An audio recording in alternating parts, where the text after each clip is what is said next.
Hi there, Sir Wilbur here, and I will share something valuable to make sure that you will be Internet awesome. Have you ever posted something in your social media account and later have regrets in posting it? Of course, you can delete it, but it is also possible that someone might have read it before you removed it. Do you share memes or funny videos for fun? Have you considered that someone might get offended? The convenience of using the internet has become part of our daily lives, which helps us communicate, share photos and videos, and post something about ourselves easily. But in the online world, we need to be extra careful. We need to have the ability to control what information we will share about ourselves and whom we will allow to see and reshare it. And that refers to online privacy. Your name, home address, phone and mobile number, social security number, and email address are your personal information.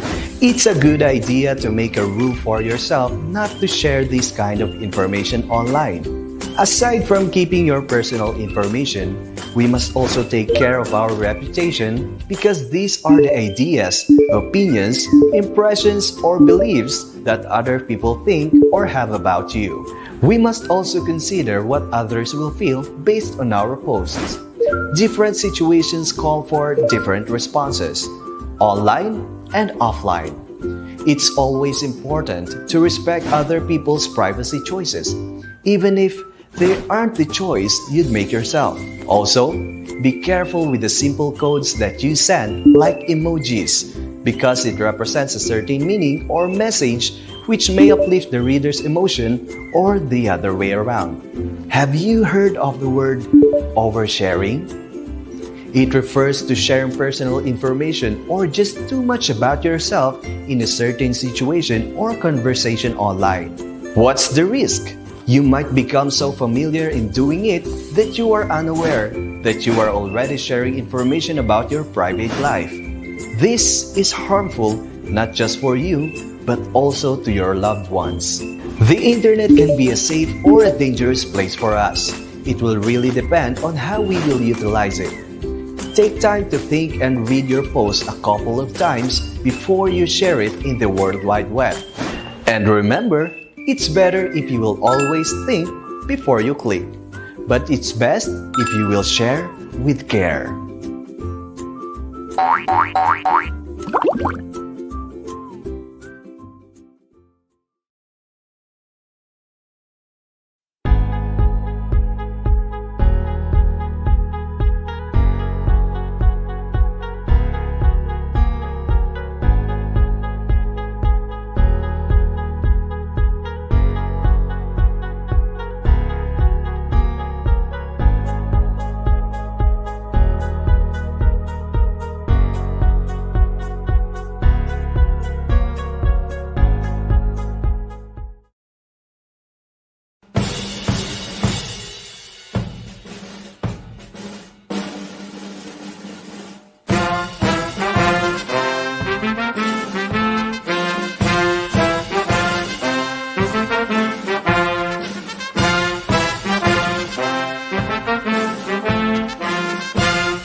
Greatest of all teachers and giver of love, hope, faith, and wisdom, look upon your children, the teachers, learners, parents, guardians, and out of school youth and adults. We humbly ask for your mercy and forgiveness. Guide us to the right path. May our efforts be blessed with insights and understanding, wisdom and respect for all. Bless us with patience, for the path of learning is never easy. Bless our commitment to keep on learning new knowledge and experiences. Let your light shine upon us as we make our world a better place to live in. Amen.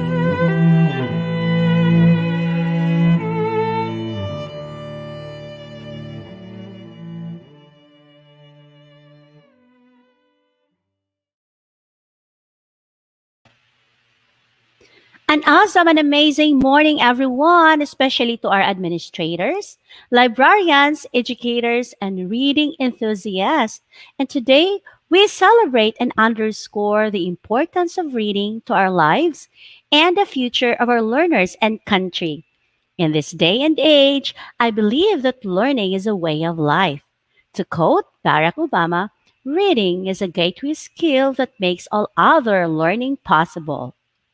The word possible is enabling, isn't it, Ma'am Ruby? And it hits so differently when we realize not just by words, but in action that we empower ourselves to be better people by pouring pages. Honored speakers and dear participants, welcome to the first ever National Reading and Book Month webinar series brought to you by the Educational Technology Unit under the Office of the Undersecretary for Administration in partnership with Pinoy Reading Buddies. In celebration of Reading and Book Month, our webinar series shall start with topics that help our dear participants recap, reset, and reskill their knowledge about the teaching of reading in light of distance and online learning. Teaching reading has been undeniably a challenge for our educators when we change to a different mode of pedagogy. Today, we hope to cater knowledge and skills that will aid you to ensure that bawat bata bumabasa sa kabila ng hamon ng pandemya. Yes, and what a befitting theme because we are also celebrating National Children's Month in November. At sa kabila po ng hamon ng pandemya, makakaasang sisiguraduhin ng mga guro na lahat ng bata ay bumabasa kahit na may pandemya. To officially commence our webinar series, we would like to greet our participants on the comment section. Come and check, Dr. Ruby, our early birds in the comment section. I would like to let's see, and let's greet some of the beautiful greetings here on the comment section. I would like to greet Ma'am Mel Monreal from Governor FTSLNA IIHS, Sinaloan District Division of Laguna. Good morning din po to Miss Juliet Banguis Sumagaysay. And a beautiful morning to Sir Jonas Aquino Bautista from Mangalandan 2, SDO Pangasinan 2. How about you, Ma'am Ruby? Yes, with us is Ma'am Jesusa Pitolete watching from Malalag National High School, East Maitom Division of Sarangani, away from, Wow. Mindanao. And another one from Zamboanga del Norte, Teacher May. We have Charlene Monte de Ramos Somili watching from Sinanan Integrated School, Dipolog City Division. Hello, hello. And another one from Surigao City Division, Pamela Cubelo. Wow. How about from Visayas? Do we have here with us? Oh, can we check? Teacher We have May? someone from Leyte Division, Ma'am Mm-mm. Leonila Lu Yu. Sorry, again, it's Ma'am Leonila Yu watching from Limba Elementary School, Leyte Division. So sa mga hindi po nakakaalam, taga Leyte yung mama ko, taga Tacloban, Leyte. So Oh, hello po sa mga taga Tacloban, sa mga taga Leyte Division. Hello po. Maraming salamat po sa pagjo-join niyo po sa amin sa ating ating kick-off for our webinar series. Yes, We at also syempre naman, Miss May, no, we have a lot here from Division of Lapu-Lapu City sa Region 7. Because yung Region 7, there are 19 divisions. They are all here this morning. How about you there? Ano pa yung sobrang nakikita dami mo? natin. Mm-mm. Just for everyone to be aware, we have 3,536 live viewers po yan from all over the Philippines. I would also like to greet Ma'am Lieza Marie Inocencia Luna from Buhawen Elementary School, San Marcelino District, SDO Zambales.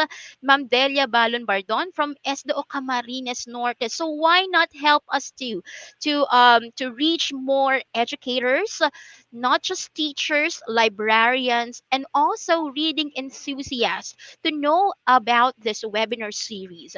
So kindly share this live event and don't forget the hashtag EdTech NRBMWS, that stands for National Reading and Book Month Webinar Series 2021, para mas marami, mas masaya. 'Di ba, Tutor Rubeline? Yes, yes, yes. And of course, no, this is very timely and very relevant to Terme, right? And of course, we have a lot of viewers also from Luzon. I would like to say hi to Ma'am Bernadette Feliz Mina. She's watching sa ating YouTube channels. Kasi po, we are live, not just in Facebook pages, but also in YouTube channels, specifically in DepEd TV and DepEd Philippines. And of course, we have Educational Technology Unit. That is right, Tutor Rubeline. So I guess without further ado, that very famous phrase is the beginning of any event. And like those great events, we would like to start our program with our first speaker. I am very much honored to present our first speaker because she is one of my dear professors at the Philippine Normal University. So sa mga alumni po dyan ng PNU, okay, shout out po sa inyo. And you can also comment on the comment section what batch are you, or which batch, or what batch are you from, so we will know, diba? And if you are very familiar with our first speaker, I am very much honored to present her to you. Okay, our first speaker is an associate professor teaching professional education courses under the Faculty of Education Sciences, College of Teacher Development of the Philippine Normal University. She is currently completing her doctorate in educational psychology from De La Salle University, Manila. She holds a Master of Arts in Education degree with reading specialization at the Philippine Normal University, Manila. She obtained her Bachelor of Science major in psychology degree at Xavier University Ateneo de Cagayan. She has been involved in teacher education for 23 years. She was a recipient of the Teacher Recognition Award from the Philippine Chinese Business and Professional Women of the Philippines in 2003. She was trained in selected Intel Tech or Intel Teach program courses from 2003 to 2014 and was recognized for her Intel Teach program advocacy in 2009 and 2011, respectively, by Intel Philippines together with the Foundation for IT Education Incorporated and UP NISMED. She served as Director of the Center for Educational Technology and Distance Education at the Philippine Normal University from 2007 to 2011. She taught English language arts in kindergarten and grade 1 during her first 3 years of teaching career. She served as president of the Reading Association of the Philippines, or RAP, from 2012 to 2013, as vice president of the Philippine Association for Teachers of Educational Foundations from 2011 to 2013, and is a current member of the Philippine Schools, Universities, Colleges, Computer Education, and Systems Society. Her active international professional experience includes teaching at the University of Manila, organizations include the American Psychological Association, or the famous APA, the International Literacy Association, or ILA, the World Literacy Council, and the Association for Supervision and Curriculum Development. She continues to participate in the literacy activities of the Reading Association of the Philippines as a member of its advisory board. Ladies and gentlemen, let's welcome to the virtual stage my dear professor, Ma'am Melissa Alma R. Orensia. Hello, hello. Hi, Good ma'am. morning. Good morning, May and Rubilin. Good morning to all the teachers all over the Philippines. So, welcome to this session. Before we begin, there are a few questions I'd like to ask the audience, and they may respond in the comment section. Okay, are you ready, teachers? Okay, first I think question. we By are the ready, way, ma'am. there are no Mhm, wrong or right answers, so just write mhm. whatever is true, whatever is real for you. Okay, first question. How long have you been teaching? Wow. So with Second that, we will be. question. Let Mm, me see.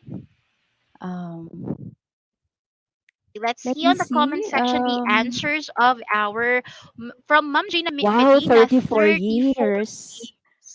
So, Wow. meron akong mga kabatch dito. That's good. Because I want to find out the range of teaching experience teachers in this forum have.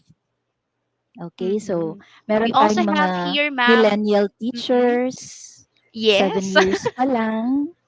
Okay, may 6 years 28 from Ma'am Amy years. Jane Ribucas. Mhm. Yes, okay, that's good. Second question. So at least nakita ko na merong relatively new at meron ding medyo seasoned na sa teaching profession. Okay, second question. What subjects do you teach and what grade level? Mhm. Ano pong mga tinuturo nyo at anong grade level? Yes. And while waiting for their answers, Ma'am Melissa, I will answer that question. I'm Okay. teaching grade 7 English, and I have Okay. been teaching for 4 years. And ikaw naman, Okay. Ma'am Rubeline. Ma'am, mute po. I've been Sayang. teaching, Yan. yeah, grade 4, 5, and 6 for 11 years. So si Wow. Teacher May at saka si Teacher Rubilin, they are millennial teachers. Yes, yes, Okay? Yes. So yes. they were born after the 1980s kung kailan pumutok yung internet, naging very popular, and the internet has permeated life today. So Mhm. sila yung born into the world of ICTs, whereas kami naman who were born before the 80s, yung mga 30 plus years na, 40 years na sa teaching profession, kami yung mga born into the world of ABCs. Okay, so print Wow. technology.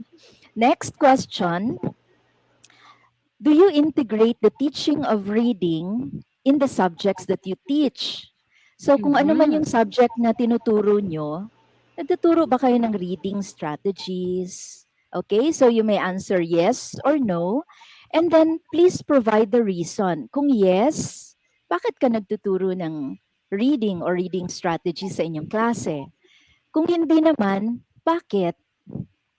Mhm. So reasons might Mm. be, wag kayong mahiya, okay? Kung halimbawa reason ninyo, ay hindi naman ako trained para diyan. Parang wala Mhm. akong professional development tungkol diyan. Tsaka yung iba, ang pagtingin nila sa teaching of reading, it belongs to the province of language teachers. Okay, Mhm. pero ang totoo, all teachers are reading teachers. Okay, so it's okay. Kahit ano yung sagot nyo, that's fine. Kaya tayo merong series ngayon because we want to address your different needs. Okay? So, meron bang mga sagot dyan? Yung mga nagtuturo ng iba't Yes, ibang ma'am. And courses? most of our participants answers yes din Yes po. po. And according to Ma'am Mm. Joseph, Ah, Dr. Joseph Tagonon, it's one of the micro skills. Sabi naman ni Ma'am Den, yes, especially phonological awareness. So most likely nasa early Mhm. grade si Ma'am Den. Yes. Yes, because we teach the foundations of literacy, the foundation skills of reading in the early grades. Kaya napakahalaga ng mga nagtuturo sa lower grades because those are the years wherein the foundations of reading is taught. So sabi nga nila, pag-asa ang ating makukuha sa pagbasa. Okay? Wow. So That's true. kailangan ang pagbasa ay pag-asa. So we need the best and the brightest teachers to teach in the lower grades. Okay? So napakaganda ng mga sagot na nakikita ko dito. Alam ng mga teachers na to ang halaga ng teaching of reading. Because we all know that reading is the first R. It is vital to learning, and then it is the key to learning other subject areas. Okay. That's true. And then, next question. What do you know about reading? So, yung iba, kasama na dun sa previous question ko, yung mga sagot nila. So, yung ibang hindi pa nakasagot, anong alam nyo sa reading? Yung mga, lalo na yung mga hindi nagtuturo ng reading sa kanilang subjects, those who don't integrate the teaching of literacy, anong alam natin sa reading? Okay, so pakisagot lang. Tingnan Ma'am natin where Rosalie you're coming Reyes, ma'am, from. it's Mm-mm. comprehension. Sabi ni Ma'am Mm, Jenny Dalmacion, letters and sounds. From Ma'am Mylene Camacho, yes. reading is a skill. Sabi naman ni Sir Louis Hamodyong, which is very interesting to me, reading is the mother of all skills. Okay. So Yes. mapapansin natin sa mga sagot, some of the teachers hold a simple view of reading.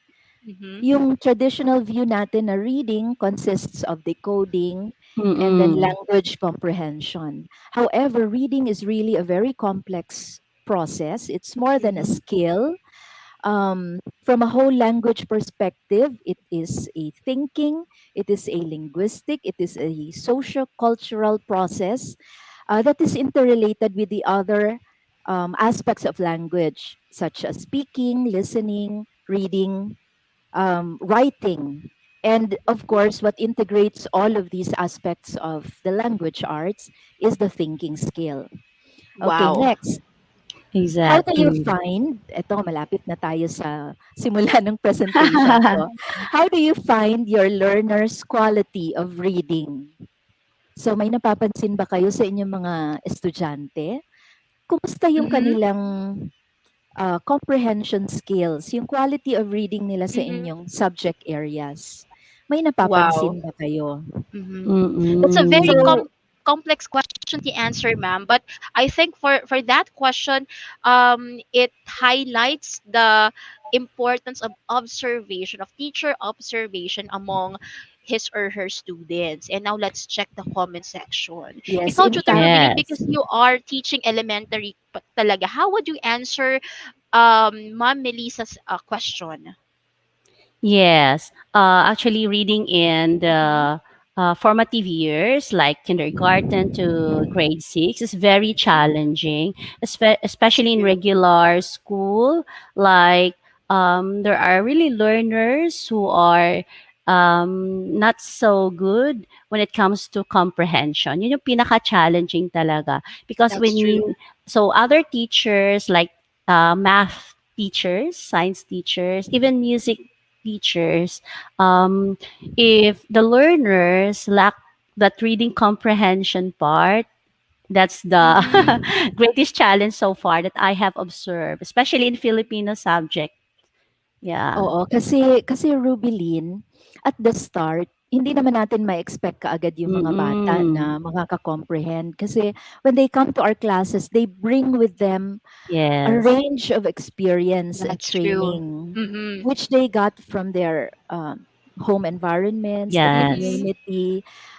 there are individual differences in terms of their exposure to literacy. We Mm. don't also know the kind of family background that they have, whether it's literacy rich, whether the Yes. parents or the people around them model literacy behaviors. So it is the duty of every teacher to determine what kind of environment, what's the background, what is this learner bringing into the classroom. And then we have to respond accordingly to the needs of the students. Okay? So if we see that there are gaps, then that's where our scaffolding should come in. Okay, Yes. so ano nga daw tayo professional kid watchers. Mm-hmm. Okay, ang mga teachers. So kailangan very keen ang ating observation powers. Kailangan nakikita natin in terms of what they can and cannot do. Ano ang Mm-hmm. dala-dala ng bata? Tapos, may skills and strategies na ba silang alam? Okay? Mm, All yun. right. The final question. In your Wow. opinion, what are the challenges affecting students' development of their reading ability? Ano sa palagay ninyo yung mga factors na nakaka-affect sa development ng reading ng mga bata? At ano sa Mm. palagay ninyo ang kailangan nila sa atin?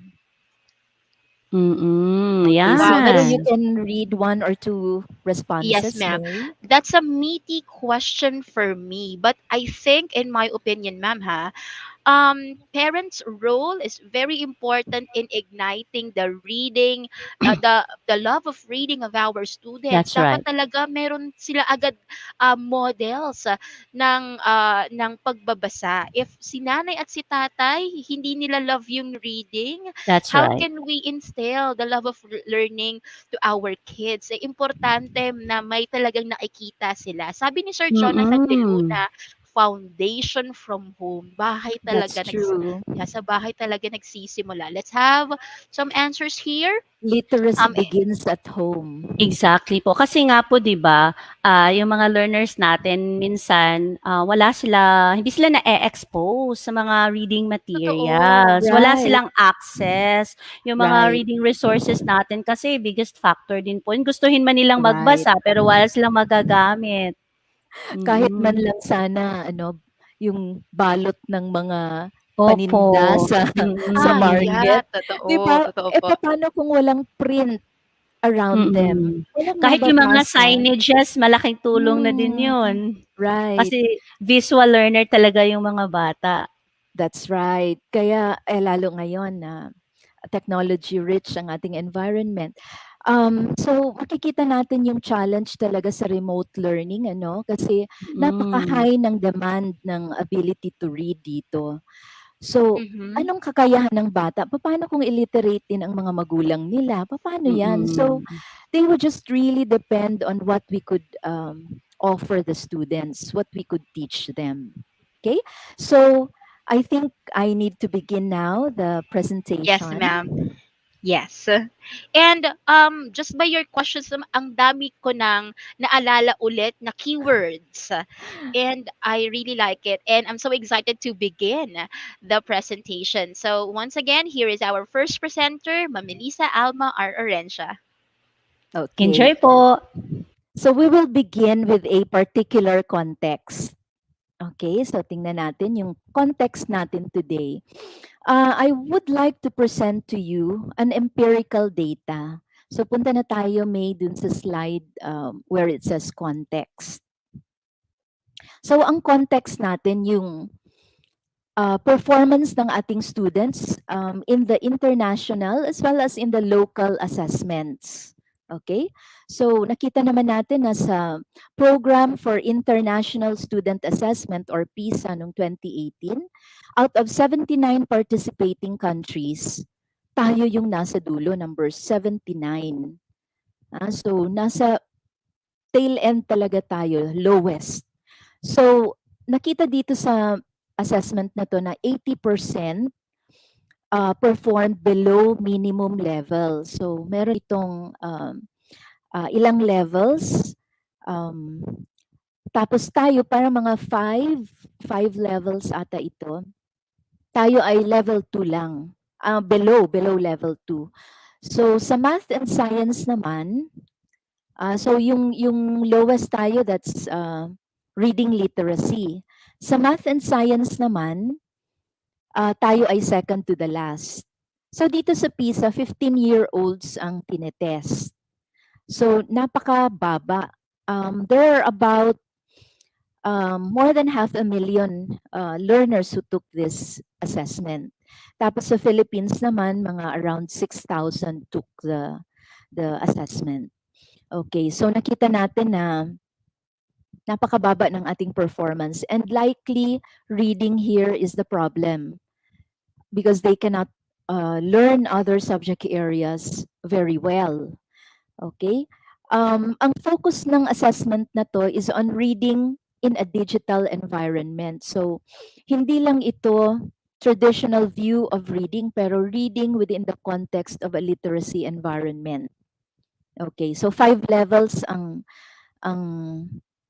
proficiency sa reading literacy. So, below level 2 tayo.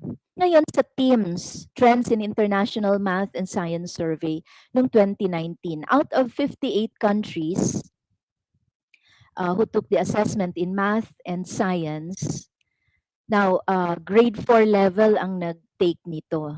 Hindi tayo nag-take ng pang grade 8. Lowest na naman tayo sa math and science. 'Di ba parang nakakalungkot, parang frustrate na malaman na ganun lang kababa ang performance ng ating mga students. So ano kayang dahilan dito? Again, maiisip natin most likely problema na naman dito ang reading. Ano ba ang language of instruction dito sa math and science? So usually it's English. In the early grades, we use the mother tongue. Pero I don't know, there are also possible issues in the teaching with the mother tongue in terms of teachers' pedagogical skills. So sa TIMSS, mga about 4,000 learners took the test. Tapos there are about 150 to 200 schools. So 58 countries, bottom end na naman tayo.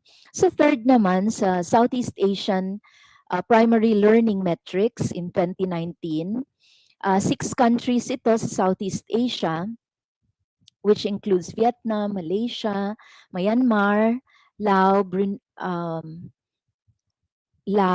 Cambodia. So tayo, kasama natin yung mga nasa bottom half. So ang nangunguna dito ang Malaysia at saka Vietnam. Imagine, back in the 60s, ang Philippines, we were the education hub of Asia, pero ngayon, kulelat na tayo. Tingnan nyo, nasa lowest end tayo. Okay? So nakita dito sa assessment na ito, at ito ay merong 5 bands. Merong 5 bands ito. Nakita dito na 65% ng ating test takers sa Philippines were at the end of lower primary level. Tapos 25% ang nasa pinaka lowest. Tapos 10% lang yung naka-achieve ng dapat ma-achieve at the end of primary level. So nakita nyo kung gaano kahina natin. So ang dami natin kailangang gawin para ma-improve ang literacy rate ng ating mga students. Ano ang bang mga tinest dito? Reading, math, and science. So again, basic subjects. Pero this is not really anything new kasi even back during the early 1990s, in the education report of the Commission on Education, nasa ano din tayo, ganito rin ang performance ng students natin. Yung EDCOM report, sinabi niya na students are learning only half of what they're supposed to learn in school. So, ibig sabihin, itong ating problema sa reading, matagal na ito na siguro nagko-compound through the years. Ano ba ang ating problema? This is a cause for worry. Kaya nga sinasabi may education crisis na tayo eh. Kasi bakit pababa ng pababa ang trajectory ng performance ng ating students? And in fact, sa National Achievement Test in 2018, ang mean percentage score ng ating learners in grade 6, in grade 10, tapos yung sa basic education exit exam, ito ay lowest in the history of NAT. Okay? So talagang grabe na para kung sa boxing pa 'yan, parang talagang ano na tayo, dumapa na tayo ano. So I am very happy that the Department of Education is doing its Sulong Edukalidad initiative in order to address this problem. Okay? So next slide. Tingnan natin kung ano ba talaga ang problema natin? Paano ba natin itong ma-address? To become an effective teacher, it's very important for us to understand our learners. Tingnan natin yung traits ng mga learners ngayon. Okay? What are they like? So, alam naman natin ang ating mga students talagang ano sila, multitaskers. Dami nilang ginagawa. Gusto nilang sabay-sabay yung mga ginagawa nila so that they have little time to read. At itong mga batang to, they don't like lengthy texts. Okay? Ang habit nila is to skim and scan. So kung ano lang yung gusto nilang basahin, doon lang sila mag-focus. Pero generally, they just skim. Next, they are impatient. So they don't like complex content. Okay? Ayaw nila yung mga complex content. Gusto nila straightforward. Hindi na yung kailangan pa nilang mag-isip ng malalim. Okay? They want practical learning. Pati yung sistema gusto nilang practical. And then they have very short attention spans. So naturally, this is a result of the habit of skimming. Madami kasing nakaka-distract sa kanila. Napansin nyo ba yon sa mga bata? Gusto nila mabilis mag-load. Parang kulang talaga sila sa pasensya pag mabagal mag-load. Kaya kung mahina ang internet connection, di ba, na-frustrate sila. Okay. They are also impartial. Now, you can comment kung totoo ba ito, mga sinasabi natin about digital learners. This is actually a product of some of the research of people engaged in educational technology. Napakahalaga kasi itong malaman natin ang nature ng learners ngayon. Kasi hindi na sila kagaya ng mga dating learners na mga mapasensya, passive, naghihintay kung anong ituturo, kung anong sasabihin ng teacher. Itong mga learners natin ngayon, iba na ang kanilang nature. So, they are also impartial. Ano bang ibig sabihin nito? Flexible sila sa learning channels. Hindi sila faithful sa iisa lang. Halimbawa, they access different platforms for learning. They may access YouTube, they may access social media, Facebook, Twitter, kung ano-ano pa man. They go to the internet, browse through different search engines. So, ang pagkatuto nila hindi lamang sa iisang platform. So, it changes regularly. Sometimes even hourly, 'di ba? So sobra nilang impatience. Okay, and then they're also very social. So, sabi nga ng mga neuroscientists, bakit daw nakakaubos ng oras ang mga social media? 'Di ba? Pag nasa Facebook ka, parang nakailang oras ka na pala. Dahil ang dami mong nakikita. Tapos gusto natin yung nag-i-interact tayo. Learners today are very passionate social media users. Okay, so they access FB, Twitter, LinkedIn, Snapchat, Instagram, Pinterest, while trying out other social media networks sabay-sabay, they know the power of the social media word of mouth. They know the value of social media followers. Imagine yung iba, they have 2,000 friends, may mga nagfa-follow sa kanila, kaya maraming nagiging social media influencers. They also understand the importance of feedbacking on social media, and then social media referrals. Okay? So, ano yan, parang talagang marami kang natututunan sa social media. Marami kang natututunan sa iba. Kaya lang, ang problema, paano kung misinformation yun? Paano kung wrong information? Paano kung propaganda lang?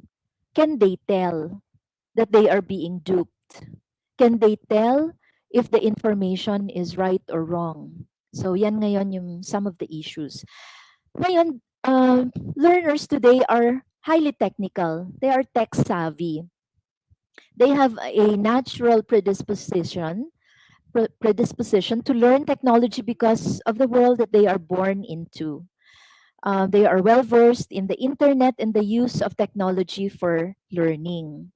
Pero debatable ito kasi paano yung ibang mga bata na lalo sa Philippines ano, because technology is still quite expensive.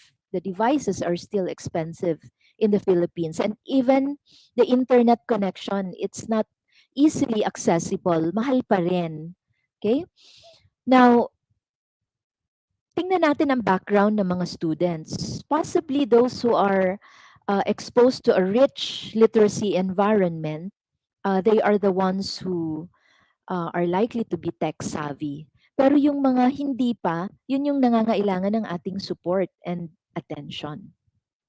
So ngayon, makikita ninyo sa screen, may mga problems akong pinag-single out, and these are problems that have been um, drawn from the different assessments. Ito yung nakita nila na mga problema ng mga students. So, pakitingnan ninyo if this is true in your classes. Okay? So, poor attention and focus. Madaling madistract, madaling mag-mind wander, madaling mag-zone out ang mga students. Eh, lalo na sa mga lower grades na alam naman natin na very short na rin talaga ang attention span ng ating mga bata. Diba? We can expect an increased attention span pag older ang students. Pero generally, we find that the attention spans of our students now, and this is also found in some studies, shorter pa daw sa attention span ng isang goldfish. Mga 6 or 7 seconds. Wala na, magzo-zone out na sila. Kaya whenever we teach, we have to make sure that we get their attention. Okay? And we should have strategies on how to get that valuable attention, because that is the beginning of reading. So kung hindi attentive ang bata doon sa reading task, paano na lang, 'di ba? Second, they have very superficial understanding. So most likely this is because of their habit of skimming, and then they are unaware of what they know. So this is a very critical problem because this requires metacognition. They cannot identify main ideas. They cannot derive meaning without explicit clues. So yung reading between the lines, reading beyond the lines, medyo mahirap sa kanila. What they can do is only literal comprehension. They cannot infer relevant information. They cannot see the connections between specific ideas, and then connecting what they are learning in the text and then outside of the text, in their background experience. They are unable to engage with texts. Now, this is very important, yung engagement with the text, kasi ang reading, ang ating concept of reading goes beyond just getting information from the text. They should be able to integrate what they know. They should be able to ask questions as they read. Next slide. Next slide, May. Okay. So yan, hindi sila makakonect. They cannot determine important from unimportant information. Ito ang napaka-critical na nakita din sa assessment. They cannot distinguish fact from opinion. So yung information literacy ng ating mga students ay napakababa. Okay, hindi nila alam, joke lang pala yun. Niloloko lang pala sila. They cannot integrate knowledge from different sources. Nahihirapan silang mag-synthesize. They cannot derive meaning pag walang mga clues. Tapos they have inadequate knowledge of the language of instruction. So marami naman sa mga students natin sa public school do not use English as a medium for their communication. So ito siguro sa mga private schools, sa mga ibang mga elite schools, English may be a first language for them. And so, ito rin, napaka-glaring itong lack of interest sa reading. So, natural, kung hindi sila interesado sa reading, they will not read a lot. But reading helps reading. The more students read, the better they become at reading. Okay, next slide. So, tingnan natin, ano ba talaga ang definition ng reading ngayon? So, base doon sa PISA, this is how they define reading literacy. It means understanding, using, and responding to a range of written texts in order to meet personal, societal, economic, and civic needs. So, dapat nagagamit nila ito sa kanilang buhay. Next, it is the ability to understand, use, evaluate, reflect on, and engage with texts to achieve one's goals, develop one's knowledge and potential, and participate in society. So, it should not end there. Kung ano man yung kanilang information na natutunan sa pagbasa, hindi lang mag end there. Dapat nagagamit nila in order to participate in the affairs of the society. So, this is based on the PISA.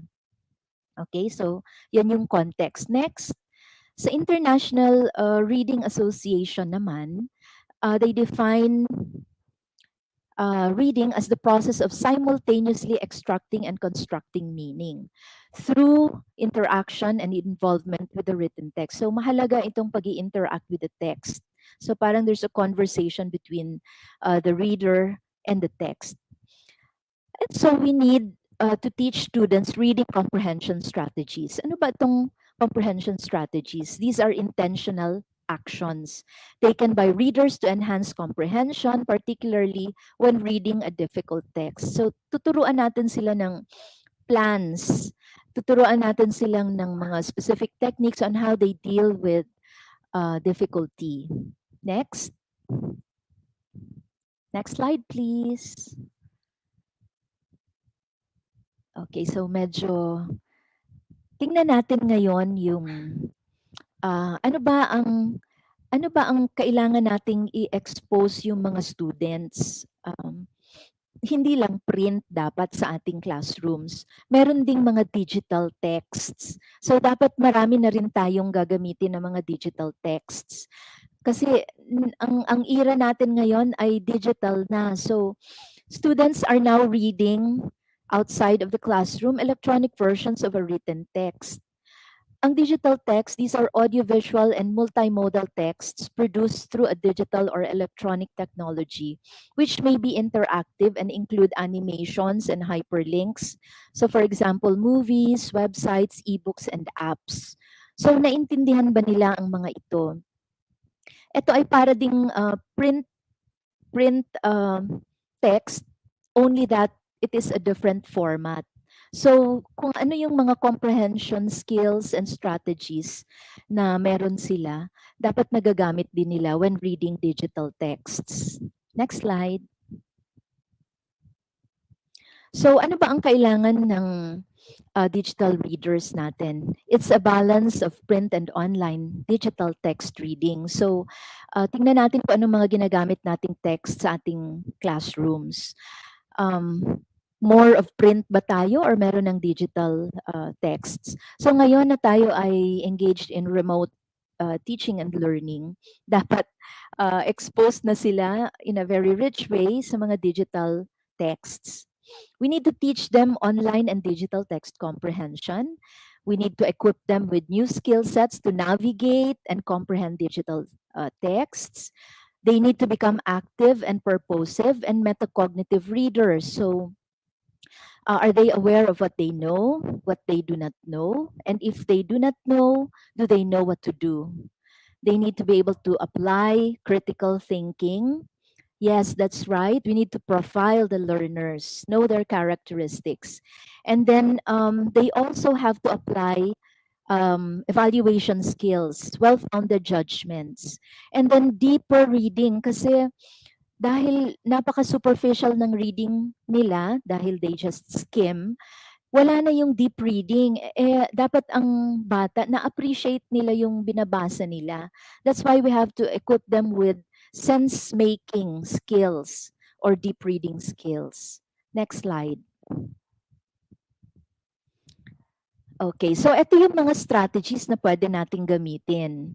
So, comprehension monitoring sa pagbasa ba nila?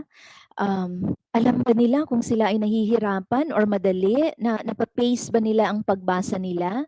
Do they go slow? Do they do something? When the going gets rough, are they able to address their problem? They also need metacognitive skills, so yung awareness strategies, asking questions before the start of the reading, knowing the purpose of their reading, having plans. When they are reading, can they monitor? Can they control? Are they applying reading strategies when the reading becomes difficult? They can also use graphic and semantic organizers as they read. So, pwede silang magkaroon ng mga Venn diagram para ma-process nila yung kanilang reading. Pwede silang gumamit ng mga flowchart, ng mga mind maps, concept webs. Answering questions is another comprehension strategy. So, there are different kinds of questions, yung mga literal, merong inferential, creative, critical questions. Meron ding questions base doon sa QAR na strategy na ang klase ng question depende sa sagot na hinahanap. Like, nandyan lang ba sa text, makikita? Or does it require reading beyond the lines? Or does it require prior knowledge? So, base dito sa sa QAR na strategies, pwedeng they think and they search for the answers or they draw from their prior knowledge. And then another strategy is exposing them to text structures. So meron tayong for literary text or narrative texts, meron tayong tinatawag na story structure. So halimbawa, yung mga elements ng story, yung characters, yung setting, yung events, yung problem, tapos yung solution ng problem doon sa story. Lahat ng stories merong structure. So, can they tell these different elements? And then, kung expository texts naman, bawat paragraph, bawat passage or text, meron siyang particular structure. So, cause and effect ba? Descriptive ba? Problem solution? Does it enumerate? So, i-expose natin sila dito sa iba't ibang text structure. So, practice ang kailangan dito. And then also training them in summarization. So, pagkatapos nilang magbasa, ano yung mga important highlights na nakuha nila, na pick up nila doon sa reading. So, can they summarize in their own words? So, these are important strategies. Ngayon, yung pagtuturo natin ng mga strategies, we have to apply explicit strategy instruction. We cannot leave it to chance na matutunan nila ito. Kailangan talagang tinuturo ito explicitly. So, kung tuturuan natin ng strategy, bakit? Bakit? Kung halimbawa, SQ3R na strategy, survey, read, respond, review, and then they think about their answers. Okay, they reflect also, they can have enrichment activities after the reading. So, kung ito yung strategy na ituturo natin, bakit natin ito kailangang ituro sa kanila? We have to explain it to them. Tapos kailan ito gagamitin? At saka ano yung steps ng method? So, paano ba ang explicit strategy instruction? First, you have to explain directly the nature of the strategy. And then you model. You model it using the think aloud process. Okay? So, para makita nila yung paano siyang ginagawa. So we do a think aloud process. So parang apprentice expert approach ito. So binomodel ng expert apprenticeship approach. Yung apprentice nagle-learn from the expert. So sino ang expert? It's the teacher. And then after modeling, you let them do it on their own, pero first you guide them. And then pag nakuha na nila, then you give them an opportunity to apply it. So ang tawag dito ay gradual release of responsibility approach. Ngayon, pag nakita mong nakuha na nila yung strategy, then you can group them in small groups or in partners. So pwede nilang i-apply yung strategy. Dapat ito, laging ginagamit, hindi yung one shot. Kasi ang isang strategy, hindi ito mag-transfer dun sa long-term memory pag hindi ito nagagamit. Okay? Next slide. So may mga ibang strategies na pwede nating i-apply. So pag nagturo tayo, we have to slow down. Ang panahon ngayon napakabilis. In fact, sabi nila na the times now is characterized by change. And technology is advancing so fast. 'Di ba? Bago pa man natin ma-master yung affordances ng isang device, meron na namang bago, updated version, may mga bago na namang lumabas. So this requires new literacies. So sa panahon ngayon, kailangan talaga ng um, maka-keep up tayo with change. However, if the foundation skills are not well developed, sila din ang mahihirapan in the long run. Okay, so we have to slow down and then teach them the foundation skills. And then let them engage in the strategies, okay? By asking questions, making them reflect, planning exercises or related activities so that they can apply what they have learned. So they can talk about this, discuss orally, use the oral discourse. They read via the digital text. And then after that, merong mga gagawin sila on paper and pencil. Pwedeng mag-note taking sila sa notebook na print, hindi yung notebook na device, pero the traditional notebook. Or meron silang mga worksheets. So habang nagbabasa sila sa digital text, meron silang ginagawa.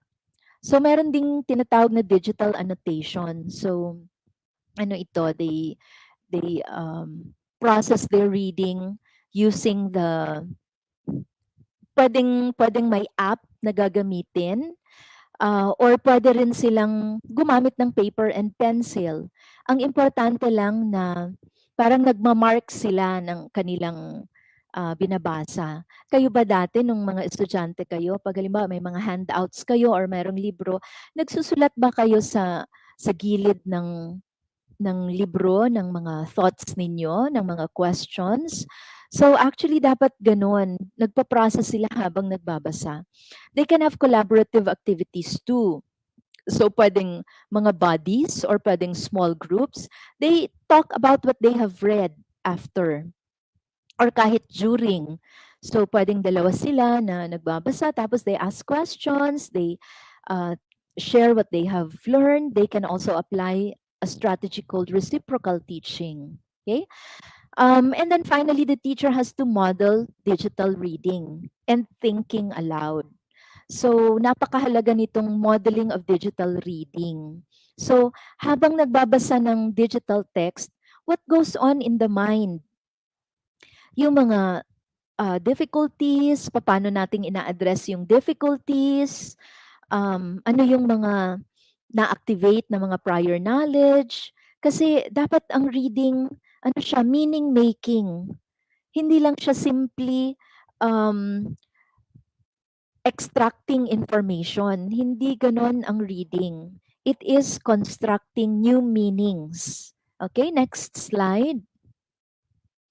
So, pag tayo ay nagturo, paano nating mapopromote ang digital reading? Kailangan motivating at engaging ang ating mga activities. Okay? Kasi 'pag ang bata ay hindi na-motivate, hindi sila naging interesado, malamang hindi nila magugustuhan yung pagbabasa. That's why we have to become learning designers. We have to know our students' nature and then plan activities according to their characteristics. Okay, so gamitin natin yung interest nila. Okay, halimbawa, they like YouTube, video. So gamitin natin yung mga videos pero piliin natin yung appropriate, developmentally appropriate. And then flexibility and choice. Kailangan yung mga bata, meron silang choices sa mga activities na gagawin nila. Kailangan flexible sila when it comes to how they want learning to happen. So, napakahalaga ng maka-differentiate tayo ng ating instruction. At sinasabi din sa isang theory known as the self-determination theory, mas magiging successful at mas magiging satisfied ang mga students natin pag meron silang feelings of autonomy or independence, pag meron silang feelings of competence, pag naging successful sila sa mga ginagawa nila, at pag meron silang choices dun sa mga activities nila.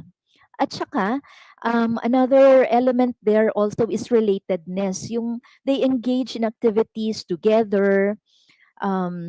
Meron silang whether in partnership with other peers or in small groups. Okay? And then we can also apply inquiry and strategy application. So, yung parang nagre-research sila, they ask questions and then they seek responses by searching the internet for appropriate information. And then they apply strategies that they have learned in learning opportunities that we provide them. Pero napakahalaga ng scaffolds and supportive learning environment.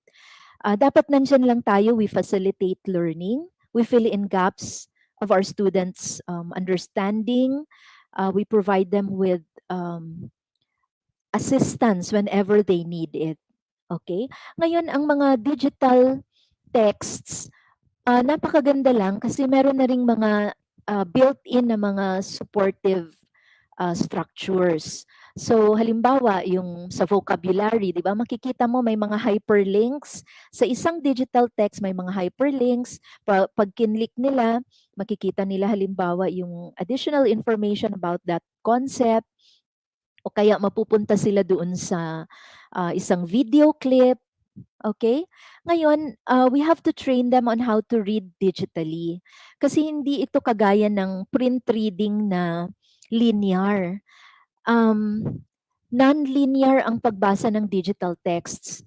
At pag walang self-regulation skills ang mga students, pwede silang ma-distract, pwedeng magkandaligaw-ligaw na sila, such as when they go to the internet, di ba? Napakarami silang makikita dyan, so that if they are not clear about their purpose for going into the information superhighway, malamang mauubos ang oras nila at hindi nila na-accomplish yung kanilang goal. So we have to train them on how to become information literate. Okay? So maraming mga challenges ang digital reading. Ang mga students natin will have to be equipped with visual learning strategies and then how to annotate digital texts. And it also requires increased self-regulation and changing practices. Yung mga dati nating ginagawa na print-based, dapat ma-enhance na siya with the use of digital texts. Okay, so we have to make use of these and then ensure that our students are actually able to apply what they have learned in the classroom. So if you have questions, we have just a very short time to discuss this. I hope that you were able to get something from this presentation. So if you have certain questions, I am free to respond to them. So with this change, dapat i-embrace natin itong need to change our pedagogical practices and incorporate more digital texts and online pedagogies. Okay, Okay. Hiningal That's ako. Pero yung hingal mo, ma'am, napaka-meaningful because right now we have 9,000 live viewers po Oh from all over my. the Philippines. And we Mm-mm. sorted out questions from the comment section. And most of the concerns of our teachers would be on the side of how to teach reading if students are low tech, or Mm-mm. how Mm, to teach reading properly in a distance setup. Let's have this question po, mm. Ma'am Melissa. Doc Ruby, can Okay. you do the honors of reading our first question? Yes, our first question po, Ma'am Melissa, from Tony Rochelle L. Raagas. Okay, Mm-hmm. ito po yung tanong. In the new normal, modalities are limited to modular, blended, and online. How do we cater to the non-readers who are taking modality, and how can we help them when face-to-face is not allowed? Wow. Ayan. Okay. So Mm-mm. that's a technology issue, ano? Mm-hmm. Um, so how do we communicate with the students? Halimbawa, modular, di ba? Modular. Mm-mm. So that's print-based. Ang malaking issue dito, kung hindi na-acquire ng bata yung reading skills, Yes. di ba? Eh, hindi naman sila pwedeng pumunta sa school. So, this is where the role of the parents will come in, 'di Mm-mm. ba? Or perhaps the school can plan an intervention program na para lang talaga doon sa mga hindi pa makabasa. Mm. Kung necessary na turuan sila kahit individually, ngayon ang teacher dito ang magiging frontliner, ano? So either the teacher would have a a home visit, or the learner will visit the school. Pero one-on-one yan. So, kailangan natin bigyan ng support yung bata. Kasi paano Yes. siyang makaka-cope sa pagbasa ng module, eh hindi nga siya nakakabasa. So, pwedeng, pwedeng ang magulang, magkaroon kayo ng support sa magulang kung paano nilang tuturuan yung anak nila, or pwedeng directly yung student, pwedeng both. Okay, so kailangan mag-design talaga ang school ng intervention program para sa iba't ibang needs ng mga students. So That's kailangan right, may ma'am. profile ang school. Profiling. Kailangan nakita nila, ano ba, majority ba of the students have acquired the foundation skills? Kasi mahalaga yun eh, dahil nakabase sa modules, yung Mhm. learning nila. Eh, paano nga kung hindi nakakabasa? Eh, paano din kung illiterate ang magulang? Yes po. Okay, so dalawa ang tuturuan ng teachers. Dalawa ang Mhm. gagawa ng intervention program ng school. Yes. Yes. This is based from ano po, real scenario talaga. Kilala ko yung bata. Ako mismo Mm. nakaka-observe eh. Kasi po, 'di ba yung pandemic nag-start last 2020, 2021. Eh ang batang Mm. yun nasa kindergarten, 'di ba basic yun na yung ano, yung phonetics dapat maturo. Ngayon grade 1 Mm. na ang bata. Napansin ko talagang wala siyang alam. So, very So Mm. sad sad. po. Very sad po talaga.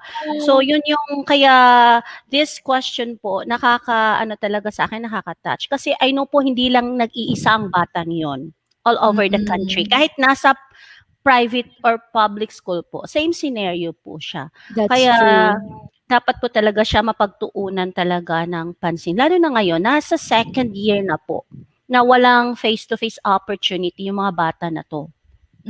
Eh kung Mm. sana may access sila sa technology na pwede ka Mm. mismong magturo ng decoding skills. 'Di ba kasi foundation talaga muna yung ano eh, yung learning, reading to learn sa higher grades yan. Okay? Yeah. Pero i-build mo muna dapat ang learning how to read. And it Yeah. begins with those foundation skills of decoding. Okay? Mm. Pero sa bahay, dapat literacy rich din eh. Dapat may role din kasi talaga dapat ang home sa pag-develop ng emergent literacy ng isang bata. Okay, a lot of That's right. language experiences, a lot of exposure to print can help Mhm. them to become ready to learn how to read. Yes po.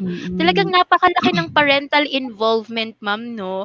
Pag si magulang, model talaga siya na nagbabasa, tapos yung pagga-guide lang yung pagga-guide at pag-i-invite sa bata na basahin mo nga 'to or try to Mm. recognize the letters, talagang big help yun Mm. sa mga bata. So tama ma'am, siya kailangan talaga ng intervention tsaka keeping of records, kasi 'pag walang keeping of records, how can you really base your intervention and programs? So we will now go on to our last At question, ma'am. may Yes po. idadagdag lang ako. Yes, Um, ma'am. yung teachers, importante talaga na na-identify nila kung sino itong mga nangangailangan ng Hmm, support. Kasi ang bata, 'pag they will be left behind if they have not acquired these basic skills, they will be left behind because the more a child reads, the better he becomes at reading. Eh kung sa simula pa lang talo na sila, wala na sila nung basic skills necessary for them to be able to read, paano na sila mag-a-advance? Kasi habang mhm, they advance academically, mas nagiging more complex ang mga reading materials, totoo mas po. nagiging demanding ang mga texts na babasahin nila. So, kahit sabihin natin nasa digital age na tayo, still the foundations for reading has to be built. That's They must right. acquire Mhm, those decoding skills, mhm. okay, and then supported with rich literacy experiences. Yes, ma'am. The print-rich environment. Yes. Natandaan ko po yun, ma'am, na in your lectures, talagang sinusuportahan niyo yung print-rich environment and enriching the schema of our learners. Na, Maganda nga sana kung nare-refresh. Nare-refresh po ako. maganda kung ang mga iregalo na lang natin sa mga bata, mga books, 'di ba? Yes. Totoo, Maganda yung ang totoo. mga schools, you celebrate books and reading. Dapat ganyan yung mga Mhm. activities. Hindi na yung mga activities na parang yung mimic yung mga noontime shows. Huwag mga ganyang mga activities. Dapat yung you value literacy. Yung mga Children's Book Totoo. Day, itong November na we honor the books. 'Di ba November is the book month, we Yes po. celebrate the book. So, dapat may mga activities tayo na we read about our culture, 'di ba? Totoo. That's Yung right, pag ma'am. pag nag-ano tayo, mother tongue, 'di ba? In the earliest grades, dapat ang mga materials ginagamit natin yung mga ano, yung mga nakaka-relate ang mga students. Huwag yung mga Mhm. western na mga culture ang Yes. tinatakal dun sa mga libro. Dapat Mhm. nakaka-relate sila. Yes po. That's right. Yes. For our second question, ma'am, this is from Sir Sean Waminal. If it is Yeah. digital reading, what is the best collaborative activity that must be used? Are is there research or are there research studies that show that using it is good for students? What are the pros and cons in using it? Okay. Itong question na ito, it requires that the teacher is knowledgeable about what specific apps are available. Okay? Anong mga collaborative apps ang pwede nilang gamitin? Okay? Ang usefulness ng isang digital learning format or digital text, um, or any electronic reading material for that Mhm. matter will depend on the teacher's purpose, will depend on the teacher's knowledge. Mhm. Hindi natin masasabi na ito ay best, ito lang ang best, kasi depende yan sa purpose mo eh.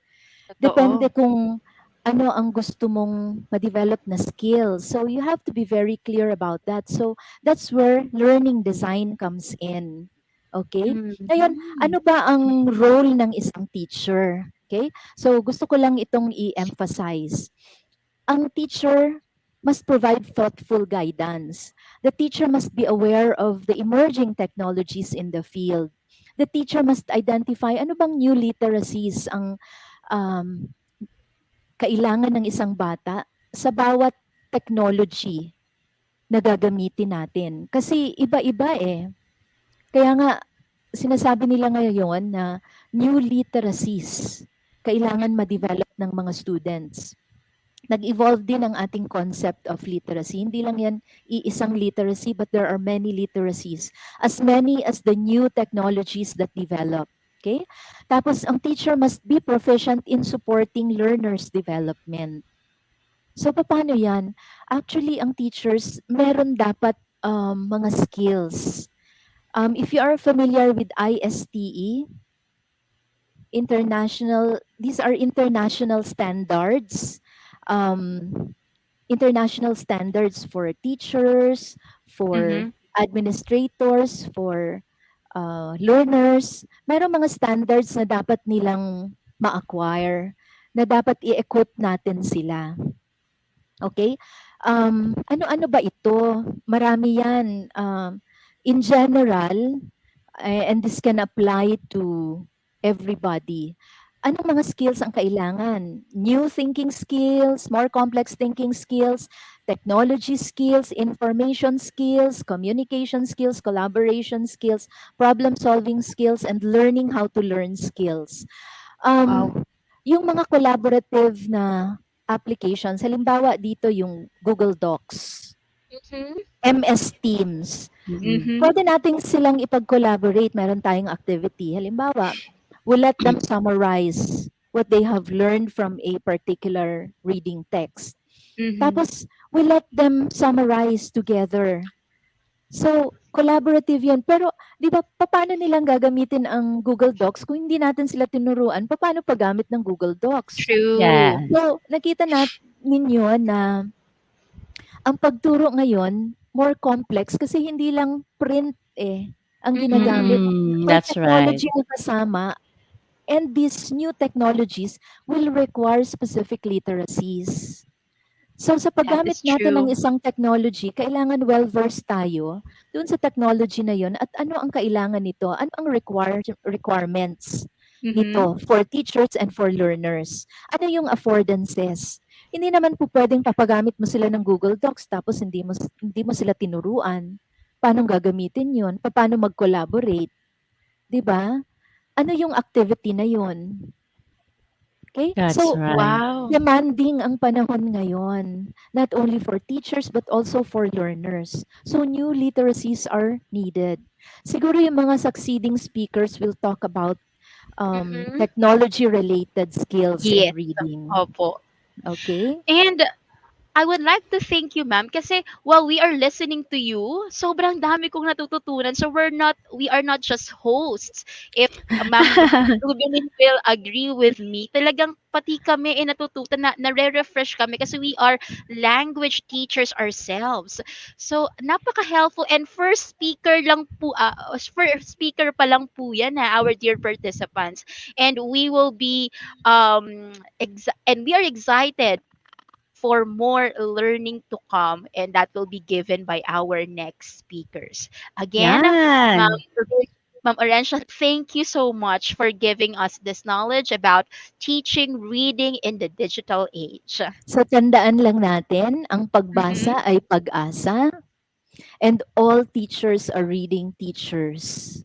So, pag Yes. nahirapan yung students sa mga klase ninyo, you owe it to them to help them provide the necessary support, fill in gaps of knowledge, gaps in their knowledge, and then provide them with the necessary skills and strategies so that they can cope.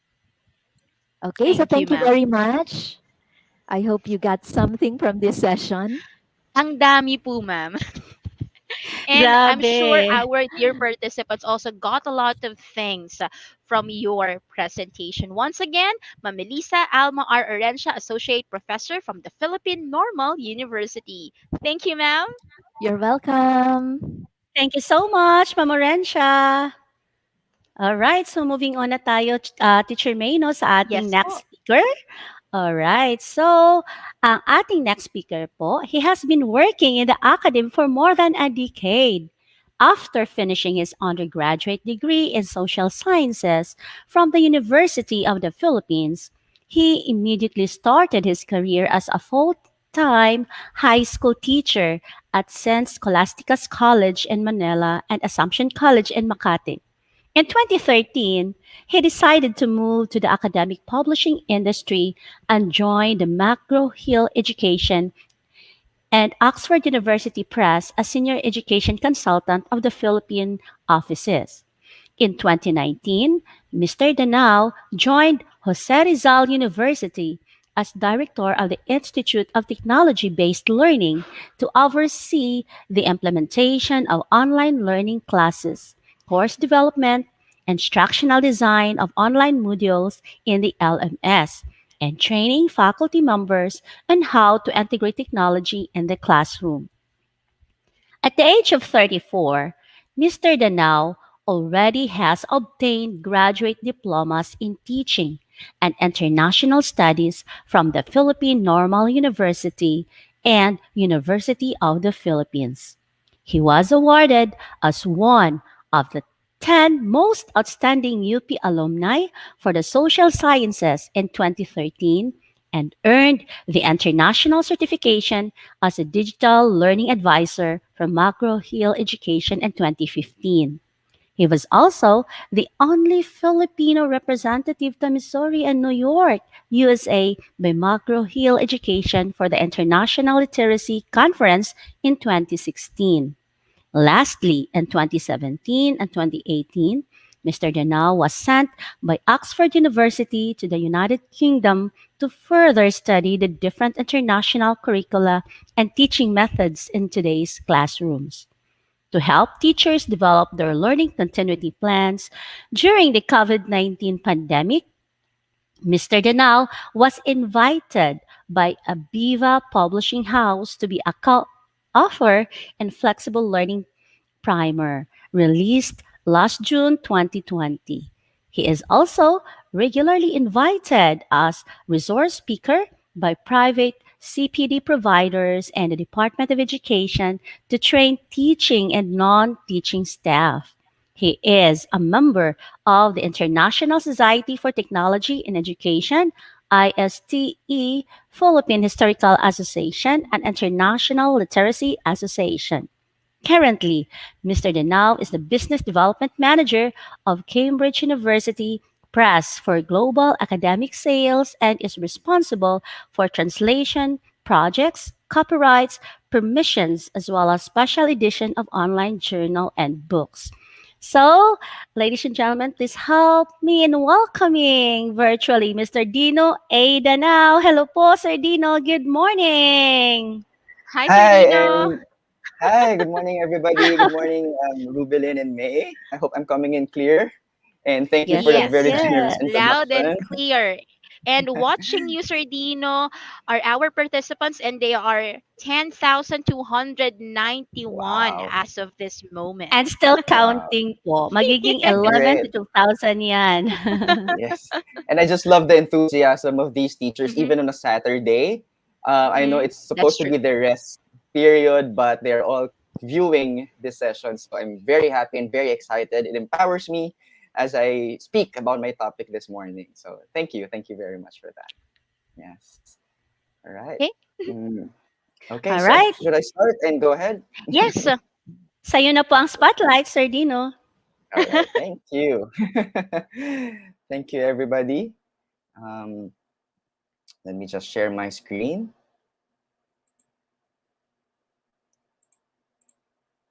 Okay, okay.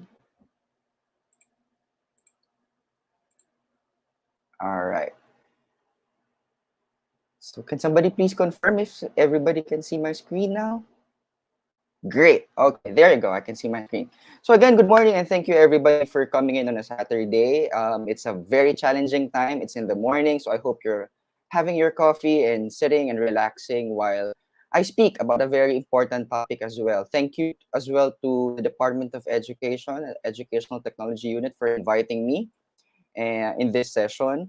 I also would like to thank the previous speaker for giving such a wonderful discussion about teaching in the digital world because it really is a great hook for what I will be speaking this morning.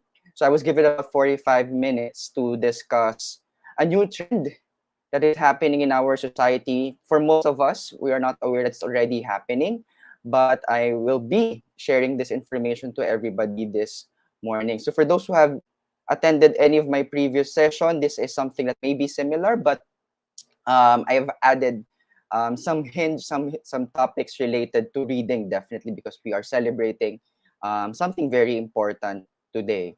Okay, so if you have any questions along the way as I speak, please feel free to type them down in the comment section wherever you are, whether you're in Facebook or in YouTube. Um, Also, please, interact with me as I go through my sessions. I will love to see your comments and see your insights about everything that I will be speaking this morning. My topic is entitled Reading 5.0, Teaching Reading with Technology Beyond the Industrial Revolution 4.0, or what we call IR 4.0. Again, my name is Dino Danao. I am currently working at Cambridge University Press and Assessment.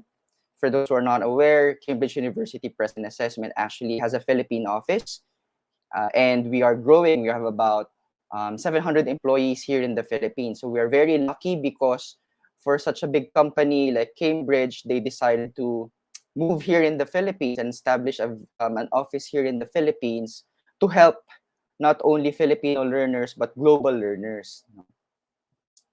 So, first of all, I'd like to say you have come so far as teachers, and I congratulate each and every one. So, if you have time now, please tap yourself at the back. No, so congratulations and thank you, because since August 24, 2020, when the Department of Education first said that there will be no face-to-face classes, like what was mentioned earlier, teachers became frontliners, and I really, really salute everybody, for those who are listening right now, to for all the hard work that you have put into still delivering lessons, still trying to continue the lessons, and trying to deliver content in the most um, bizarre, I would say, or the most challenging times. Okay, so pat yourself at the back. Thank you, and you have come so far. No, and I'm sure you have made some realizations along the way. I am very sure that um, you have changed a lot with the way you think, your perspectives in teaching, with the way you try to assess the students, with the way you think of delivering your lessons in a more engaging and fun way for students, even though you're not interacting with them face to face. Okay. Also, um, despite those that has been put up, from the last report from the Philippine Business for Education in 2021, no, in last July, we are still in a crisis, and that is something that I wouldn't like to sugarcoat at this point, because obviously most of you will agree that despite having at least a year and a half almost of being independent of teaching during the pandemic, there are still some problems along the way, and we are still learning. We are still in the emergency remote situation right now with teaching, so that is why we are still, and we have to realize that fact and know that fact, we're still in a crisis. But we are again very grateful for all the support that the Department of Education is giving us. We are still grateful for all stakeholders that are helping out, whether be it private or the local government. And I just like to highlight here in this report one thing, which is 1 out of 4 parents say that their children are not learning, and this is coming from the perspective of the parents. Okay, and mentioned earlier that there should be a very strong parent teacher student partnership, as we call it now, because of the pandemic. And you know, because of this, we are highly, if there are parents who are listening, to really encourage their students, their children to read during this time. We have a lot of opportunities. There are a lot of resources, whether be it print or digital, free subscription, etc., that are available. Learning is something that is very challenging during this time, but parents, I would say, um, really have a big say on how their children learn during this time. At the same time, of course, teachers have a very big role and a very big shoes to fill, no? Because obviously this is coming from the feedback of the parents, and if they're saying that their children are not learning, it's a very big challenge for us, for all of us teachers. Okay. Now, again, thank you, and you're doing all a good job. So, but at the same time, we have to realize the crisis. Okay. Now, I will be speaking about reading 5.0 this morning, but this is not talking about just any other evolution that has been happening. So, as was said in the background, my interest and specialization was and has always been about history. So I'd like to show this, to show the diagram of the evolution of man. And are we really on this point right now where we're really back to slouching to our desks and looking at screens and looking at computers now in everyday activities that we do? From hunting and gathering, from the industrialization, we're now back to slouching. Like the first, what you see on the left, which is is a picture of the Australopithecus afarensis, which is the first recorded record of a man. Okay. In the same way, okay, I won't be speaking about the evolution of technology, okay, because that's pretty much obvious. But we have seen also technology being from the big bulky computers to now the very thin ones to the most handy ones, and what we call now M, or mobile. Okay, because there's now mobile learning, mobile assessment. There's also now mobile banking. So everything now is M, as they call it. It's not E anymore. It's now M. So lumalaki yung tao, lumiliit yung computer because of the changes that are happening right now. Okay? I'd like to begin with this one because what I will be speaking is more of a trend. Not only a trend, but a realization that everybody must have during this time because of the different and the changing environment. And I speak about natural and technological environment at the same time, the market demands and the labor demands that are, of course, very important for you as teachers to know because you are preparing students for the future. You are preparing students to meet the demands of the future. Okay? Also, I'd like to begin by saying that in many literatures right now, we are what we call in an era called VUCA, or we are living in a VUCA environment right now. VUCA stands for volatile, uncertain, complex, and ambiguous environments. Okay? We are living in this period right now, obviously. Idagdag pa natin si pandemic. Obviously, there are a lot of things that are happening that we are not even sure what's going to happen next. And that makes it very volatile. We don't know what makes an event currently. We're uncertain about the present, and we are even more uncertain about the future. Okay? It's a very complex environment right now because there are multiple keys to decision factors. Every time we make a decision, we have to consider a lot of things now. Okay? Whenever we post, for example, something online, we sometimes think of what others would feel, what others would think, and what their comments would be. Okay, it's a very perfect example. Okay, even for our students, they make a lot of decisions as well, whether they want to study or not, whether they want to do their modules or not. Okay, and at the same time, for our students, it's very ambiguous because the rate of change is so fast. Everything happens so fast. Everything changes so fast. And even the way they learn, the way we teach also changes very fast. Okay? So we are living in this world. That's why whatever we are promising, whatever we are telling you this morning may change overnight. It may change in a couple of months, may change in a couple of days. We are not sure. Okay? But what we are sure of is that our role as teachers will remain. And that's what I would like to impress to everybody. Everything may change, but your role as teachers will remain. You are still a key factor in the success of the society. You are still schools are still very important institutions of society.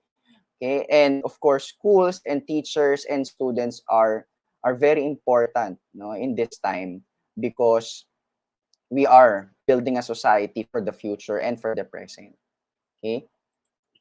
Now, I'd like to jump on with Industrial 4.0. So for those who are hearing this for the nth time already, kasabi nila, Industrial Revolution 4.0 na tayo. And I'm sure you have attended several sessions already about the Industrial Revolution 4.0. And for those who are again hearing this for the first time, it's totally fine. Okay, it's of course totally fine if you're hearing this for the first time, because I'm sure you're all busy with all your tasks and all, no. But we are living in an era called IR 4.0. Okay, IR 4.0 was first introduced 5 years ago in 2016. That's how far it was already. No, parang tagal-tagal na ng 2016, but actually, it was just 5 years ago when the World Economic Forum said, okay, we are now living in Industrial 4.0. But how different is IR 4.0 from the first, the second, and the third IRs? Okay, first of all, the Industrial Revolution 1.0 includes a lot of mechanization process. No, and if you look at the technology being used that time, it uses a lot of the steam engines, no, including the weaving loom. Okay, so at that time, the goal of industries and businesses and firms was to really speed up the processes.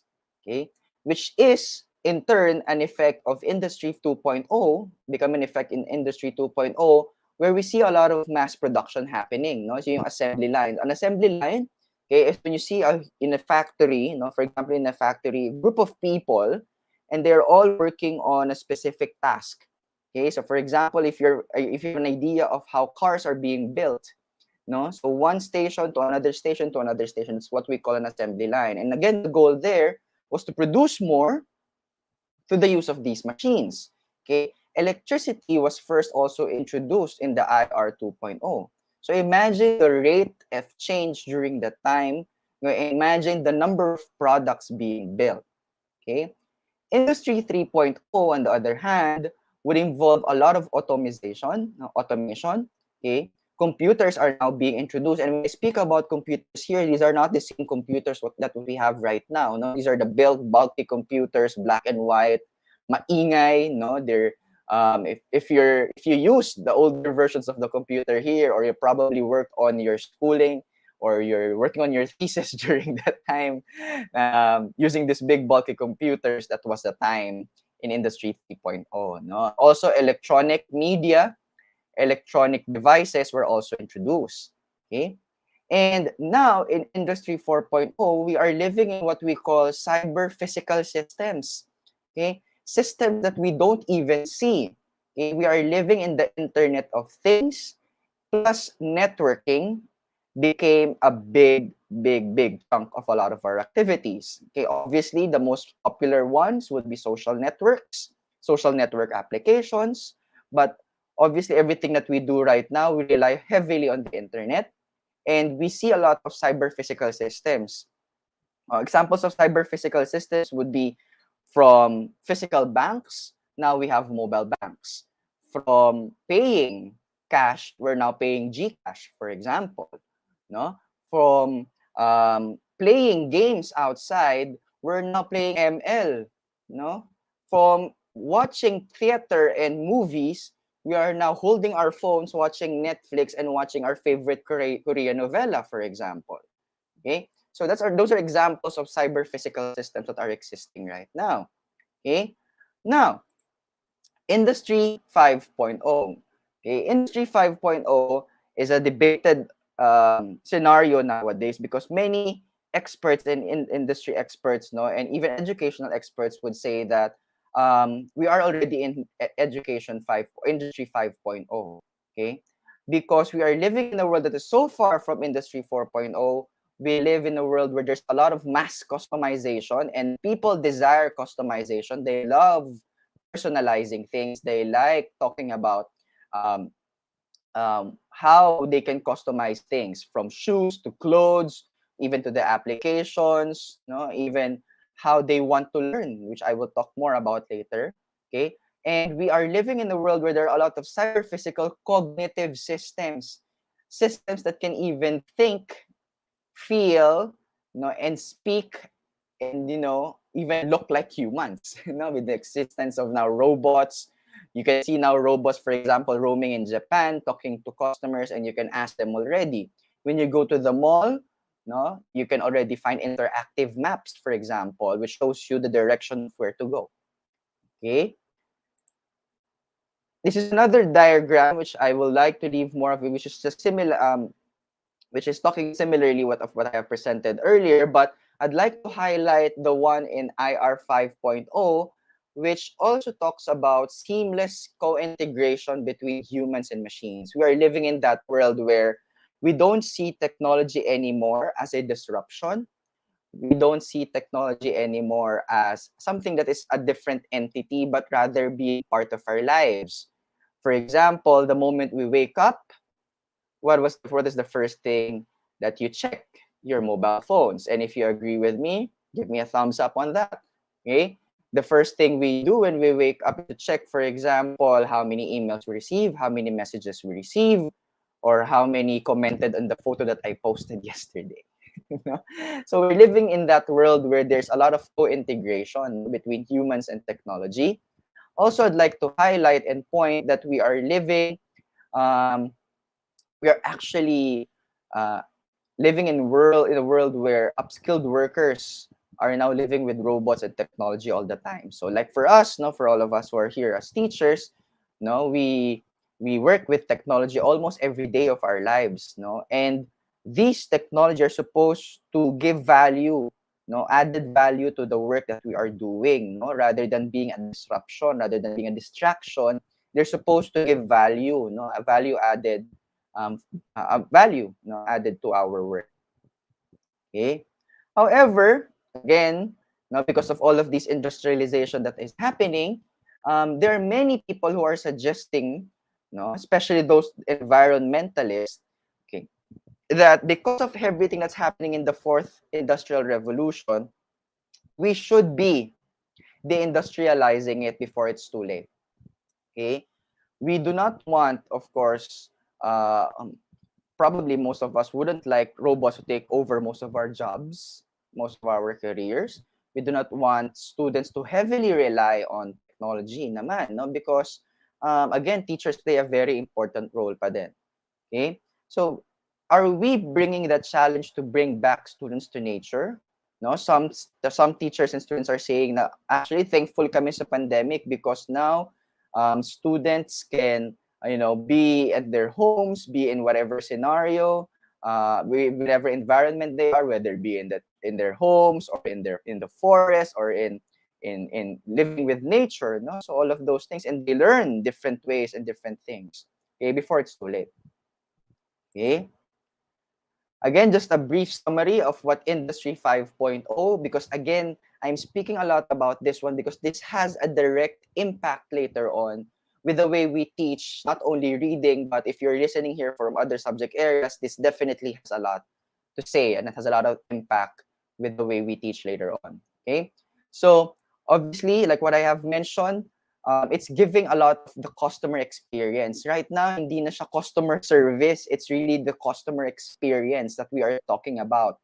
Okay, it's more about the journey of the journey of the customer from the moment you onboard them until they finish their service that you give them.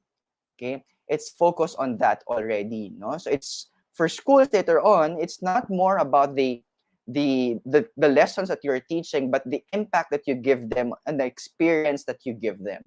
Okay, like what I've mentioned again, hyper customization, which for many teachers and educators, it's a challenge because we are again giving giving different students different types of experience, different types of needs, meeting their different needs, no, but again, this is what the industry demands right now, and this is what we see currently in the world, no. There are a lot of hyper customization and people wanted to have their own taste and feel of what they wanted to have and achieve.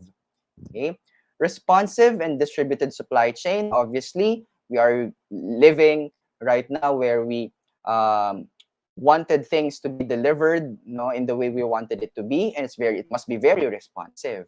Okay, interactive products, ayan, so we interact with technology. We're not only working with smart products kasi ngayon smart products pa yung nakikita natin, no, and it's slowly going in the Philippines, but right now we're more of the interactive products that machines will really interact with you and have those technology give you feedback, no, and also give you insights on some things. Okay, also return of manpower to factories, like what I said, no, the human intervention is still very important. No, so even in factories and industries, no, they are bringing back manpower because, however, this manpower wouldn't be the same type of, manpower that you are giving, that they are supposed to give in the previous revolutions, no, because right now manpower would involve, for example, data analytics, will involve an analysis of the workflows, etc. Okay. Now, in according to Times Higher Education in 2017, to take full advantage of the opportunity created by advanced technology, we in the education industry must have a similar revolution. Okay, not just to meet only the needs of the industry, but also, okay, to give the best possible student experience. So now I'm jumping from the industry to education, no? So, sabi nila dapat daw meron ding similar revolution for education, and okay, obviously this is happening. Okay? Education 1.0 would bring us back to the way we teach through lectures and memorization. Okay? And obviously, as we compare it to now, this may not be the best strategy. This may not be the best way to teach our students now. Although for many of us, no, including myself as a millennial, I was taught probably like this when I was in school, because we were required to memorize, for example, the multiplication table. I was required, for example, to memorize the regions of the Philippines and its capital. Okay? Or, for example, we were taught to memorize chapters of a book, or, for example, we were taught, for example, how to memorize our ABCs, no? So all of those things, and students are learning that way. Okay, Education 2.0 also this time talks about internet-enabled learning. Okay, and when we think of internet-enabled learning naman, similar to Industry 2.0, that's when people are trying to search for more information, no, added information through the internet. Okay, and Industry 3.0, knowledge-producing education, we now use the internet for research, for other things. No, we also get more information and process those data that are available online to produce knowledge.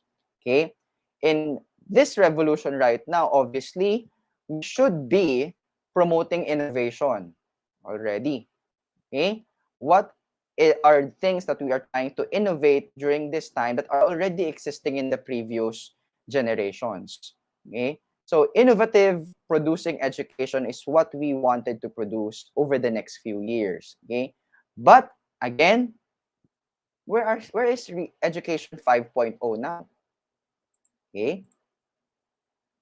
Now I'll be sharing this one, okay, to give you more context, okay, about student influence. Okay, and I want to bring you in this journey with me, as I discuss this one.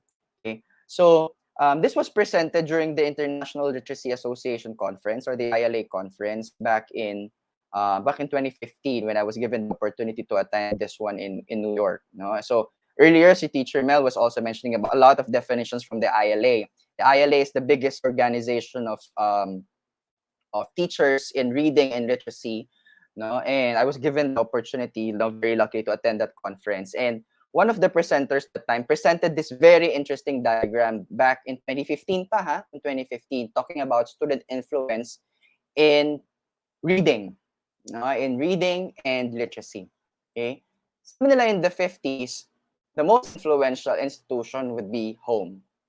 Okay, followed by schools, followed by the church, followed by peers or friends, and media was the last. Obviously, because there was very little media available during that time. Okay? Now, let's go to the next generation, which is the 80s. So, sino dyan yung mga nag-aral? Sino dyan yung mga estudyante during the time of the 80s? Okay? During that time naman, the number one influencer, as we call it, was still schools, followed by peers and friends, and then now you have media coming in, because now TV is now introduced. What else? Radio is now introduced. We also now have the slide projectors, yung mga slide projectors that time that we are being used in schools. Okay? Followed by the church, and then the last would be school. No?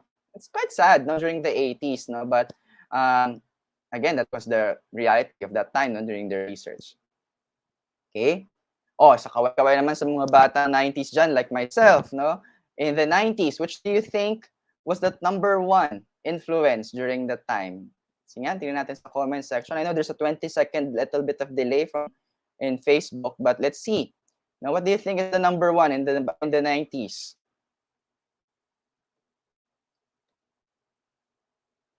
Bahay ba, peers, media, church ba, or school? 90s TV, sabi nila. All right, in the 90s, actually, friends or cliques became really popular, no? Uso yung mga cliques. That's why uso that time yung mga boy bands, girl bands, clique, no? Like Gimmick, clique, no? So the groups, no? So having in pairs and in groups, and friends that time have a very big influence on students, no? So followed by media, obviously, is catching up very fast. Okay, and then you have school, okay, because of the institution of schools as a very important institution. Okay, and then you have home, and then you have the church. Obviously, there are several arguments with this one, because if you're a very religious person, definitely the church would still be your number one. Okay, now let's go to the present and possibly the future. Obviously, number one here would now be media, followed by the peers, followed by the church, okay, because obviously now church are building institutions like schools already, then becoming very popular, and parents would like to bring, no, those values back to schools, okay, followed by schools, and the last would be home, okay. So again, going back to my I think my second slide earlier, parents, no, and guardians are becoming less influential because of media, no? So because of that. But again, we're living in different times, in different places, in different geographical areas right now, and hopefully, we're trying to build that one up. Okay, what you can notice from this one in this study, and that was presented during the ILA conference, it's inverse. It's an inverse of that of the 50s. But kabaliktaran siya ng 50s. No, exactly the opposite of the 50s. No, if you ever you notice that. No, but again, my point here is that the student influence over times have changed, and during the present, media technology will already be the first. Okay, and again, as teachers, it gives us a lot of opportunities to rethink, reevaluate, and reassess the way we teach and the way we impart our knowledge to the students. Okay. There are also different changing demands, no, in teaching reading. No, I'm talking about reading this time in a technology-enabled environment, or what we call TEE. So you will hear a lot of articles right now talking about not only about e-learning. No, if you're in educational technology literature right now, you will not read anymore about e-learning or mobile learning. You're now talking about technology-enabled environment. No, so TEE na yung mas madalas. And even schools right now, in most public schools, they call their offices TEEs already. No, so technology-enabled environments.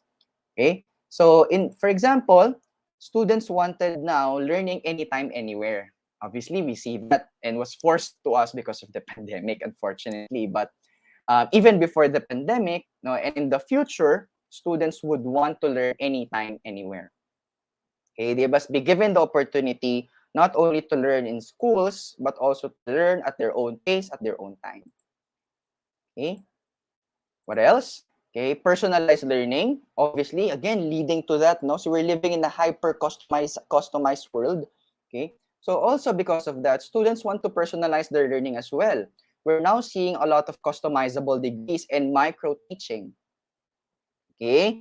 And micro learning and micro credentialing na nga ngayon, no? So hindi na in industries right now, they're not looking for master's degrees anymore or for PhDs. They're in most industries right now, they're looking for micro credentials. Or do you have a certificate, for example, of using data analytics? Do you have a certificate of a certain skill? No, so they're looking at customizable degrees now. Um, they're really looking at ways to customize based on what the industry demands, and at the same time how students would want to learn. Okay, so like I said about that, students choose how they want to learn as well. Do they want to students must now be given the opportunities to choose. Sabi nga nila, we should be working on a buffet type of environment in schools right now, no? Especially after the pandemic, because we cannot force students anymore to go back to schools if they don't want to, be in schools anymore and want to learn at the comfort of their homes. No? So for example, no, buffet environment na, they can choose to, for example, go 100% home, 50-50, or fully online. I don't know that. No, it depends. Okay. In the same way with the topics and the things that you learn. No, so for example, do they want memorizing? Do they want reading through media? Do they want print books? It should be a buffet. No, so they must they can pick and choose whatever or however they want to learn. Okay. Now, project-based learning, and I hope we are working on this one, not only working with our performance tasks, but also working on project and problem-based learning. Now, I know you're really trying hard to work on this one, but again, this is something that we see in the future moving forward. Okay, experiential and hands-on learning. Okay, experiential or hands-on learning. They look at ways on how they really assess now. Students already know how will it impact my life in the future.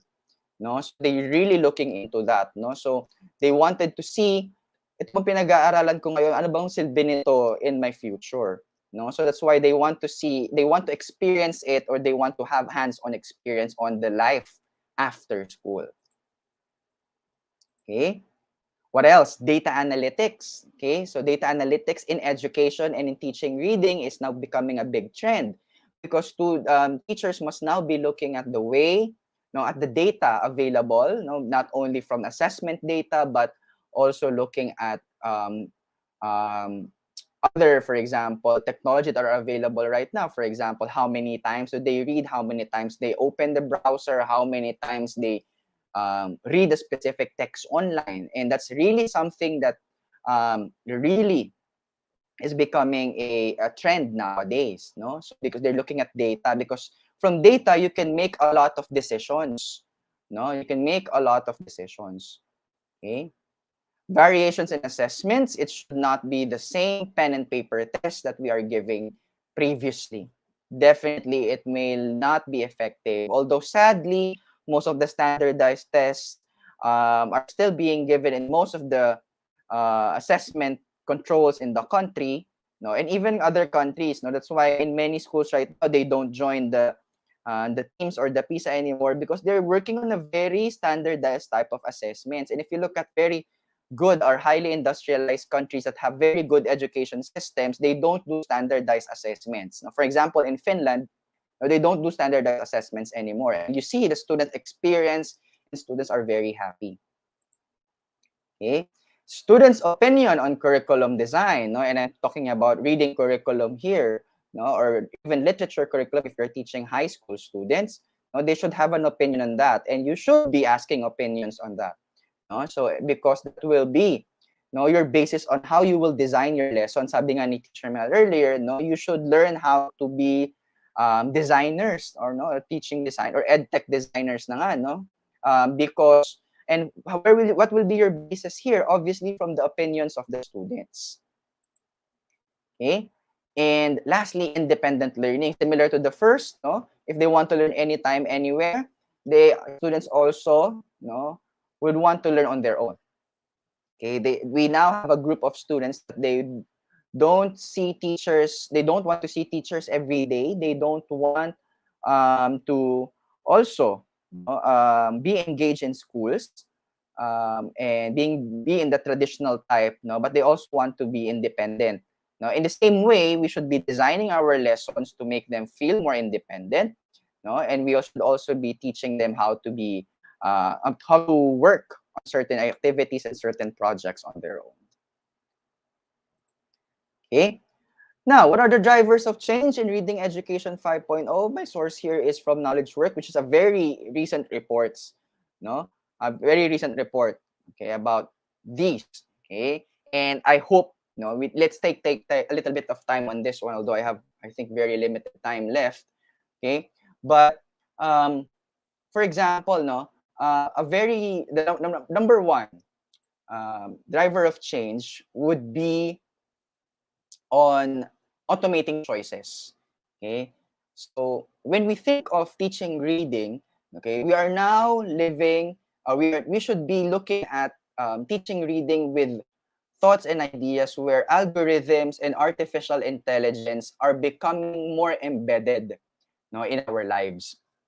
Okay, what we say about algorithms and algorithms, for example, yung um, you just search one item, for example, in Shopee, and then the next time you open Shopee, anything similar to that product lalabas na yan, because now technology can tell you, no, yung algorithm, no, yung interests mo. No, if we put that in the context of reading, no, if a student would love to read a certain topic or a certain context or a certain concept, no, we should be looking at that data already. Okay, because that will help you design your assessment, design your teaching strategy, design your lessons. Okay, many of the things are being automated right now as well. With our experience, even the services that we have, even the interaction from one student to another. No, even the interaction between text and the student is now becoming more automated. No, now in many publishing companies, including with us in Cambridge, with McGraw-Hill, now with Oxford, which I was part of, um, adaptive technology na ang sinasawag nila ngayon, no? So, where the text and the material will now be interacting with the student based on the needs of the students, where they are struggling, and the technology will now give them materials based on their skills, their levels, so all of those things. Next would be civic superpowers. In reading, it's very important to look when we teach reading, it's very important that we give the time, place, context at the same time. And obviously, right now, because of the power of social media, individuals, even nonprofits, even voluntary organizations are flexing what they call their civic powers, flex na ng civic muscles nila, even in literature, even the materials that we read. Their participation in media, and even machine learning, also in data analytics, it's a growing phenomenon, and of course, obviously, their influence to the government. Okay, so you will see that with most of the materials that we see right now, with most of them that are available, made by the government or made by the different non-government organizations. Okay, accelerating brains, very rapid ang advances, in technology. There's now e-neuroscience, where experts are now studying the way students read and learn through the different types of technology. Okay, combining them, technology and neuroscience, to transform, cognitive abilities of the students. Again, going back to adaptive technology earlier, so this is very, very similar. They are now shaping minds of students because of different tools, and how they relate with one another, and even the surroundings. Okay. However, okay, another driver would be the toxic narratives naman that are available. So contrary to the civic powers earlier, now students are faced with a lot of toxic narratives, and we must be, as reading teachers, be very careful with that. The narratives and the metrics of success that we as students will read over time, and the achievements, the idea of achievement for them have changed over time. Even how they see people's aspirations, the choices that they make, and they're even detrimental to the health. And I'm speaking about mental health now, of the students. Yung idea of toxicity in the system and in the institutions. That's why many students are clamoring for mental health breaks, for school breaks and all, because this all of that now available, because of the toxic narratives available right now. So again, that's why very important, yung MIL, Media and Information Literacy. I'm very glad it's now introduced as a subject. Before, Many private schools would only offer it as an elective, not a required course. But now the public school system has adopted that. Okay. And lastly, remaking geographies, obviously because of migration patterns, small scale production, as well as the effort to grow place-based or cultural assets.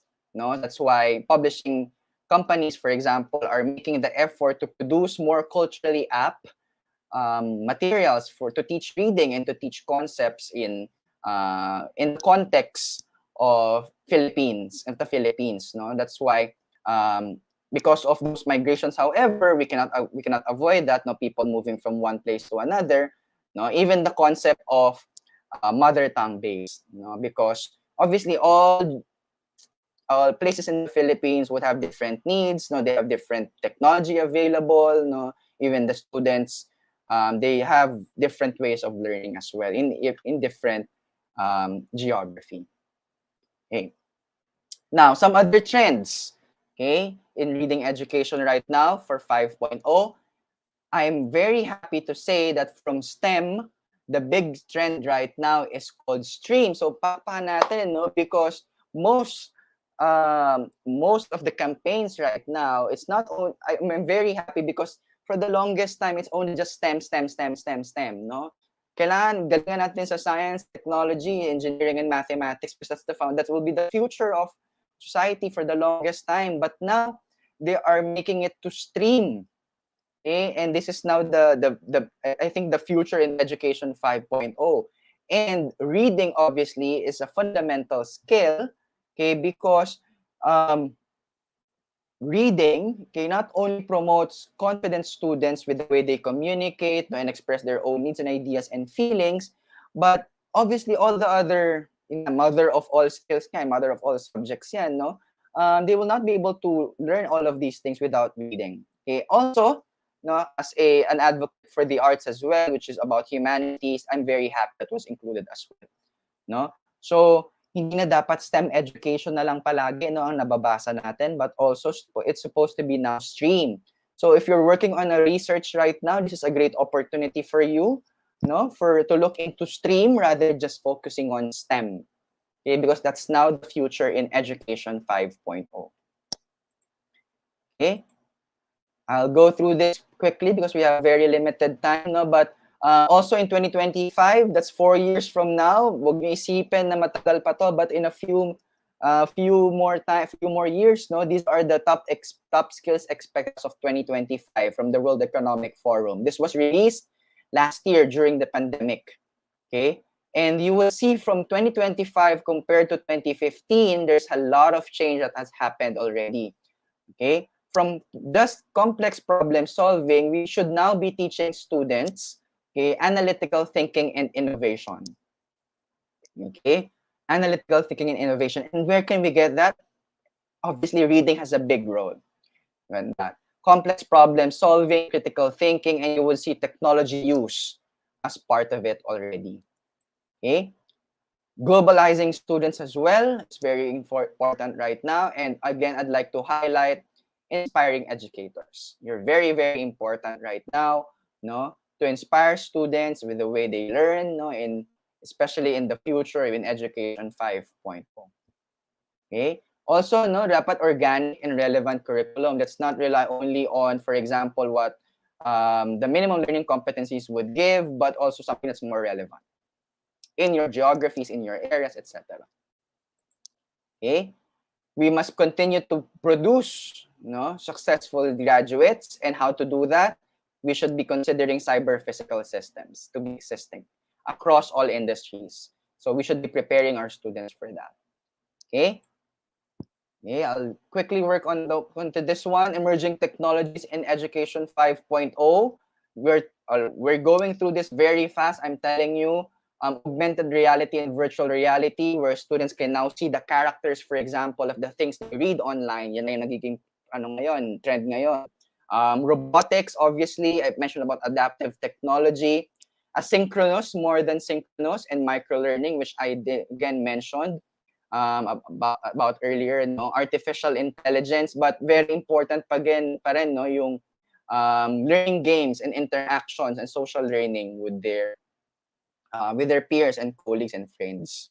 Live streaming, nagsisimula na yan ngayon, but AR and VR is something to look forward to, I think, in Education 5.0. Okay?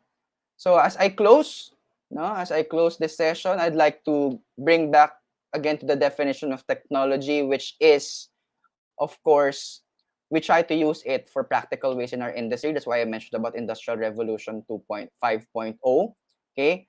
It's an evolution. Is it disruption, or is it the only thing certain? And I'd like to leave you that as part of your reflection. And I think most of you would agree it's the only thing certain. Okay? The digital revolution would continue to evolve over time, and we are now on this stage where we see the technology that would help us prosper in the future. Now, it may be a little bit of a pain right now because we're seeing, especially right now with access to technology in many geographical areas right now, na medyo may social pain pa din, but eventually it would lead to transformative change and prosperity. Okay? And the power of teachers, reading teachers in Education 5.0. And again, this is very unique for every reading teachers and literature teachers who are with me right now. You're very, very good at putting human qualities in the center of education, because reading text, teaching them how to read, putting them, humanizing whatever is in the text, it's a very powerful skill for teachers, reading teachers in particular. Okay? Reading, consider the needs of society and the learner's needs, which again, I overemphasize, I think. Viewing learners as agents of change, so we should be also personalized learning. Okay. Mindful interaction with technology, again, either the amount of time that we give them and even the things that they read, and considering mental health. Okay. Big picture of education for lifelong learning. Redefining your assessments and evaluation. Sabi nga nila, teachers right now, they're not facilitators anymore. They should now be consultants na, So from being the active person in the classroom, from facilitators, now consultants na lang, Na wag naman lang, consultants na tayo, as teachers, because of independent learning, because of access to knowledge everywhere, anytime, you must be available for students to consult, to verify information, for example, or to add more information to what they are already learning right now. Okay? And of course, utilizing and creating new resources, it has a big publishing impact, especially for me, and for everybody in the publishing industry, it has a lot. And the same way for teachers, consider other sources of information, not only text, but also other forms of technology. The use of technology will increase and will continue to evolve, and let's just say that we have no choice but to adapt and adopt. Okay? And again, for teachers, who dares to teach must never cease to learn. And I'd like to leave that with all of you this morning. So thank you very much. I'm sorry I went ahead of time, but if there are any questions, feel free to ask. And I hope I was able to impart some information. Thank you very much. I'll give it back to the host. Wow, That's a that was an wonderful awesome. that was a wonderful presentation, Sir Dino. And there are a few Thank you. questions on the comment section, Mhm. but it's filled with a lot of appreciative messages. Like they really learned from you. One Mhm. message from Mom Grace is, "Good Mhm. morning. I'm teaching in a far-flung school. As a reading coordinator, it is very challenging to teach reading in times of the pandemic, since we don't Mhm. have stable internet connection. But I see to it Right. that I give differentiated Mhm. instruction, reading activities to our learners to access their reading ability. Thank you very much Mhm. for giving us these 4 consecutive Saturdays for us teachers to learn more how to embrace and appreciate teaching reading a new normal." And in your Mhm. presentation, Sir Dino, I really like about the idea of buffet learning. That's really true, no, na Yes. dapat nagbibigay Mhm. talaga ng iba't ibang Yes. na. Yeah. Mhm. As much as we love Ayan. eating buffets, it's the same way we do it with our students. They should be given options and choices. Yes. Yes. Yeah, Mhm. talagang ano Miss May 'no, yung ating Industry 5.0, Education 5.0 siyempre yung reading. So, Mhm. and Mhm. dito nakita ko from Ma'am Jinto yung I am learning so much, the speaker emerging concepts and how the development of reading beyond technologies. Thank you. Ayan po. Mhm. Actually, Miss May, ang dami ditong appreciation talaga for Sir Yes po. Dino. And we will now go Mm-mm. over, Sir Dino, to a Mm, question given by Ma'am Marisol Cinco. Our school yeah. uses the public address of the barangay to bring the stories to our learners for them to listen to. So, for them to listen so that they may develop motivation and appreciation in reading. Where does TEE? Uh-huh. Very good. No, I think this is a very good strategy to begin with, no, to use the public address or the PA system, no, of your school to deliver stories. And that alone already is an example of a TEE. Okay, so a technology-enabled environment is putting technology as part of a Mm-hmm. strategy or utilizing whatever forms of technology that are available in your environment or in your Mm-hmm. schools. It doesn't have to always be the most advanced form of technology, no, whether it's a PA system, whether it's a mobile phone or even radios right now, ginagamit na yan ng EdTech unit, or you're using televisions right now. I know Yes. Teacher May is a broadcaster now. So see all of those things. No, that's an example of working in a technology-enabled environment, no, or teaching in a technology-enabled environment. So that's fine. It's all totally Mm. fine. And if you can utilize more that are available right now, no, in your schools, again, it doesn't have to always be the highest form and the highest level of technology. Yes. Oh, Mm-mm. Tama Teacher May, I yun. have seen another question here po. Sige po. Yan, Far from away. Cecile Marmol. Sir, do you have a Mm, tutorial in making application mm. for self-assessment tool in reading using technology? Ayan po. Baka may Mm. mga tutorials po daw kayo at This is a mag-subscribe very sila. good this is a very good session to look into in the future, no? And I think Mm, I'm sure the host May and or other organizers here will look into that in the future. It's a very interesting True. topic because at the end mm-mm. of the day, no, assessment will be the next idea, the next concept, no, in educational pedagogy that most teachers and students would look into. Unfortunately, I don't have that tutorial right now, and I don't have much time to give you that. But definitely, you can look it over in the internet. There are a lot of other ways to assess, varied ways to assess students right now. Mhm. Yes. Thank you so much. Ayan. Mhm. Mhm. I really like it. And habang tayo, tingin Mhm. tayo kung may questions tayo sa comment section. So far, wala naman. Mhm. And most of the messages, Mm-mm. Sir Dino, are congratulatory messages, messages of Wow. appreciation, talagang na-appreciate. And I really like how you contextualized your Mhm. session na nag-deliver ka ng history and Mhm. then you proceed to the main content of your presentation. Once again, thank you so much, Sir Dino. Thank you. Dear participants, Sir Dino A. Dano from Cambridge Press University. Thank you so much. Thank you. Have a great day, everybody. All right. Now we will be proceeding to our third speaker. Ayan. So, our third speaker, student pa lang ako from PNU. I am very inquisitive, very curious about her strategies in reading because it sounds magical. But looking at the posts and testimonials of her clients, her services are very much effective. Now let us learn from our speaker and know something about her. Our third speaker is Ma'am Veronica or Teacher Vicky. She finished her BS degree in Development Communication, major in Educational Communication at the University of the Philippines, Los Baños, and had her master's degree in education at the University of the Philippines, Diliman. She took her diploma in dyslexia at UK, London Blackford Center for Dyslexia with High Distinction Award. Last October 2019, she was awarded as one of the UPLP Distinguished Alumni in recognition of her educational leadership, promoting quality education in the Philippines and other countries as curriculum developer, reading and dyslexia expert, author, and entrepreneur. She previously worked as an educational researcher, editorial assistant, and teacher trainer at the UP National Institute for Science and Math Development, or UP NESMED, at UP Diliman before she, her husband, and mother, a retired UP professor, started their very own private school inside UP Los Baños called the Learning Place, or TLP, which is now its 21st year of operation.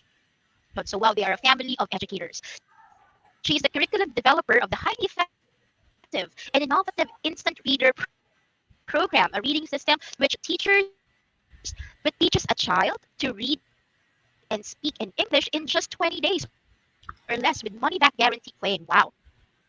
This research based, tested, and proven instant reader program, catering to both non readers and struggling readers, has been making a significant mark not only in the lives of the 21st century Filipino children, but in the global learning field as well.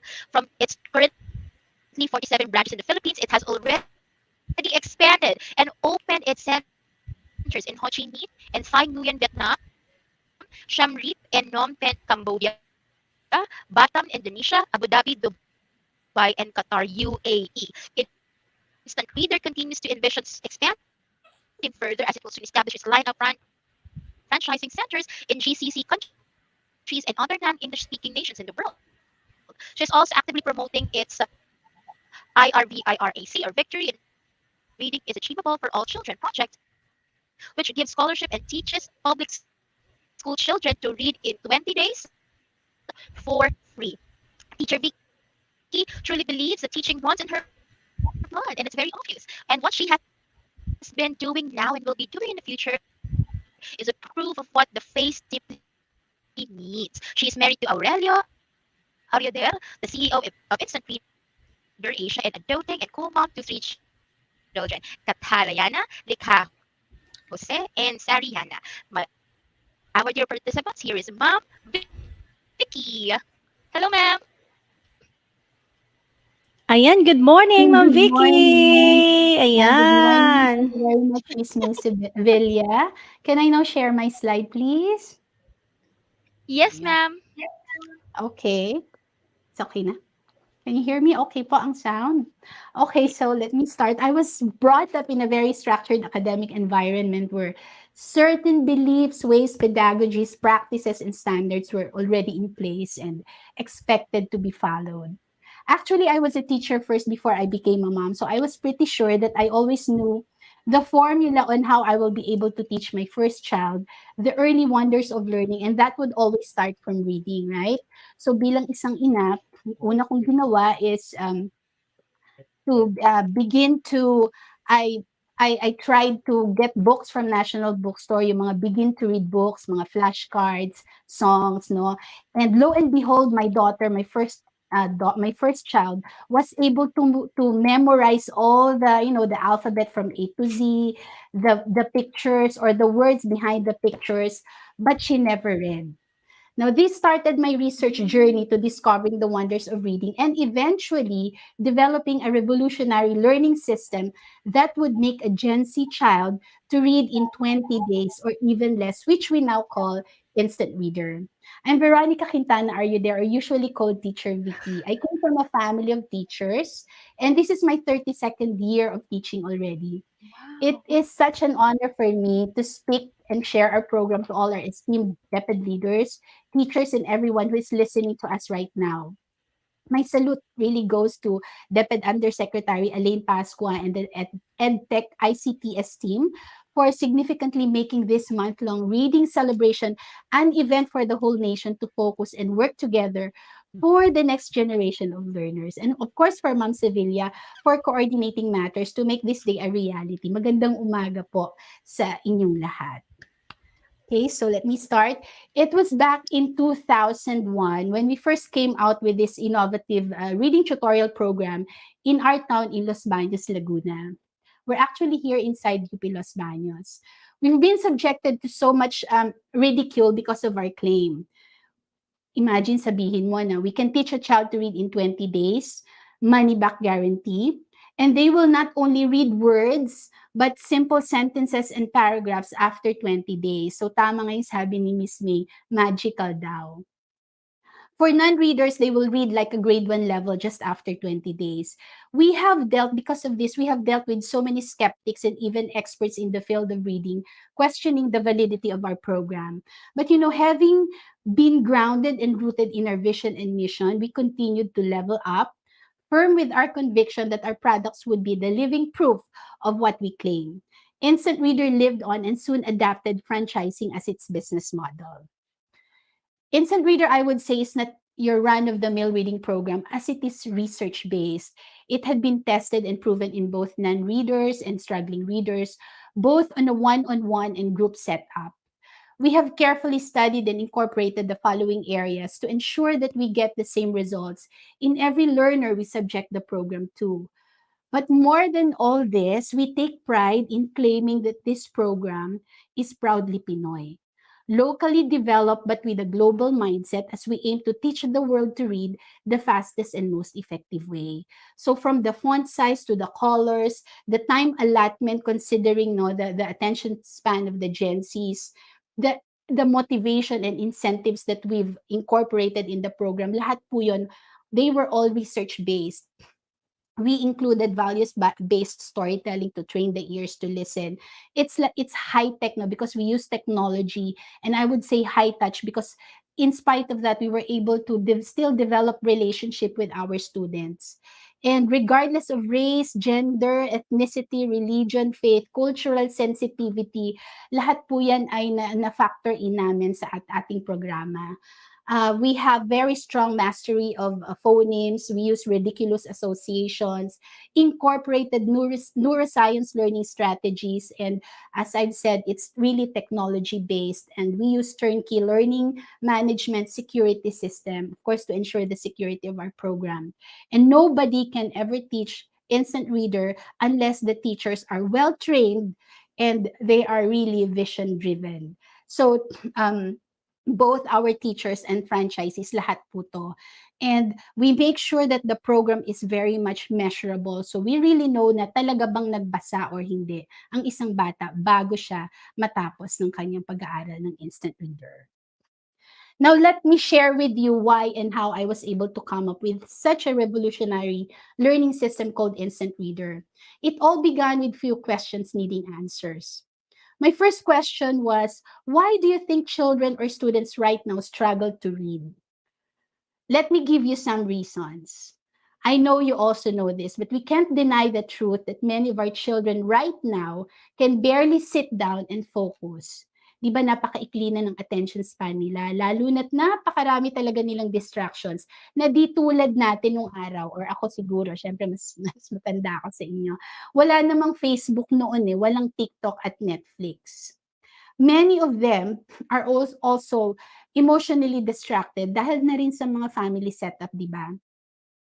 Marami ding mga bata ngayon na walang mga magulang sa kanilang tabi, or yung mga tinatawag na absentee parents dahil nagtatrabaho sa ibang bansa, or maaaring sa kadahilanan ng paghihiwalay. Ito po lahat ay may malaking epekto sa isip at puso ng isang mag-aaral.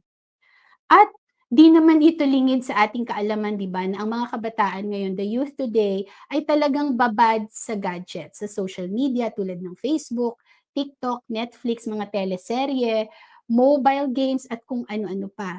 Di ko naman sinasabing mali ito or bawal, pero di natin maikakaila na maraming oras talagang nauubos nila sa mga ganitong bagay at mga kagawian, di ba? And can you imagine, the overloaded curriculum, devoid of mastery thing that they face on a day-to-day basis? Can you imagine your child as a non-reader or struggling reader with all the subjects they are prescribed to learn in school? Going back nung face-to-face, di ba, ilang bata ba ang tinuturuan ng isang guro sa loob ng silid-aralan? Kaya ba talaga sila lahat turuan ng mga guro, knowing na magkakaiba sila ng mental ability or ng learning style? This is nung face-to-face. So paano na ngayon na no face-to-face na ang pag-aaral ng mga bata, di ba? Mas matindi ang challenge. This setup compounds more the problem. And whether we accept it or not, reading is the most affected among all the skills a student needs to learn. Lalo na yung 2 taon na walang face-to-face. So imagine kung hindi sila naturuang magbasa sa loob ng 2 taon. Now let's go to the next question that led me to really challenge what has been usual or the initial practice of teaching a child to read. Do you think that teaching the alphabet is the very first step for a child to learn how to read? I know lahat naman po tayo, di ba, tinuruan muna ng alphabet bago tayo nagbasa. Pero ito pa rin ba ang best way o paraan para matuto magbasa ng mabilis ang isang bata sa panahon ngayon o sa mga tinatawag nating mga Gen Zs? Meron pa bang ibang paraan para matuto sila ng mas mabilis at epektibo? In my research, I have proven that teaching the alphabet first slows down the process of reading. It goes against the natural process of learning to speak, which is an important skill a child needs to acquire before he learns to read. Now, why did I say this? To all the mothers who are here, natatandaan nyo ba kung ano ang unang salitang binigkas ng inyong anak bago siya nagsalita? Tandaan nyo pa ba yon? Tama, mama. Di ba nag-sound out sila? May mga maliliit silang mga tunog na binibigkas, like, di ba pag may kailangan sila, they're trying to sound out, di ba? So it is very natural for toddlers to sound out even before they speak. It was the introduction of the alphabet that made reading harder to learn. It was totally not aligned with the natural speaking and reading process of a child. Sa tagal ko nang nagtuturo at sa dami ng batang aking nakasalamuha, at 3 na rin ang aking anak o aking mga anak, wala pa kasi akong nakilala o natandaang bata o sanggol na may kailangang sabihan at iparating o ibigkas, tapos sasabihin niya ay W, Q, T, TRCAPVG. Diba? Hindi siya aligned, no? Kayo ba may mga na-meet ng mga batang ganito? Kasi gusto ko po talaga siyang ma-meet. Wala pa po akong na-meet until now. Okay, so let me go to the next question. So kailan ba dapat turuan magbasa ang isang bata? Ito ang aking sunod na naging katanungan as I was working on my research while developing Instant Reader. Are we being so pushy when we teach our child to read early? Handa na ba ang utak nila? Hindi ba napakabata pa nila? Dapat naglalaro lang sila, masyado pa silang bata. Ano bang pinagmamadali mo? Pero ang siyensya na po ang nagsabi, no? 90% of a child's brain development happens before the age of 5. Halos buo at kumpleto na po. Ibig sabihin ay handang-handa na ito mag-umpisa upang matutong magbasa at syempre dapat na isaalang-alang naman natin of course ang tamang programa o sistema na angkop sa edad at pag-iisip at kaugalian nila. This only says that we are actually not violating anything by teaching them early. Because actually we're even depriving them of what they are capable of acquiring and learning given the potentials or mental capacity that they already have. According to Robert Ehrlich, it says here in this quote, experts tell us that 90% of all brain development occurs by the age of 5. And if we don't begin thinking about education in the early years, our children are at risk of falling behind the time they start kindergarten. And this quote perfectly affirms what Ehrlich says. Let's pass the truth to the next generation and let us teach them early what we have learned late. Ngayon, silipin natin how reading is being taught through the use of phonetics, which is the current or conventional approach to teaching early reading in classroom called the phonetics method of teaching reading. So yung phonetics, the alphabet and phonetics. So in phonetics method of teaching reading, no, students are taught not just the letter names, but the sound solely confined to the 26 letters of the alphabet, deliberately categorizing vowels and consonant letters. So siguro tanda naman natin ang mga vowels natin, no? A, E, I, O, U, A, E, I, O, U, and then the rest consonant letters yon. Now let's review the phonetics and alphabet tandem of teaching reading. Okay, regardless of the generation where we belong, whether Gen X ka, katulad ko, Gen Y, Millennials, or Gen Zs, we were always taught that A is for apple, I is for igloo, E is for egg, G is for goat, and so on and so forth.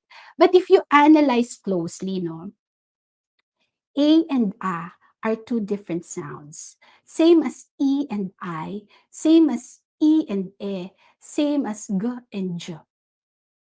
So we were actually conditioned by this method, which we passed on to the next generation, our 21st century learners, the Gen Zs that we have right now. Now, let's see how our kids are taught to read basic words. Tingnan naman natin, paano ba tinuturo ng teacher ang basic words, diba? So usually, teachers will guide students to learn simple and basic words. She will instruct students to follow after her, diba? Sasabihin ni teacher, everybody, let's read together the word math. Then, there's a picture of math beside the word, diba? And so on and so forth. Sa cat, sa ball, sa dog, sa sun, sa pig. So, laging indito yung word, katabi niya may picture. Pictures are placed beside every word, and we would always think and believe that lo and behold, reading transpired. Then inconsistencies creep in. Let's analyze this A is for apple, di ba?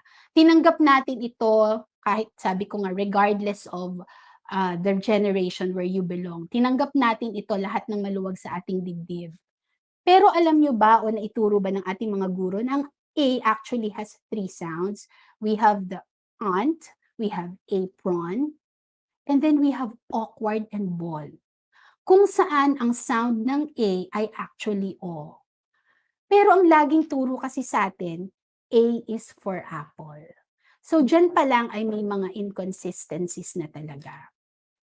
So ganito rin sa U is for umbrella, di ba? U is for umbrella, magkaiba na siya U and umbrella. Iba na yung sound po niya. Pero may urban, nagiging U. Nag-under, merong universe. Magkakaiba sila ng tunog. Pero ang usual na itinuturo, pag inintroduce po ito sa bata, U is for umbrella. Now, let's go and look further, no? How about the words without pictures na madalas nakikita o nakasingit siya sa mga instructions, sa mga stories, etc. At ito madalas ang mga salitang hirap na hirap basahin ng mga bata na nagdudulo talaga ng hindi pagkaintindi ng kanilang mga binabasa kasi di naman naituro sa kanila ng may larawan sa tabi. Kasi it's always, di ba, there's a picture beside a word. Tulad ng mga ito, yung mga some, have, come, said, what, like, where, there, so, do, to, want, etc., etc. Di ba ito ay mga common words na nakakasalamuhan nila? So, paano na lang ang mga ito, no, na wala namang picture or larawan sa tabi? Kaya madalas sasabihin natin, mali, hindi ganyan ang basa niyan. Ano ba? Sinabi ng have yan, sinabi ng come yan. So, ganun ang nangyayari. We have actually conditioned our students to learn to read with pictures, but the reality is that not all words, or the truth is, not all words can be picture-aided. Kaya napakaraming bata na madalas minememorya lang nila ang mga salitang kanilang nakikita at di naman talaga ito tunay na nababasa. So ano ba ang nangyayari? The child is trapped, diba? They can't reach fluency in reading. Bored na bored sila pag walang picture ang mga binabasa nila. Isa siyang kasumpa-sumpang babasahin when in fact ang mga literature na walang pictures ay napakaganda ng mga kwento at malaman ang mga impormasyon. Nawala ang pagmamahal nila sa pagbabasa at madalas ang tinitingnan lang nila ay yung mga litrato at di yung mga salitang nakapaloob sa kanilang material na binabasa. Kung may kaya ka, tutors would come in. So usually, lalo sa private school, lahat halos ng bata may tutor. No? Kasi nga, nalilate sila dahil meron silang trap when it comes to reading. So balikan natin itong tanong na to sa mas malalim na pangunawa. No? What is the main reason why reading is really hard or something not easy to learn or acquired by most normal kids inside the classroom? Bakit nga ba? Why? Because reading is not a natural process. It can never be acquired by a child naturally. It is one of the most complicated skills a child will ever learn in his life. Di siya tulad ng paglalakad at pagkatutong kumain na kahit di mo to ituro ay natural lamang na natututunan ng isang bata, di ba? Magngangangat-ngat yan, magkakakain yan, no? Matututo siyang isubo ang kanyang pagkain. Sa reading kasi, kailangan ng isang tahasan at sistematikong paraan upang ito ay kanilang matibay na matutunan panghabang buhay. And let us also remember what the ultimate goal of reading is, no? As what was discussed by Ma'am Melissa Orencia a while ago, no? Reading is nothing if one cannot understand what he or she reads. Magiging makabuluhan lang kasi ang pagbabasa kung ito ay nauunawaan ng nagbabasa. So when you say it's the ultimate goal, dahil ultimate goal siya, no, sa reading talagang ultimate goal is reading comprehension. So it means it is the end point of reading. But before we reach that goal, we need to start somewhere to ensure that the foundation is strong and targeted to enable us to accomplish our main goal. And according to National Reading Panel, isang committee to or isang body who assess the effectiveness of different approaches used to teach children to read, there are actually 5 key elements to an effective reading instruction. And the first thing a child must learn is phonemic awareness. It was never mentioned that alphabet dapat ang mauna. This is one of the best predictors of reading success, but most schools fail to teach this crucial reading skill. So what is phonemic awareness? It is actually a process of learning to read by harnessing one's ability to hear, identify, categorize, and manipulate small individual units of sounds called phonemes. Katulad ng the letter M, no? It's not really called letter M, but the sound of Hindi mo siya sasabihin ma. It's only Kasi pag sinabi mong ma, dalawang sound na yon, and a. Okay, so do you know that there are about 44 standard phonemes, but only 26 letters of the alphabet? So this clearly tells us that more than half of the sounds a child needs to learn were not covered under the phonetic system of learning reading. So it is very clear that there are so many gaps unfilled when they were taught how to read. Sa umpisa pa lang. Actually po sa instant reader, we were able to identify 52 sounds in all. Now, let's go back to the phonemic awareness. No? Phonemic awareness itself has a process to go through in order to learn this. There is the process of categorization of these small units of sounds. Remember, 44 po yun. Isolation of phonemes, blending skills, the ability to manipulate phonemes so they will be able to reach fluency. Remember, there are 44 standards, as I have mentioned. And just to master them is a long haul. So you need to really do strategies to fully grasp this because it is only when the child reaches fluency in reading when he begins to enjoy reading. And only when he has mastered the phonemic way of learning to read. Masaya at masarap ng magbasa kapag fluent na ang reader. Okay? Kapag fluent reader na ang isang bata. At dyan lang nila mauumpisahan na ma-enjoy lahat ng mga books na dapat nilang basahin or mga dinodonate sa kanila. Kapag sila ay fluent na at meron na silang pagmamahal sa libro, then that's the time vocabulary is slowly being developed. Doon pa lang po sila makakarating sa reading comprehension if they have very good or strong vocabulary bank. Now, sa instant reader, because there are 44 phonemes, it is only 20 days. So we do a lot of strategies like meron po kaming ridiculous association, may storytelling, we have incentives no, to hook our students into the lessons every day for the next 20 days, no, and the neuroscience techniques, which I will be sharing with you later on. Now with all this, we go down to the next most crucial question. Are reading teachers trained to teach reading the right way before they took the job? Do they have the knowledge or have been equipped even before they face this very crucial battle of teaching these Gen Zs the most important skill they will ever learn to allow them not just to cope, but thrive in school and beyond? You know what? A complicated skill must always be taught by someone who has been through its practice, has a full grasp of the skill itself in order to transfer this with confidence and diligence. I've been talking to several teachers, going from one school to another.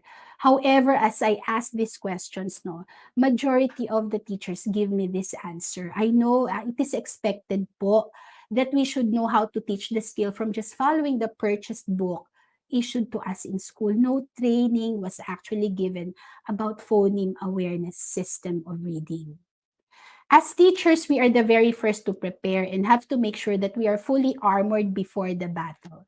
Remember, hook, line, and sinker. Kung ano po yung ituro natin, kukunin po yan ng ating mga estudyante. No? Talaga pong nagre-rely sila sa atin. Remember, let's also remember that children right now are so different from those we have taught before. And dito nga po sa instant reader, we made sure na holistic po yung approach namin, taking into consideration all the factors such as the makeup and nature of our students. Naniniwala kasi ako na one could have the best program in place, but if the hearts and minds of the learners are not prepared because of the distractions that they are subjected to, we still cannot get across and teach them the most complicated skill that they will ever learn in life. No? So we have really a program that works, but we have to make sure that the heart and mind must connect. It is very important to consider neuroscience in teaching kids how to read. We need to make sure that as we introduce reading, the left and the right brain are in sync, so that we are able to manage the distractions that they do have on a day-to-day basis even before they entered our classroom or the learning arena. Kasi bago po talaga natin yan, bago pumasok sa atin yan sa paaralan or sa pagtuturo, marami pong mga karga yung mga bata. Marami talaga silang baggages na dala-dala. So we have to make sure that before we teach, the heart and mind must be connected. Now, let me show you this brain scan picture. No? To the left, we see the brain is in imbalanced state due to many distractions, no? While the one in the right shows a scan of a brain in a balanced state. The one in the right is the best condition to allow us to teach a child or an individual to read. The brain must be in the alpha state of mind. Okay? Mahalaga po yun. Now, let me share this with you. No? There are billions of neurons inside our brain, and they continue to interact with each other on a day-to-day basis. We have the beta state, the alpha state, the theta state, and the delta wave state. The beta wave is actually our usual normal state. Like right now, nag-i-interact tayo, nakikipag-usap tayo, nagre-react tayo. We are in our beta state. While the alpha wave is the best state of our brains when one is calm and very much ready to learn, understand, visualize, and properly file what they learn. So yun po ay kailangan natin, no? Para talagang mas maayos nating mailagak yung gusto nating ituro sa ating mga estudyante. So how do we attain this? How do we bring the minds and the hearts of our students into the alpha state wave so that we will be sure that they will be able to understand and get what we are teaching them? Okay? We've got to incorporate mindfulness breathing as part of their learning session. You know what? Children hardly breathe the right way, di ba? Unlike our time nung panahon namin or yung medyo mas bata-bata pa sa akin, we have loads of physical activities outside our homes. Remember? Di ba naglalaro tayo sa labas, talagang pawis na pawis tayo. Kahit sa school, bago nga tayo tawagin ni teacher, mga talagang naglaro na, nagtakbuhan na. We have loads of physical activities outside our homes, but the kids nowadays do not sweat anymore as they play mostly online. So di na dumadaloy ng maayos ang kanilang mga dugo sa kanilang mga utak. So we need to teach them techniques on breathing to calm the mind and awaken their hearts and spirit to learning and put them into the alpha state wave. So first is the mindfulness breathing and then positive affirmations. Now it's really time to examine how we have been teaching and not just bringing our students into the compliance on the topics they need to finish without even considering if their hearts and minds are ready to learn. We need to let them hear positive words, affirming their abilities and potentials as individuals, knowing that there is power in words. Diba madalas sinasabi natin, concentrate, focus. We often tell them to concentrate and focus, but have we really taught them how it is to concentrate? Hindi nga nila alam lagi nating sinasabi, pero hindi naman natin sila tinuruan paano nga ba mag-concentrate. Yun ay isang napakahalagang bagay para sila ay matuto at makinig. Diba? So we need to challenge the status quo and teach them the way they must learn and not the way we used to learn. Now, let me give you an analogy. During our time, we use typewriter to work on our thesis. Yes po, naabutan ko yun. So kung sino mang nakaka-relate dito, alam ko nagkakaintindihan tayo. But now, everyone uses desktops or laptop. We can't say typewriter didn't work because we were able to deliver what was required of us way back then, di ba? Natapos natin ang mga thesis natin, mga reports natin. But times have changed.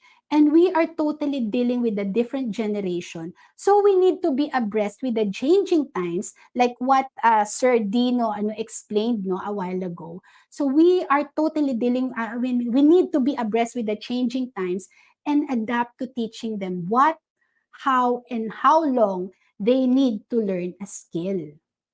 Reading as the forefront of learning cannot remain in the backseat, but it had been. It has to be taught early and fast. Otherwise, the unstoppable evolution of technology will eat and leave them behind.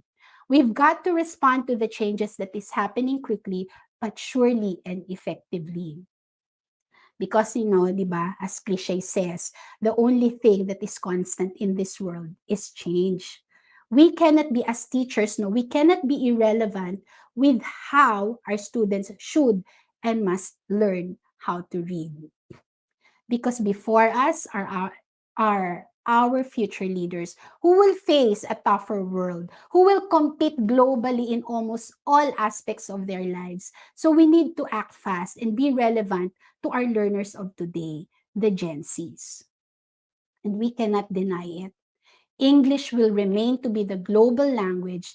And even if you work at home, di ba, like what's happening right now, you are to collaborate and communicate with other nations, with other companies, with other organizations. So without strong foundation to reading, you will always be left behind. And the best thing to prepare for tomorrow is not when they're in high school already or when they're in college already, but now. This is the reason why we firmly believe that reading can be taught in 20 days or even less to these Gen Z learners. We have tested and proven its reality, and we hope that more Filipino children will join the bandwagon and read the instant reader way. It's been almost 20 years already, and year after year, we get to have certified instant reader graduates from different parts of the country and even outside the Philippines. I must admit, instant reader program has cost. However, we believe that reading, being one of the most important skills a child has to learn, must be taught to everyone regardless of economic background. Money should never be a hindrance. And a big part of instant readers' vision is commitment to this premise. Thus, all our franchisees adhere that for every instant reader enrollee, another less fortunate child must also read.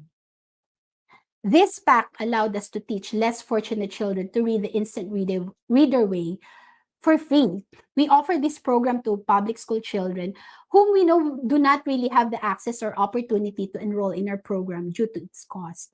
Thus, we launched the IR Virac, or Victory in Reading is Achievable for All Children. We first did this program in Virac, Catanduanes, where my parents came from.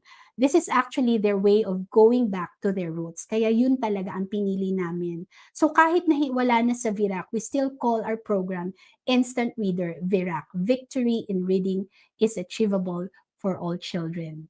This is where we have been exposed to the reality that there are so many students in the public schools who are really having difficulty in reading or are still non-readers, even if they are already in higher grade levels. From public schools, we tried to expand more and reach out to tribal kids such as Bajaus, Mangyans, and even Aitas. Now, they may be a handful as our resources are also very limited. But we believe that for every reader we produce, there will be a ripple effect. One step, one Filipino child, one life at a time. Though we have been slowly expanding and establishing centers outside the country, the result of PISA, as what Ma'am Melissa Orencia explained a while ago, was year 2019 really crushed my heart as well, having been the lowest in rank in terms of reading comprehension among 79 countries in the world. it means that we've got to really do something. Hindi na lang po tayo dapat nakikinig, no? Pero dapat kumikilos po talaga tayo sama-sama para dito. So this glaring and sad truth made us step out and decide to prioritize our Filipino children first before those we serve from other nation. Pilipino muna bago ang ibang bayan. Di man natin maabot lahat, pero unti-unti may magagawa tayo basta sama-sama po tayo sa adhikaing ito. 4 years ago, we also came out with our program for dyslexic students who are already in higher grade levels, who in spite of being subjected to a conventional reading program in schools, still struggle or cannot read at all. I cannot imagine the pain that they're going through. It's like they're drowning inside the classroom, but nobody hears. Nobody knows what's happening inside. So I believe that awareness is the key for educators and parents to know what dyslexia is all about and how this could be overcome by those affected by it. We have been giving free seminars to spread this awareness to many educators and parents as well. Just when we were on full operation in our centers, and as the program propels to reach more students on a face-to-face basis, and our franchising business grew double, pandemic strikes the nation. We were stalled on what to do next. We thought of just wait and see and hope na it would end soon. Yes, the business suffered. But more than that, not offering the program means that more students will be deprived of acquiring their foundation to learning, which is rooted in reading. So the whole IR team at that time were together in rising above the challenge and quickly made its transition to online learning. There were so many fears. Will it work? Same as how we did in face-to-face.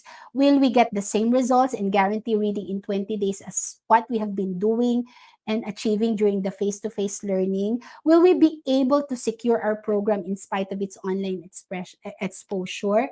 Napakarami pong katanungan at mga fears, no? Mga takot po sa aming puso. But we decided to overcome our fears and took the challenge. We got and still continue to get overwhelming results from the many students we have taught through Instant Reader online. So nag-migrate po agad kami from face-to-face to online learning. And these are just few of the proofs parents are so happy and satisfied while students successfully read in 20 days or even less.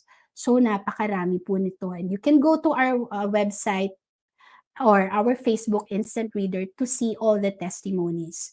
We have more than 3,000 graduates and counting this pandemic. Mas nag-shoot up pa po.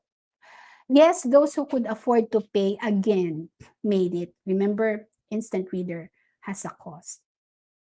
So how about the students who are doing module, those who do not have gadgets to study and cope with the lessons, those children who do not have access to internet or whose parents barely have time or the skills to teach them to read at home?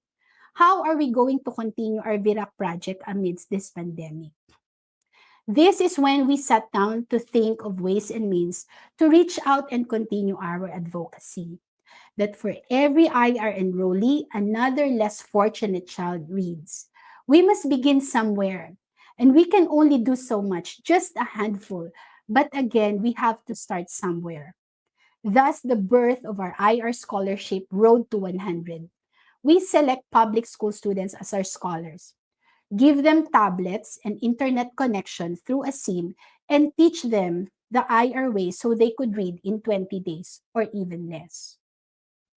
We believe that to improve literacy or fight illiteracy in this nation, more than donating books is to really teach them to read first, genuinely, to give them a strong foundation to reading so they will be able to appreciate the books donated or given to them or bought by them, by the parents. We are doing Facebook Live to reach out and do our search for the next Instant Reader Scholar for public school children who are in grade 1 to grade 3 and not yet reading or still struggling to read. So you can check po, I have my Facebook page, Teacher Vicky, and we do this as actively as we can. One child at a time. So nagsisimula na po kami. Many of our teachers volunteer to teach our scholars to read. Talaga pong ito ay for free. And for a month now, we have already 20 scholars from Luzon, Visayas, and Mindanao and counting until we reach our road to 100. This may be just a very small fraction, napakaliit po dahil napakarami. Very small fraction of those desperately needing help. But we believe that as we continue to give, the blessing will multiply so we could reach more, help more, aim more to teach Filipino children to read the instant reader way. We are already on our 20th year, this 2022, and as of this date, we have more than 15,000 children reading the instant reader way. We believe that the Filipino Gen Zs must be given equal opportunity to rise above the challenges of literacy in our nation so they will be globally competitive in the future. It all starts with reading, which is the core of what education is all about. Di na natin kailangang magugol pa ng mahabang panahon o ilang taon para matuto silang magbasa. Napatunayan na po namin to. Kung kaya naman ng 20 araw lang na matuto silang magbasa, hindi ba't napakalaking kalamangan o advantage po ito sa ating mga kabataan? Ako po bilang isang guro, bilang isang magulang ay nangangarap, 10 po ng aking mga kasama sa Instant Reader na ang programang ito nagawa ng isang Pilipino at binuo dito sa Pilipinas ay unang mapakinabangan ng lahat ng kabataang Pilipino. Huwag po nating hayaan na mauna pang makinabang ang ibang lahi. Pilipino muna. Maraming salamat po sa bumubuo ng EdTech ICST, ICTS, and of course the whole DepEd leadership. Ang Instant Reader po ay kaisa ninyo sa adhikain to. At di naman po namin kayang matulungan ng lahat, pero sa mga ilan naming mga scholar ay kahit paano kami ay nakakatulong sa mga batang Pilipino bumasa ng mabilis at epektibo at sa epektibong pamamaraan. Magandang umaga po sa inyong lahat. That's it. Thank you so much, Teacher Vicky, for that wonderful presentation, no? And ang dami pong congratulatory, good messages, good reviews from your presentation. And Yes. marami nag-i-inquire paano ba maging instant reader teacher or paano mag-avail ng program ng instant Yes. reader. Kaya sabi ko nga kay Ma'am Vicky when we were organizing this event, nilapit ko sa kanya yung idea. Ma'am, estudyante pa lang ako, nakikita ko na sa FB yung program mo. And Mm. nung nag-edtech ako, sabi ko pag may pagkakataon, I will really put ma'am on one of the webinars or one Yes, thank you one so of much. our trainings. Oo. Estudyante pa lang Yeah. ako no, ma'am, nakikita na kita sa Facebook. Sabi ko, Ay, kailangan. really? Kailangan ng revolutionary way or method sa pagtuturo ng reading because as an English teacher too, ang hirap pong magturo ng reading sa mga estudyante. Right, Ma'am Rubeline? Yes po, kaya talagang busog na busog po ang aking damdamin ngayon. So Totoo. grateful po sa inyo, Teacher Vicky, no? Very inspiring po kayo. Kung nagawa nyo yan, syempre with those all learners, syempre kaya din po natin gawin sa iba pa po na who are really struggling sa reading po. Mm-mm. That's really very true. Yes po. Ma'am, there are a lot of questions po na gusto na po naming ibigay sa inyo since marami po talagang interesado on how they can develop or improve their teaching of reading. Since marami po sa ating mga English teacher, ito ang concern lalo na sa mga early grades. Ma'am, we will not be able to flash the questions. Sobrang haba ng questions. So Opo. please listen carefully na lang po. Okay. I'll try to read it Okay, sure. slowly. Ito po yung first question, ma'am. Mhm. From Ma'am Lorna Lugatiman.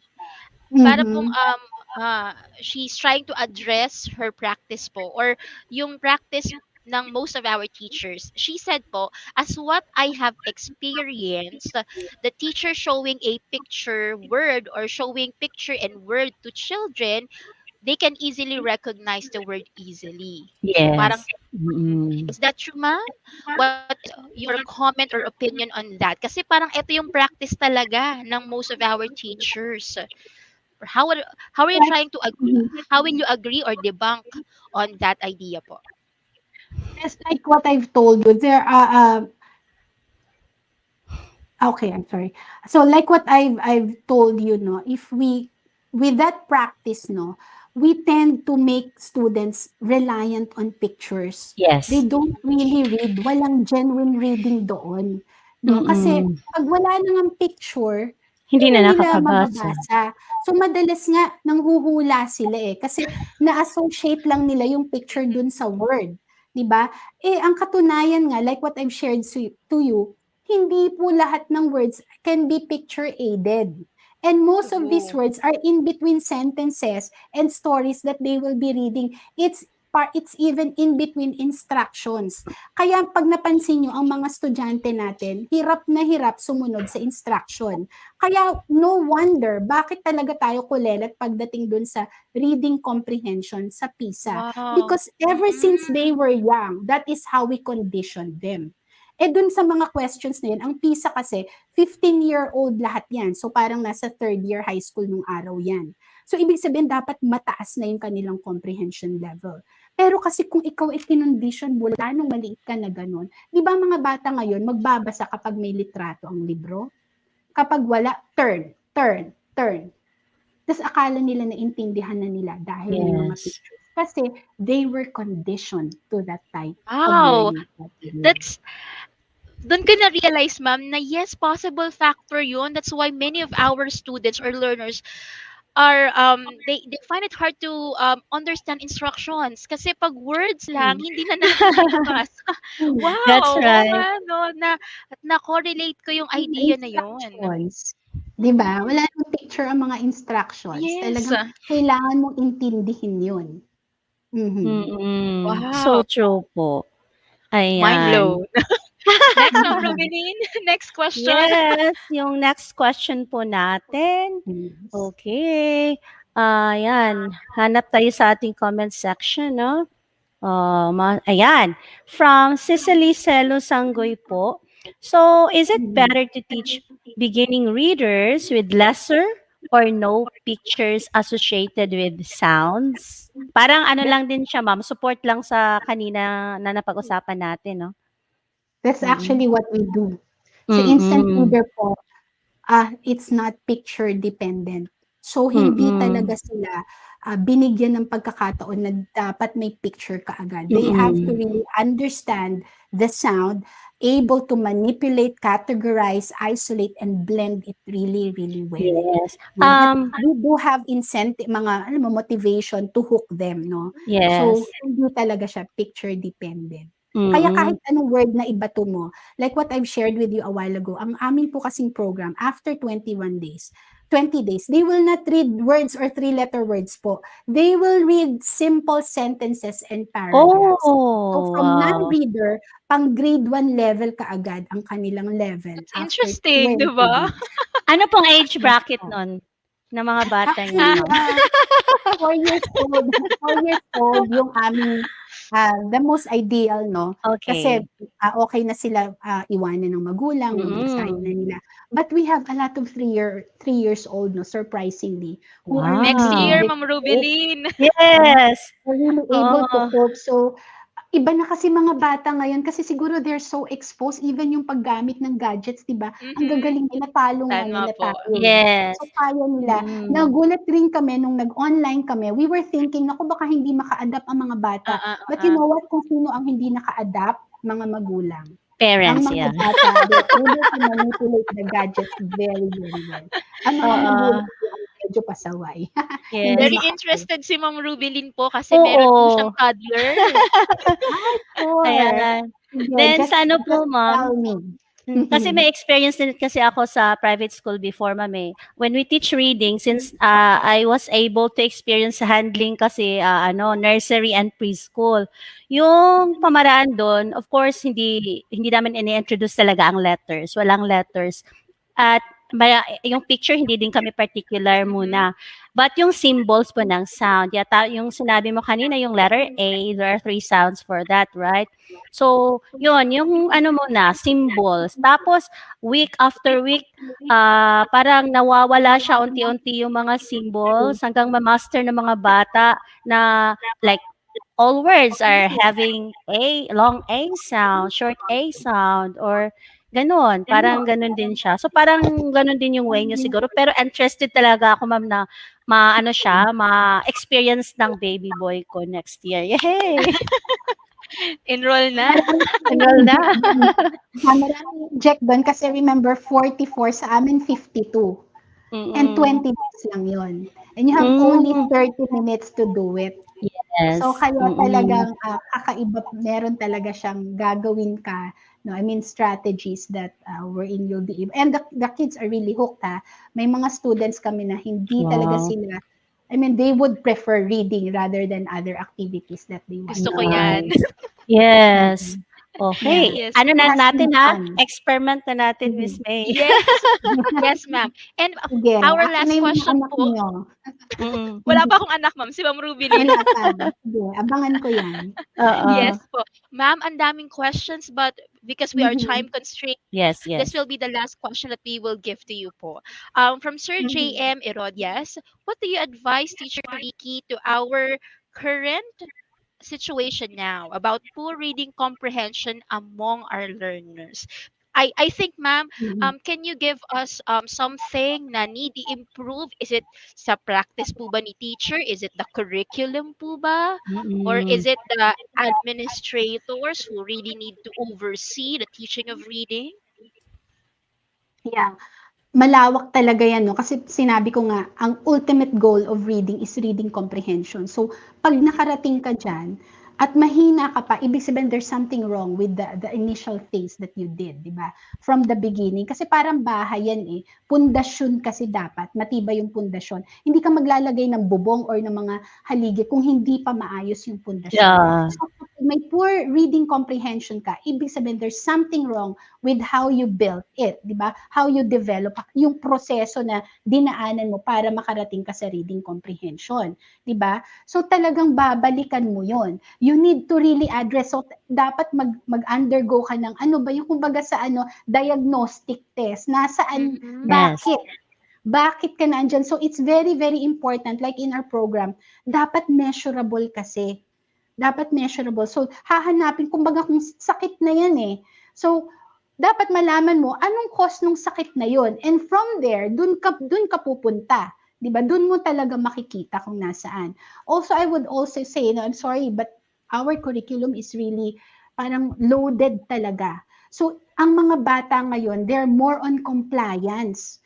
They're not learning to enjoy it, no? They're learning to comply, not anymore to really learn. Kasi nga ang daming requirements, no? And even ang mga teachers pressured rin. Kailangan matapos to, masubmit to. So, dapat magawa natin to. Never, hindi mo naman siya talaga na-appreciate. Yes. So, hindi mo talaga siya maiintindihan. Yes. Real Wow. talk. Malalim kasi talaga to. Malalim. Malalim yung pinaguhugutan din namin, Ma'am Vicky. Parang habang nagsasalita Malalim. po kayo, we're also reflecting on our profession. So, Practices. anong mga bagay ang pwede naming baguhin? Anong practices yung dapat naming i-innovate? Or anong new idea ang i-inject namin sa classroom? Kasi we are truly inspired from Ma'am Orencia, Sir Danao, and from you, Ma'am Vicky. Ang dami naming realization. Right, Ma'am Ruby? Yeah. And beautiful, Superb. no?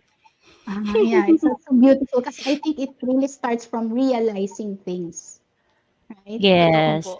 At hindi pa po huli ang lahat po na Yes. ma-reskill ang ating mga Yes, teachers. that's right. So, Mm. I think maganda tong nangyari sa pandemic, di ba? Kasi we were able to stop and reflect and then gather together. Can you imagine doing this? We have thousands listening to us. Hindi natin to magawa kapag face-to-face. But That's this right. gave us the avenue to do it, right? Precisely. Yeah.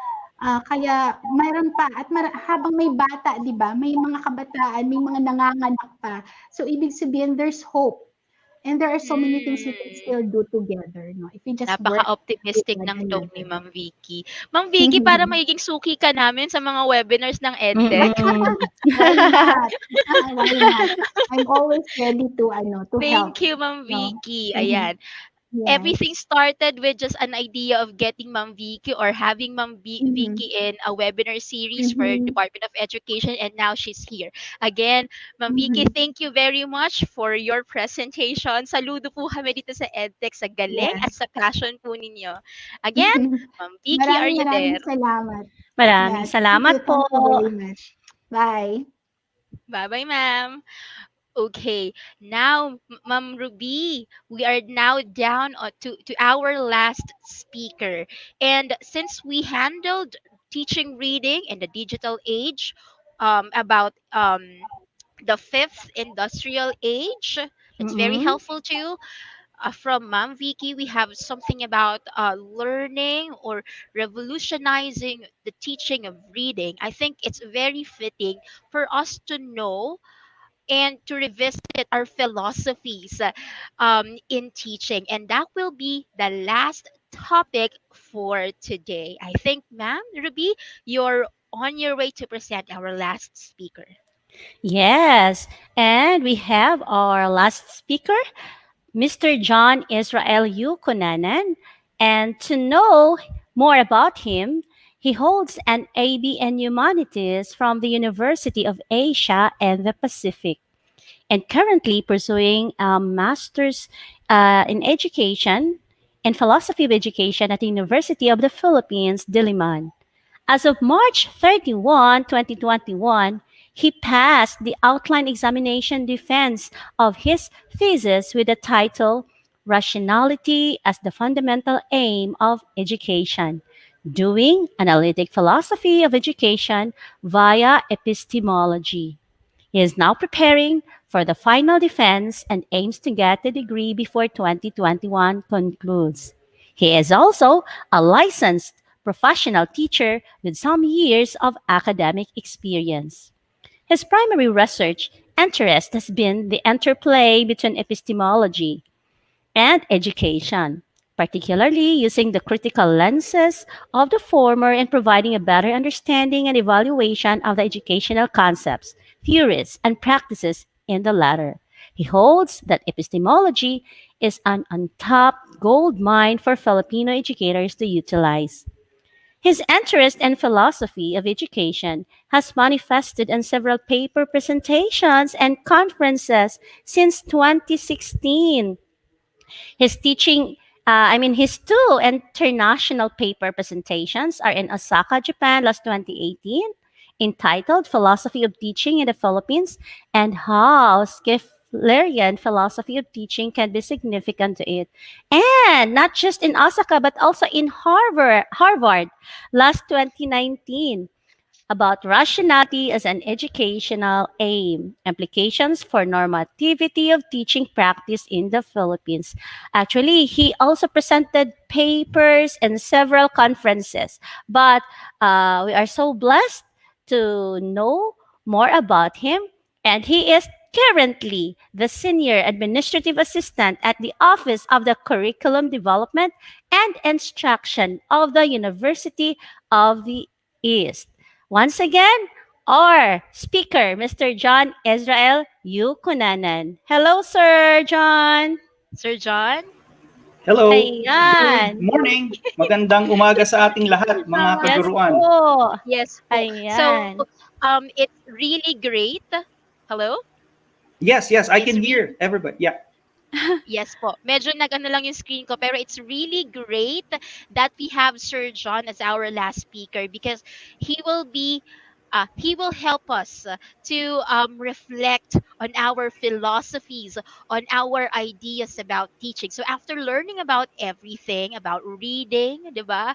We are reskilled in teaching reading in a digital age. We understand the context why we have Mm-mm. to Mhm. better our teaching of reading, and then Ma'am Vicky helped us to better our teaching practice. Now we will learn about what is the next step.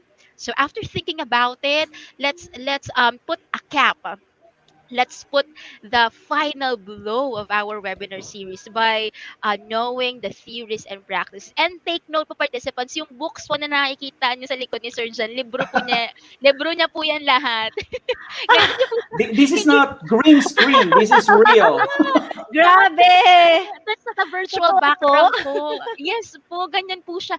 Ganyan po niya kamahal ang pagbabasa. That's why I'm very excited to present then Sir John, because he was introduced by he was introduced by Ma'am Rose, one of our speakers. And when I learned about his love for reading and his advocacy for it, sabi ko kailangan nating i-stage Yes. si Sir John sa ating mga DepEd teachers. So hindi na namin patatagalin Sir John kasi alam namin jam-packed ang lesson mo. And we're not just hosts here, like our technical directors, they are not just directors, but they are also participants. Ang dami naming Yes. reflections sa private chat.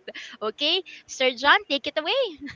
Okay. Well, first of all, let me just congratulate the Department of Education EdTech unit. Thank you very much, and kudos to. This is a very commendable endeavor. This is a very timely project that you're doing. Congratulations to the entire team, and I hope that the listeners, the teachers, all right, that you're still up for the challenge. Are you already feeling a bit hungry because it's almost 12? I know that you might be feeling a bit hungry because I am feeling a little bit hungry, but please bear with me, and I hope that I will get to convince you of the importance of this thing. But before anything else, let me just share my screen.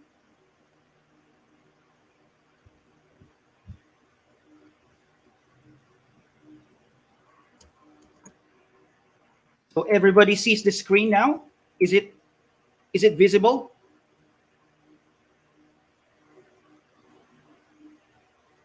Is it visible? Okay. So Not yet, sir. Wait, not we'll yet, not be yet. adding it to the stream. I'll add it. Okay. There you go. Okay. So let me get started. All right. So um honestly, I was a little bit surprised because I was suspecting that there would be another speaker, and then I got surprised that I was cold already. But anyway, so the title of this lecture is "Cultivating the Dispositions and Virtues of the Love of Knowledge as the Foundation for the Love of Reading: A Theory and Practice for Teachers." Now, you might feel that this title is a bit wordy. Yeah, it is. It is wordy, but I hope that I will be able to explicate everything here. And I hope that you will be convinced. So let me get started. Now, did you know that this event that we are holding actually every year, it's National Reading and Book Month. This is something that was started in 1936. There is a legal document signed by the late President Manuel L. Quezon. The document is Proclamation Number 109, Series 1936. Let me just read verbatim from this document. It says, "The reading of good books or the printed page is one of the most effective methods of bringing enlightenment within the reach of the largest possible number of people and of promoting the cause of popular culture with its tremendous social events." And this is why we are doing this annually, and this is why I really commend the efforts of all the individuals of the DepEd EdTech unit. Congratulations. This is very important. Why? Because when we promote the reading of not of books, but reading of good books, we are bringing enlightenment to the largest possible number of people. This is it. But just take note of this one. I will be honest with you. I will not be talking about reading per se. Okay, I am not really an expert in reading per se. The previous speakers are, I think, they are the experts in reading per se. So I will leave this to them. So what I'm going to do this afternoon is to step back, to look at reading from another angle. But I think no one here would dispute that there is this need for all of us to develop not only reading, but the love of reading. That's why I entitled this talk "Love of Reading," because we don't just want our students to read. We want our students to love reading. If you are a parent, if you are a teacher, if you are a parent, you would want your sons or daughters to love reading. And if you're a teacher, you would want your students to love reading. And if you yourself would, I think you yourself would desire, right, to love reading. But again, I will not talk about love of reading per se. I still want to get further back and look at it from another perspective. And here enters an important concept, which is love of knowledge. Wow. So from reading, love of reading, and then love of knowledge, there is this connection that I want to show to you. Why is that? Here is my thesis this morning. Genuine lovers of reading are first and foremost genuine lovers of knowledge. Let me give you two pieces of evidence for this thesis. So what support do I have for this thesis? The first one is, in a way, a challenge. Think of anyone, okay, anyone that you know who is considered a genuine lover of reading. Will you say that this person that you know is, well, he or she is a genuine lover of reading, right? That's a fact. But would you say that she is not a lover of knowledge? I don't think so. I don't think so. The fact that that person that you think is a genuine lover of reading, the fact that she is a lover of reading, is first that she is a lover of knowledge, right? He won't be or she won't be a lover of reading without first being a lover of knowledge. And this is what I want to focus on this afternoon, rather this morning. The idea of loving knowledge. Because if you are a lover of knowledge, you will naturally gravitate toward love for reading. Again, I'm not going to talk about the processes, the consequences, and the how-tos of loving to read. No, I'm not going to talk about that. I want to step back further and look at it from a more foundational issue, which is love for reading. And that is the thesis I'm going to prove this morning. That genuine lovers of reading are first and foremost genuine lovers of knowledge. So what is this now to us teachers? Most of us listeners are teachers here. If we want our students to develop the love for reading, we have to inculcate in them first the love of knowledge. And I'm going to show how that is going to happen and what actually constitutes love of knowledge. Now, another support for this one is I will be borrowing from two quotes from two eminent thinkers who wrote books specifically on reading. The first one is from Harold Bloom. Now, some of you might have heard of Harold Bloom. He's a literary critic and a professor of humanities at the Yale University, but he already passed away 3 years ago, or rather 2 years ago. So Harold Bloom wrote I think more than 50 books. So he's very prolific when it comes to writing literary criticisms, like in English literature, short stories, novels, poems. So he would engage in literary criticism of this literary pieces. But this is what he said in one of his books. And I encourage you to read this one. This is very beautiful. In the book, How to Read and Why, this is what he said. We read deeply for varied reasons. Most of them familiar. What are these things that we are familiar with? That we cannot know enough people profoundly enough. That we need to know ourselves better. That we require knowledge, not just of self and others, but of the way things are. My point here is this. There is a connection between loving reading and loving knowledge. And I think Harold Bloom hits it quite remarkably, hits it straightforwardly, that there is this connection between reading, loving to read, and loving knowledge. Now, there's another one from Mortimer Adler. He's a philosopher and educator from University of Chicago. So if you have heard of the Paideia Proposal, he is one of the proponents of this one and of the great books. Now, if you can see there, I have the complete great books up there, the ones in black. So that's the great books. And it's Mortimer Adler who compiled all this. So from the ancient times up until the contemporary times, those things, those pieces of of ideas that he thinks are really significant. But anyway, so this is what he said in the book, a very, very famous book of his, How to Read a Book, The Classic Guide to Intelligent Reading. This is what he said. Reading books is to gain increased understanding. You operate on the symbols before you in such a way that you gradually lift yourself from a state of understanding less to one of understanding more. So again, it's very clear to us. There is this connection between loving to read and loving the desire to have a gain understanding, a deeper kind of understanding, a deeper kind of knowledge. So I think it's clear to us, right? And that's what I'm going to do this morning. I have a twofold approach.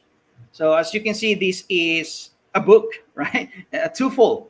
So the right and then the left. So I subtitled my talk, A Theory and Practice for Teachers. So the first one that I'm going to focus on would be the theoretical aspect. Now, you know, if we were in a face-to-face arrangement, this is what I am going to do. I would ask a volunteer from one of you. I know that we're doing thousands right now, so that would have been great, right? So I would go to that volunteer who raised his her hand. I would go to that person. I'm going to ask that person, and presumably a teacher, Mr. Teacher or Miss Teacher, do you think you are a lover of knowledge? And I would definitely, I am confident that that person would say, yes, right? She would say stentorianly, yes, I am a lover of knowledge. She won't deny that. But the next question, and which I think is more complicated to answer, and which I think will baffle him or her, is this one. Okay, if you, my dear teacher, if you say that you are a lover of knowledge, what makes you say that you are a lover of knowledge? What are the characteristics of a lover of knowledge? What are the conditions for saying that someone is a lover of knowledge or not? What are the characteristics for discriminating a genuine lover of knowledge from a not genuine lover of knowledge? If I ask this series of questions to that person, I think that person will be baffled. That person will not be able to answer immediately. And this is why we are going to answer that. This would be the theoretical component of my talk. What constitutes knowledge, or rather, what constitutes love of knowledge? Remember, I am taking back further. I want to approach the love of reading from the angle of loving knowledge. So what I'm going to do is to propose a set of criteria that will define what love of knowledge is. I will propose a set of criteria that will define the genuine lover of knowledge. Sounds interesting, right? I do think that it is. It is exciting. Now, the second part of my talk would be the practical side. So that's why it's entitled Practice for Teachers. Now, I'm not so sure if I would have enough time to do the practical side. The practical side will be just minimal. I will focus on the theoretical. So maybe there will be another opportunity for me to be able to talk with you.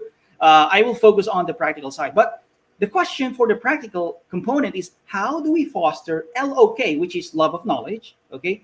How do we foster LOK in our students? Of course, if we already know, right? If we already understand what constitutes love of knowledge is, then the subsequent question, the logical question, the next logical question is, how do we now foster LOK in our students, right? Because we're teachers. Education is not only a theoretical field, it is a practical field. So for the practical side, I will be suggesting a few set of how-tos, all right? So again, the thesis statement is, genuine lovers of reading are first and foremost genuine lovers of knowledge.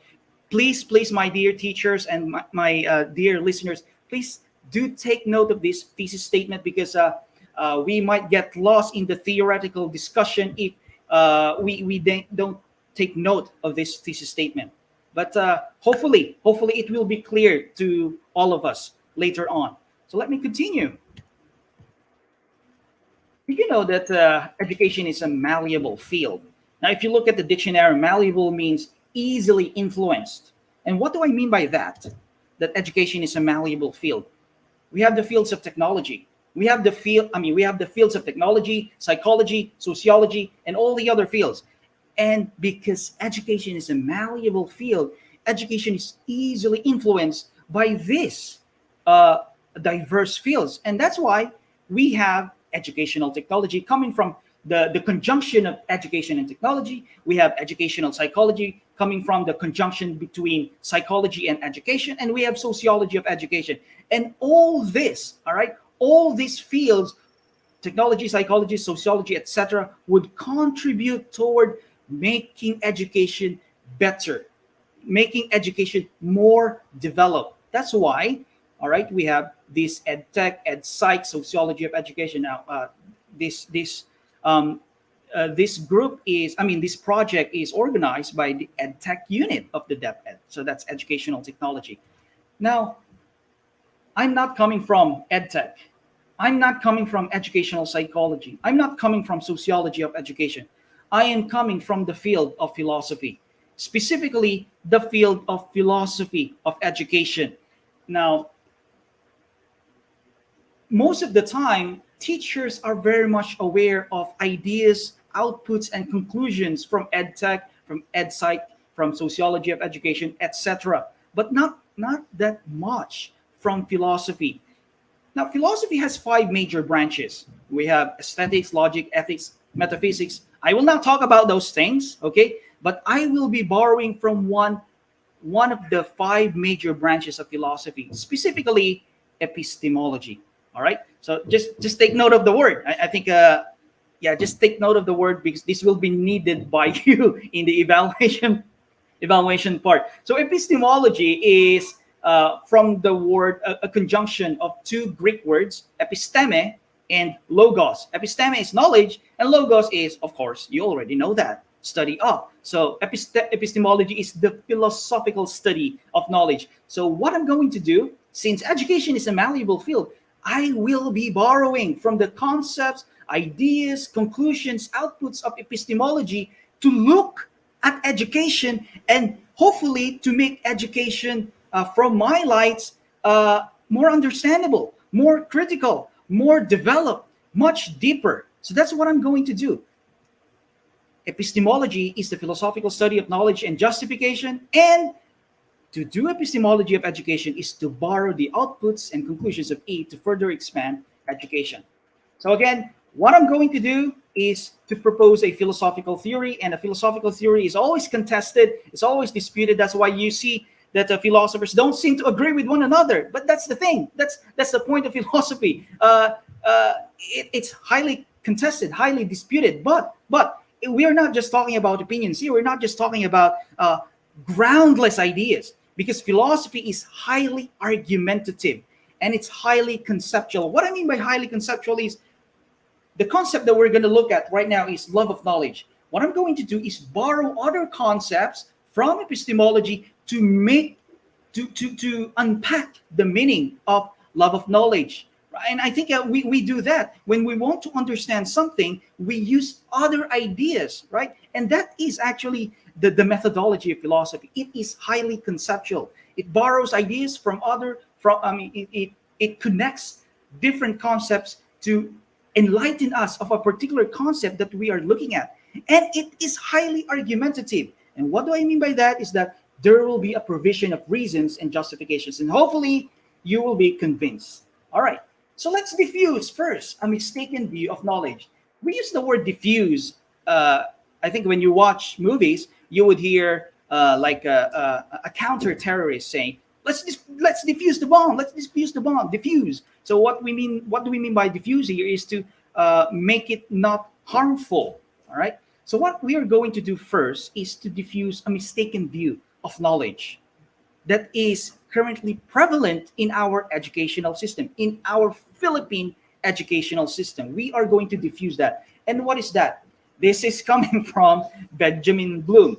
Now, Benjamin Bloom is an educational psychologist, and I do think that you might not have heard of the first name Benjamin, but I think everybody here is knowledgeable or aware of the name Bloom, the Bloom's taxonomy, right? When we prepare table of specifications for our examinations, we do table of specs, table of specifications. Now, for Benjamin Bloom, this is how Benjamin Bloom and his cohorts view K, knowledge. Let me just read verbatim from this book. Knowledge, as defined here, includes those behaviors and test situations which emphasize the remembering, either by recognition or recall, of ideas, material, or phenomena. So, what Bloom does here is to equate knowledge, knowing, and remembering. So, all instances of remembering are instances of recalling, and all instances of recalling are instances of knowledge. They are identical. All right. Now, what seems to be the problem there? And if we are going to reflect on our pedagogical practices, I do think that most of us would have this limited view of knowledge, right? That you would say that someone knows something if that person is able to recall something, right? We teachers tend to identify knowledge with recalling, with remembering. Now, look at this one. This is our student. I will be using this student, and thank you, whoever you are. I will be using his image in the next several slides. So let's say that the student needs to know P. P just stands for anything, any thing that the student needs to learn, any competency stipulated in any of the curriculum guides provided by the Department of Education. So let's say that the student needs to know P. Now, if we are going to apply Bloom's understanding of knowledge here, we would say that the fact that the student is able to recall P, whatever P stands for, all right, any competency, the fact that the student is able to recall P, it means that the student knows P. That this is how we look at education because of Benjamin Bloom. But come to think of it, it seems to be myopic. It seems to be limiting. It seems to be confining knowledge. Knowledge, if you look at it, is a highly achievement word, right?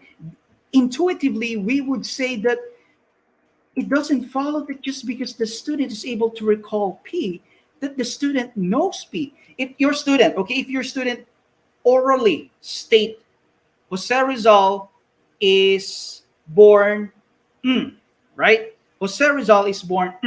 If the student is able to utter that, is the student able to recall that, now does it already follow that the student knows that Jose Rizal is born in, right? So it seems to us, it seems intuitively that we cannot equate recalling and knowing together. That knowing is so much more. It is so much fertile. It's much more fecund than just mere recollection. Now take note, all right, that this view of knowledge started in 1956. And even though the Bloom's taxonomy has been revised by David Crathwell, the student of Bloom, and it's still being revised. Marzano revised it, Robert Marzano, but still the idea is there.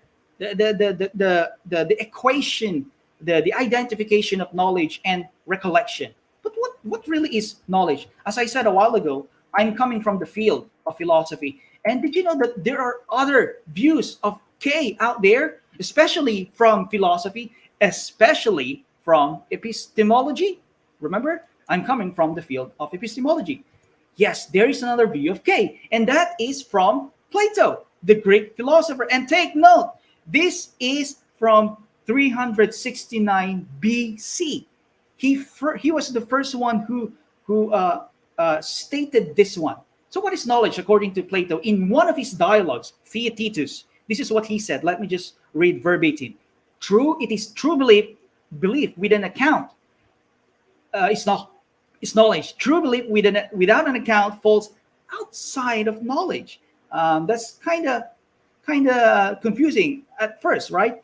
But kind of take a look at this one. This is a contemporary reinterpretation of the Platonic view of knowledge. All right. So this is from Hugh Socket. a philosopher of education from George Mason University. So let me just drink something. He reinterpreted Plato's view of knowledge, and this is what he said. Knowing something can be claimed only where, first, an explanation can be given, second, a judgment can be made, third, alternatives can be considered and examined, and fourthly, some kind of evidence provided. Wow, that's a lot for a student, for us to be able to say that the student knows P, whatever it is. He or she must be able to comply with these four conditions. This is a lot, right? Now take a look at this table of contrast, and you decide, my dear teacher, which is myopic. So that's our student. So this is the Bloomian view. The student knows P if and only if he can recall. I think that's clear, right? And then the Platonic view, I don't have to read it. And then the contemporary Platonic view. Now, I'm going to ask you, which is myopic? Oh, myopic is like one-sided, just only looking at one aspect, limited. Well, it's clearly, it's conspicuous, it's visible, right? Which is myopic among the three. This is the way how epistemology looks at knowledge, and this is the way how philosophy of education looks at knowledge. Now, if there is someone here who is listening who is knowledgeable of epistemology, that person might react, John, that's not the only way, there are others, and this Platonic view of knowledge is already outdated. Okay, we're not going to talk about the details of epistemology, but I'm just showing to my fellow teachers that there are other views of knowledge. And this is the Platonic view of knowledge coming from epistemology.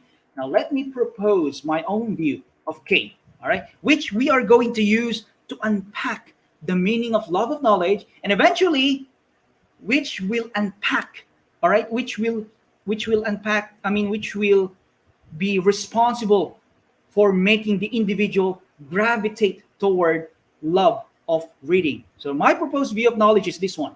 It has two components. Knowledge is first believing P to be true on the basis of strong reasons. Now, I do think that this proposal is intuitively strong. Let me give you some supports. Let's name our student here, Jerome. Thank you again, Jerome, for your service. So his name is Jerome. You, the teacher, ask a question, and then Jerome raised his hand and then uttered orally, "Teacher, I know that Jose Rizal was born in 1861, right?" The word there is no. Take a look at this one. So, given my proposed view of K, it has two components. First is that believing P to be true. The second one is on the basis of strong reasons. We would say that Jerome believes P to be true, and then Jerome believes so on the basis of strong reasons. Take note of this one. Jerome not only says that Jose Rizal was born in 1861, but he says so, he believes it to be true, right? That's what we mean by saying that you know something. You believe it to be true, right? The things that you say that you know are the things that you think that you believe to be true. It's impossible that you say that you know something and yet you don't believe it to be true. It's just conceptually impossible. The fact that you say that you know something, you believe it to be true, right? You know that you are the eldest because you believe that you believe it to be true, right? You know that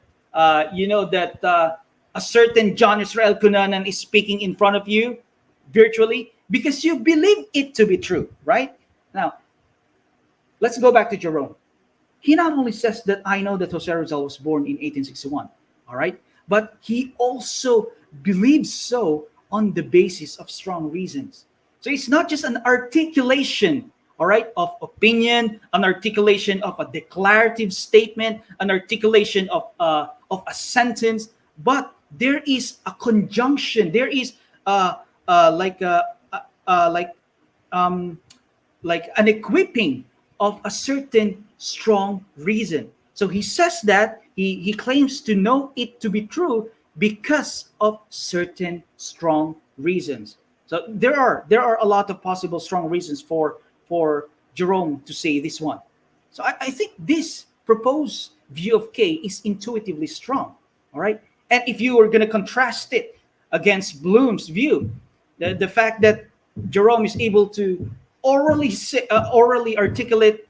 Well, I know that Jose Rizal was born in 1861. Even if he is almost really feeling sleepy like that, you would say that he knows it. No, it doesn't. It doesn't really ring a bell. It's like knowledge is so much more than that. Now, let me give you another example. You ask a question, and then Jerome raised his hand promptly. He said, "Teacher, I know that the Earth is the third planet from the sun." And because our proposed view of knowledge has a second component, which is that he's saying that his claim that P is true is on the basis of strong reasons. He would say, because I learned it, I saw it from the TV, I was able to read it from a book. So he's providing reasons. So there is again this conceptual conceptual embrace between believing P to be true and on the basis of strong reason. So Jerome believes P to be true, and Jerome believes so on the basis of strong reasons. Now, this is the way how philosophy does it. It's highly conceptual, but I think it's really clear what the proposed view of knowledge is, and it's intuitively strong, right? It's intuitively strong. Now, take a look at this one. So what makes Jerome a genuine lover of knowledge? Now we're done with the concept of knowledge. Let's go to the idea, to the concept of loving knowledge or love of knowledge. We can get ideas for concretizing our idea of love of knowledge from that very concept of knowledge. Take a look at this one. Again, knowledge is believing P to be true and on the basis of strong reasons. That's our definition, initial definition of knowledge.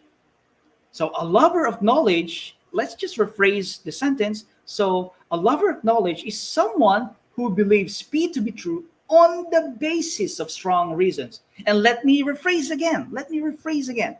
A lover of knowledge is someone who is inclined toward knowledge claims that are true on the basis of strong reasons. It's now getting clear, right? From just the mere idea of knowledge, we are able to extrapolate from it our initial formulations of love of knowledge, of a lover of knowledge, right? So a lover is someone who is inclined toward knowledge claims that are true on the basis of strong reasons. So let's employ Jerome here. So when do we decide that Jerome is not the opposite, is not a genuine lover of knowledge? First is if he is prone to embracing falsity than truth. Now it makes sense, right? We would not say that Jerome is a genuine lover of knowledge if he is so inclined to accepting, embracing, nodding to falsity than to truth. So for him to be considered a genuine lover of truth, he must be prone to embracing truth. That is the first component. Another one is, when do we decide that Jerome is not a genuine lover of knowledge? If he is prone to asserting certain truth claims without strong reasons. Remember, our idea of knowledge is, the second component of knowledge is you believing something to be true on the basis of strong reasons. So if Jerome is prone to asserting a lot, saying that this is true, that is true, but without providing these truth articulations with strong reasons, then we would say that he is not a genuine lover of knowledge. But if he is inclined toward providing strong reasons for his truth claims, then we can say that he is a genuine lover of knowledge. Wow,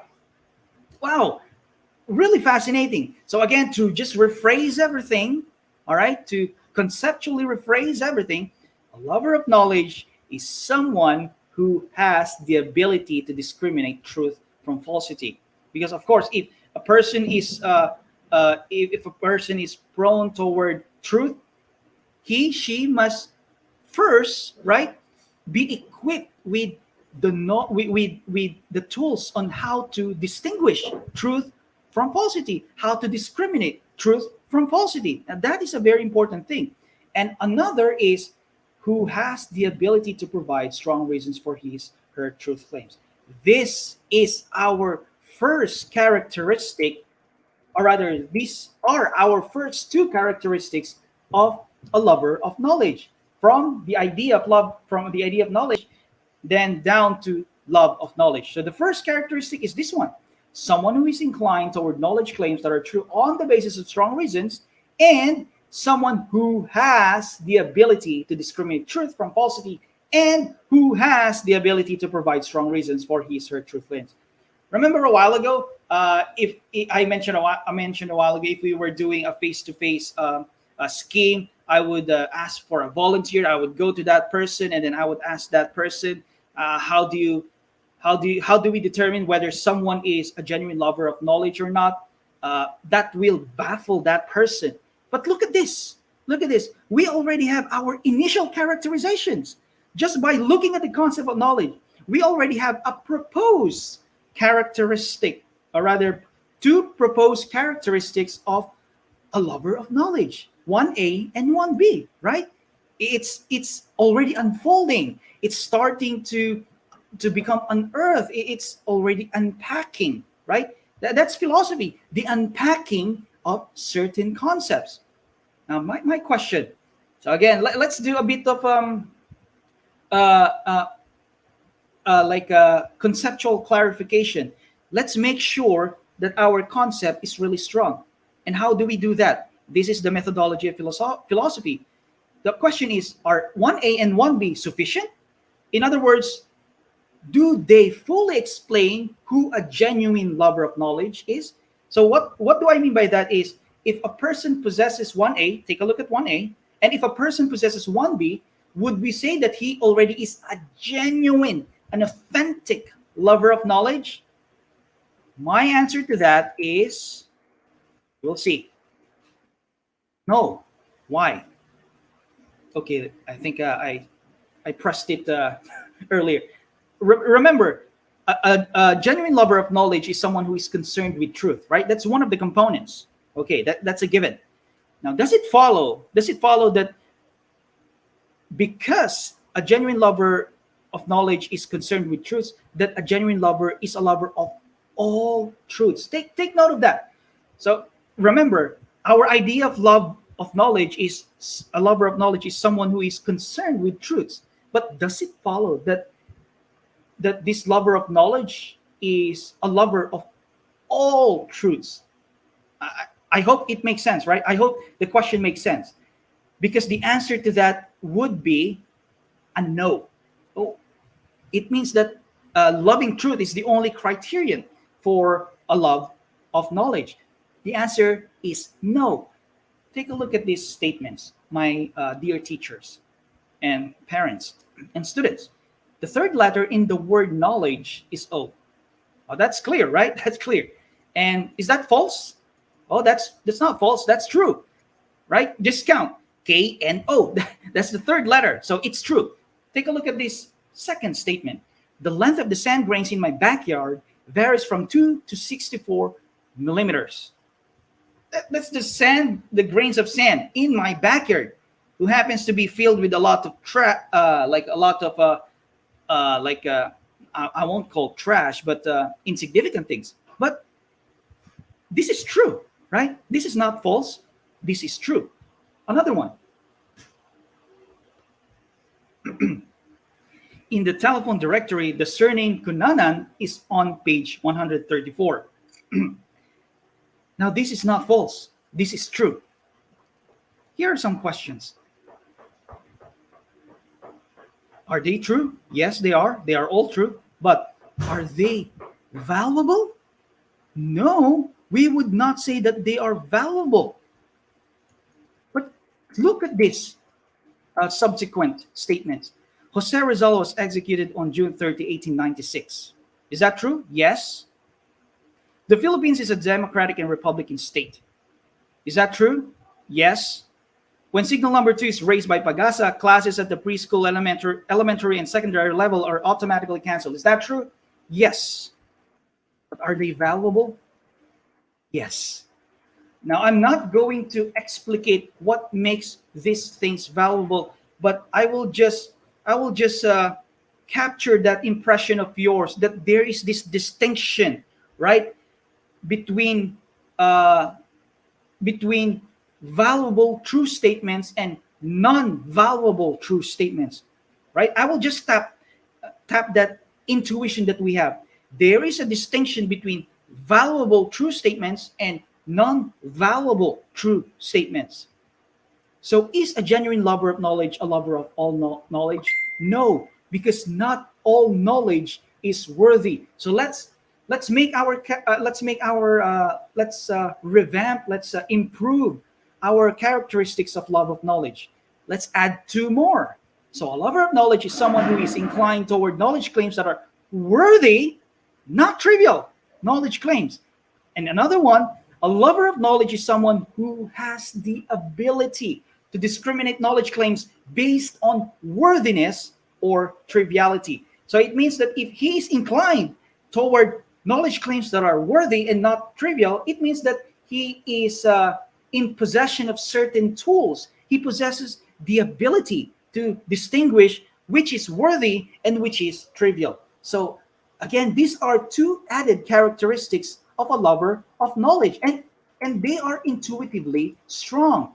Now take a look at what Robert Roberts mentioned. He's a moral psychologist and moral philosopher from Baylor University. This is what he said. A more fundamental basis is the one that we call worthiness. Propositional knowledge, understanding, and insight are important, not taken in abstraction, but in connection with their bearing on human flourishing and intrinsic importance of their subjects. Maybe you're asking, John, so what makes something worthy? What makes a piece of knowledge worthy? Robert Roberts proposes that it has to have some sort of bearing on human flourishing and intrinsic importance. I'm not going to talk about human flourishing. Let's talk about intrinsic importance. So a knowledge claim is worthy if it is intrinsically important. It means that it is not just instrumentally important, that in itself, it is intrinsically, innately important. Now, this is a controversial issue, right? Because there are some things that you think are worthy, right? There are some pieces of knowledge that you think that are worthy that I might not think to be worthy. And there are some things that I think, there are some pieces of knowledge claims that I think that are worthy that you might not think to be worthy, right?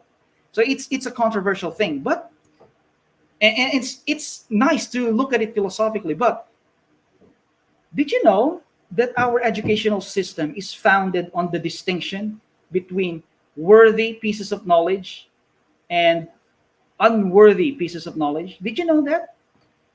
Let me ask you the question. Why is it that Filipino students are required to learn about the history of the Philippines? And why is it, but why is it that Filipino students are not required to learn about the history of Konoha in Naruto? Right? I think they're required to learn about Philippine history, but they're not required to learn about the history of Konoha. Another, why is it that Filipino students are required to learn about science, and why is it that Filipino students are not really required to learn about science fiction? So there seems to be, all right, there seems to be the presence of this distinction in our educational system. If you look, all right, if you look at the curriculum guides available for all the subjects in basic education, the fact that it is there, the fact that the competency is there, it is regarded as worthy, as intrinsically important. And the fact that something is not included there, that thing that is not included is not intrinsically important. That is the issue with curriculum. These are the things that are worthy to be learned, that are worthy to educate our students in. So our educational system is founded on this distinction, right? So it's not really that, it is controversial, but the fact that you are a teacher, all right, you already embrace that distinction. There is a distinction between worthy things, worthy knowledge claims, and unworthy knowledge claims. But anyway, so here are our 4 characteristics of love of knowledge. But take note, there's another one, last one. Take note of this like challenge. 2A and 2B are tenable because education itself rests on the okay, I'm done with that. So take note of this challenge. Are 1A and 1B, 2A and 2B sufficient already?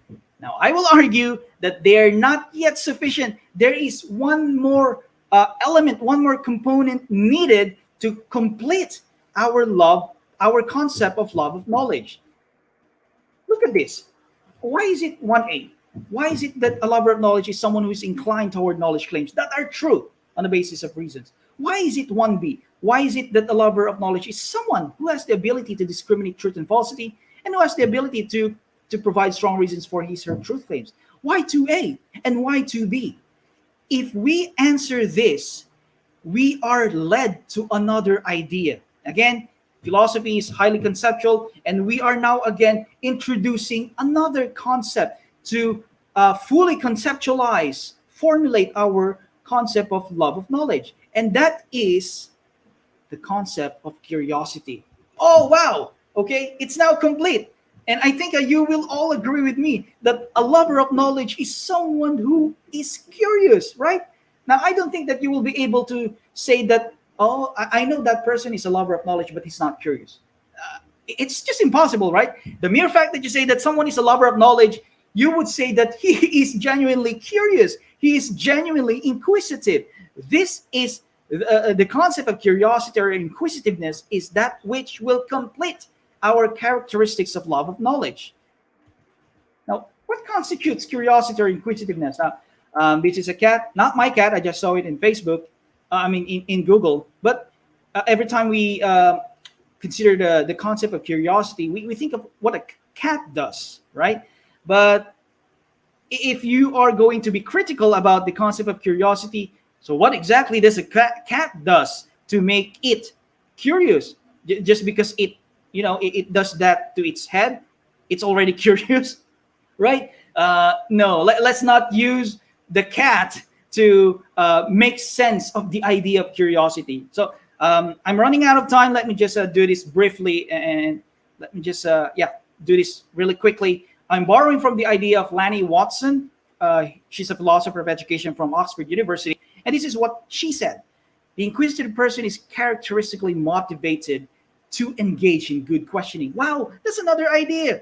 Curiosity. So what really is curiosity? We always use the word curious. We say, I'm curious. You say to your friend that he's curious. But what exactly constitutes curiosity? Lanny Watson suggests, she proposes that curiosity is to be motivated to engage in good questioning. So again, there's another idea. There's another concept. Curiosity is to be a good questioner. You are inclined toward asking questions. It is the integral feature of inquisitiveness, questioning. All right, so it's not the cat. All right, so let's revise again our fifth characteristic of love of knowledge. So a lover of knowledge is someone who is discriminately curious or inquisitive, such that the lover of knowledge is inclined to ask good questions. Wow, this is our proposed 5 characteristics of love of knowledge. And do take note, all right?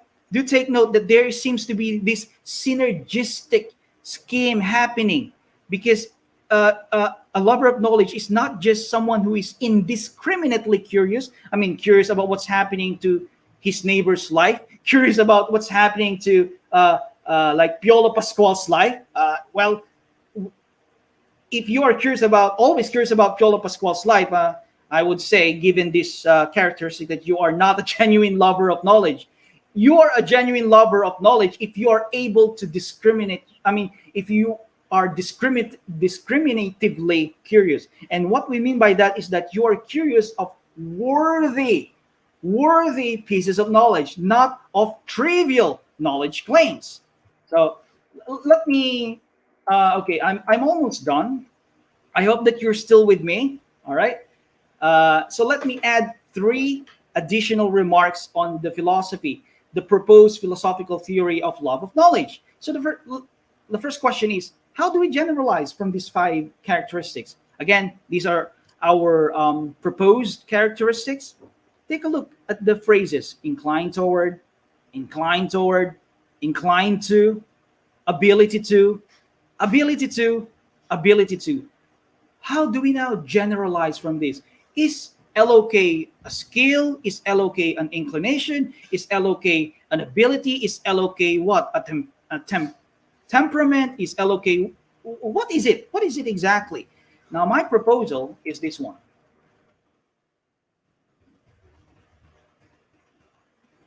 Love of knowledge is a disposition. It is a disposition. Whoa. Now, take a look at this one. This is just an example, right? When we talk of disposition, the first thing that enters our mind is character. Consider this. Someone says that you are an intelligent person. Suppose that someone, okay, let's not suppose, okay? Let's say that someone really says that you are an intelligent person. Now, you being an intelligent person, does it mean that you only acted once? You only manifested one time an intelligent act? So just because you acted or manifested one intelligent act in your life, you're already considered intelligent? No. So does it because that you manifested two intelligent acts in your life that you are already intelligent? Not yet. Just because you manifest three intelligent acts in your life that you are already intelligent? Not at all. Not even. No, not at all. So what makes you intelligent? You are naturally manifesting intelligent acts in your life. So it's not just once, not just twice, it's not just thrice.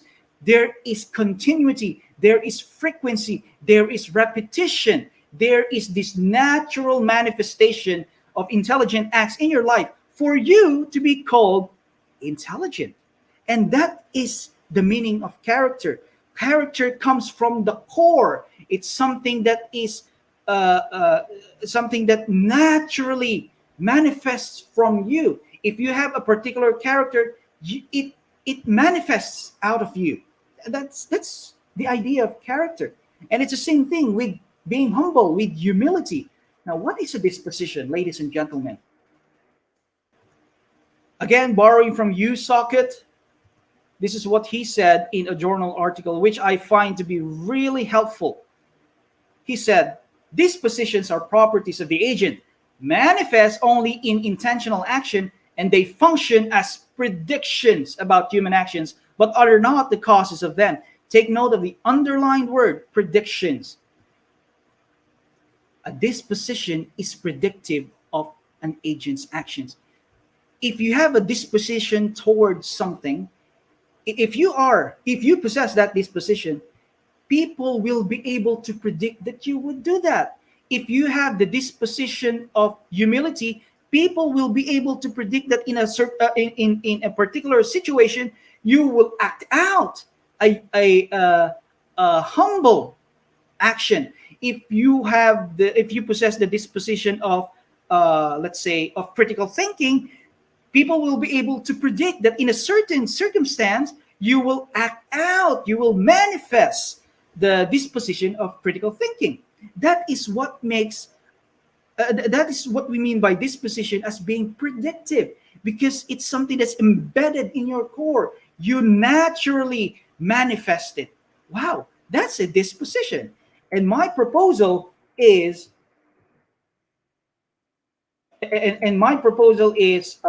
love of knowledge is a disposition. Okay, another question too.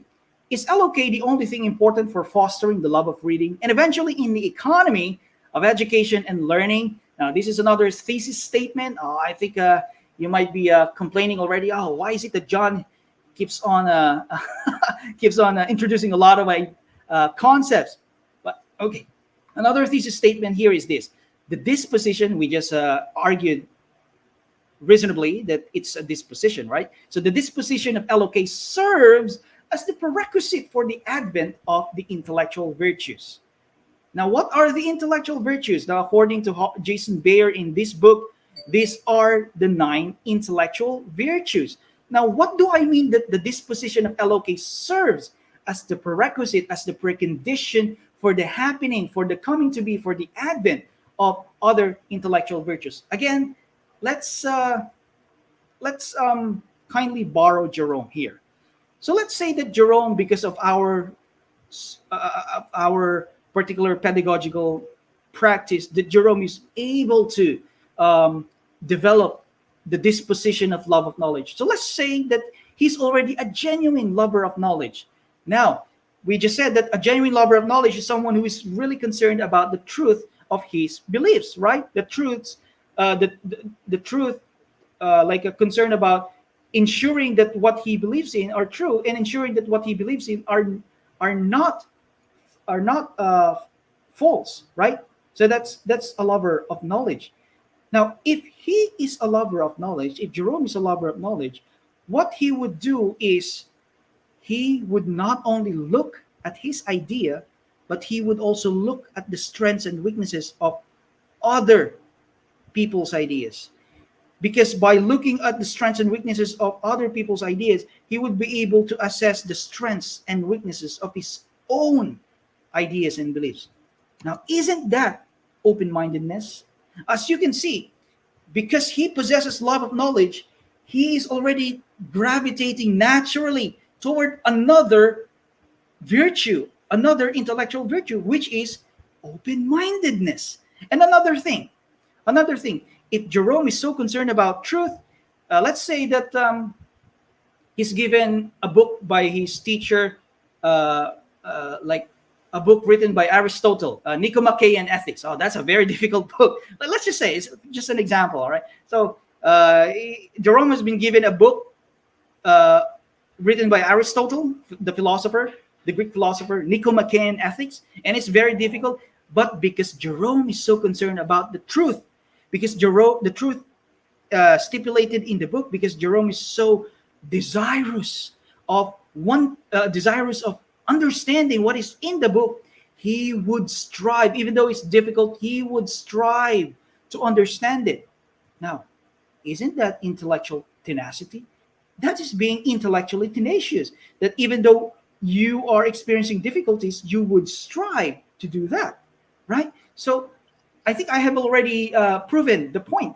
The disposition of LOK serves as the prerequisite for the advent of other intellectual virtues. Now, my dear teachers, this is really exciting, really, really exciting. I hope that I am able to convince you, and I'm able to make it this contagious, to transfer this excitement to you. But I just included this for fun. Now, John, hold your horses. What exactly are intellectual virtues, and why jump from LOK to IV? Right? There's just too much information. Yes, there's just too much information. I'm already introducing another topic, intellectual virtues, because I am whetting your appetite. That if we look critically at the concept of LOK, it opens the horizon, the educational horizon, to other fields, and one of which is the intellectual virtues. Yes, it's just too much because, and it's intentional, I am intentionally making you feel that, because I am encouraging you to pursue this on your own. All right. So what exactly are intellectual virtue? What's a virtue? Again, let's diffuse a limited view of virtue. Every time we hear the word virtue, the first thing that enters our mind is the moral virtues: honesty, patience, temperance, sincerity. But did you know that there is another set of virtues called intellectual virtues? These are virtues that are not geared toward the good, not geared toward others, but geared toward truth, geared toward knowledge, geared toward understanding. These virtues are cognitive, these virtues are intellectual, these virtues are epistemic. There is another set of virtue, and they are called intellectual virtues. But what exactly is a virtue? A virtue is some sort of excellence in a sphere of challenging activity. It is an excellence, right? But it's an excellence that you are manifesting, that you are reifying in a difficult activity. Let's say that, well, you're already a teacher, right? Let's say that you take an exam, an exam for grade two mathematics. Because it's a grade two mathematics, you easily excelled it. You get 100 points, right? If it's even possible to make it higher, you would get 101. But yeah, because it's a grade two exam on mathematics, you easily excel it. You get 100 points. That's excellent. That's excellence, right? 100 points. But are you being intellectually virtuous because you get 100 points? No, not at all. Because it's not a challenging activity. It's not a challenging activity. For you to be able to manifest virtue, you have to manifest excellence in a challenging situation. The two are connected.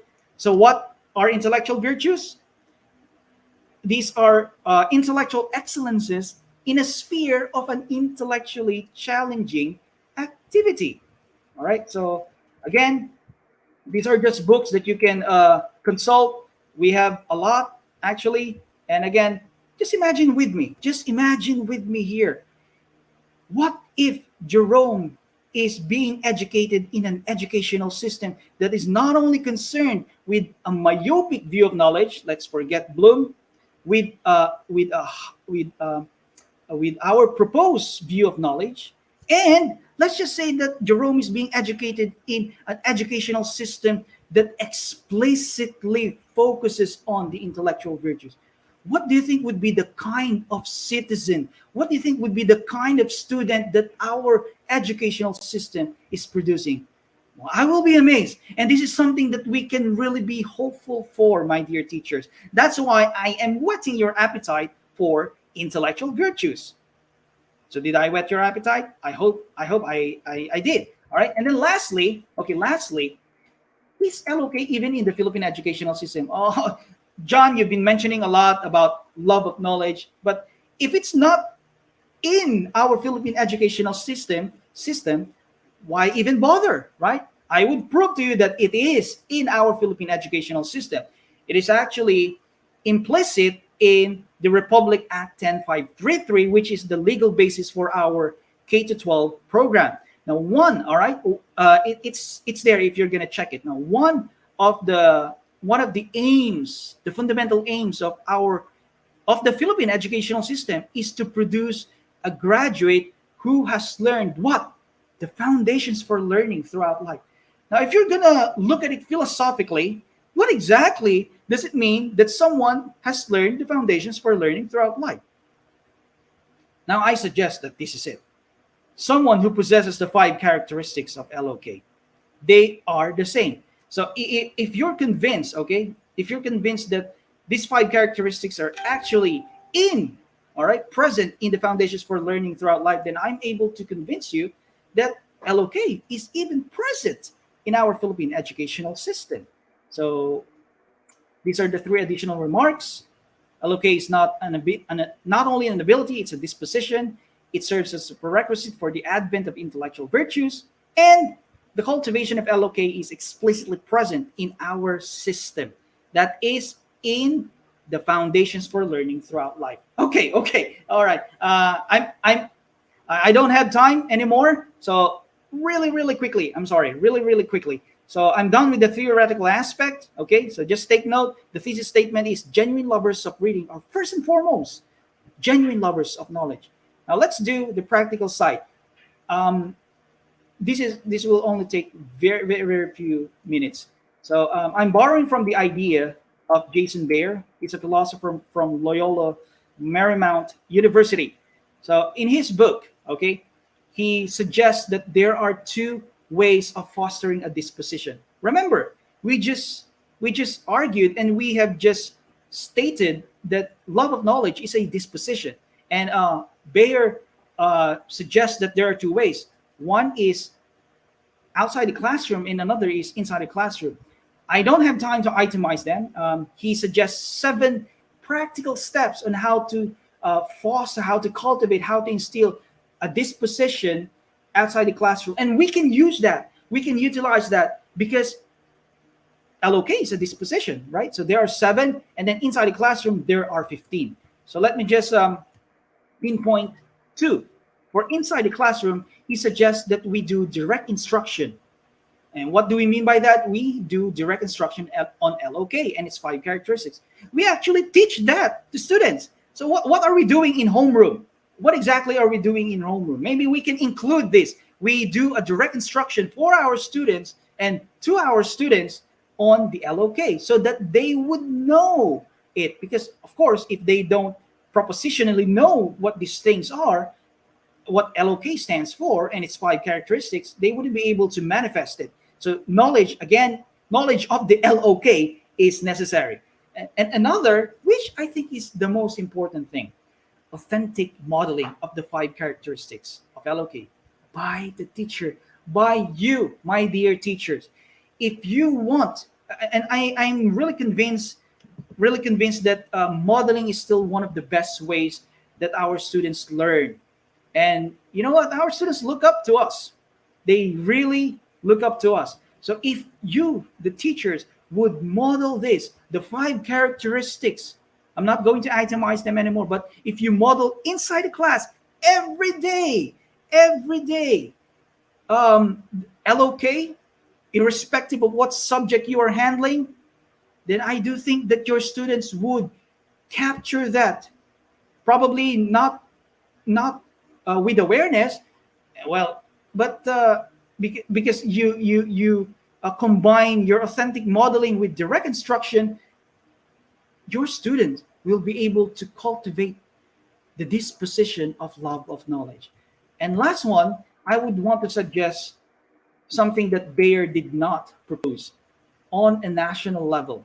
So teacher education institutions must be educating pre-service teachers in the LOK and in the intellectual virtues. Are they there? You tell me.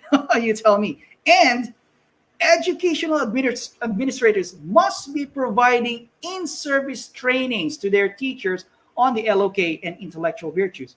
Are you receiving such trainings? Oh, you tell me. You tell me. Okay. So again, everything that I have said is just the tip of the iceberg, and I would even say just the tip of the iceberg. This is a vast field. Epistemology of education, philosophy of education, intellectual virtues, love of knowledge. It's a vast field. I'm encouraging all my fellow teachers to do research on this one, to know more about these things. There are a lot of references, printed and not printed. So again, to end, I started with reading, love of reading, and I propose that for us to be able, for us to cultivate love of reading in our students, we first and foremost must cultivate love of knowledge in them first. So, ladies and gentlemen, thank you very much. If you're interested, kindly add me up in Facebook because I usually post my blogs on philosophy of education and epistemology of education on my Facebook account. So if you are interested in learning more, so just kindly add me up. Thank you very much, everyone. Yes, Hey! and thank you so much, Sir John. And I believe that our educators are inspired by. There's one comment here. She said from pages to theory, something like that. And I really like that perspective. That's why a lot of congratulatory messages are on the comment section. I really like it. From pages to perspective, that's the comment, and I like it. Thank you, Sir John, for the wonderful presentation about cultivating our dispositions so we can ignite and develop the love of reading. Okay, at this Yes. point, we will say short.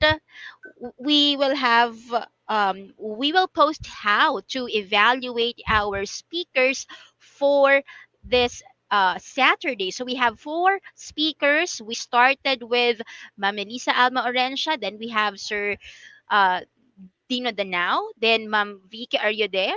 Then Sir John Conanan. And please scan. Okay, so it's now on the screen. Please scan the QR code that you will be seeing on the screen for the evaluation of our speakers. I believe that is the PowerPoint presentation of Ma'am Vicky, of Teacher Vicky. And later on, we will be posting the QR code for Yes. our evaluation. I will try to put up the link that they can use to evaluate the speakers. Okay, Yes. there you Mm-mm. go.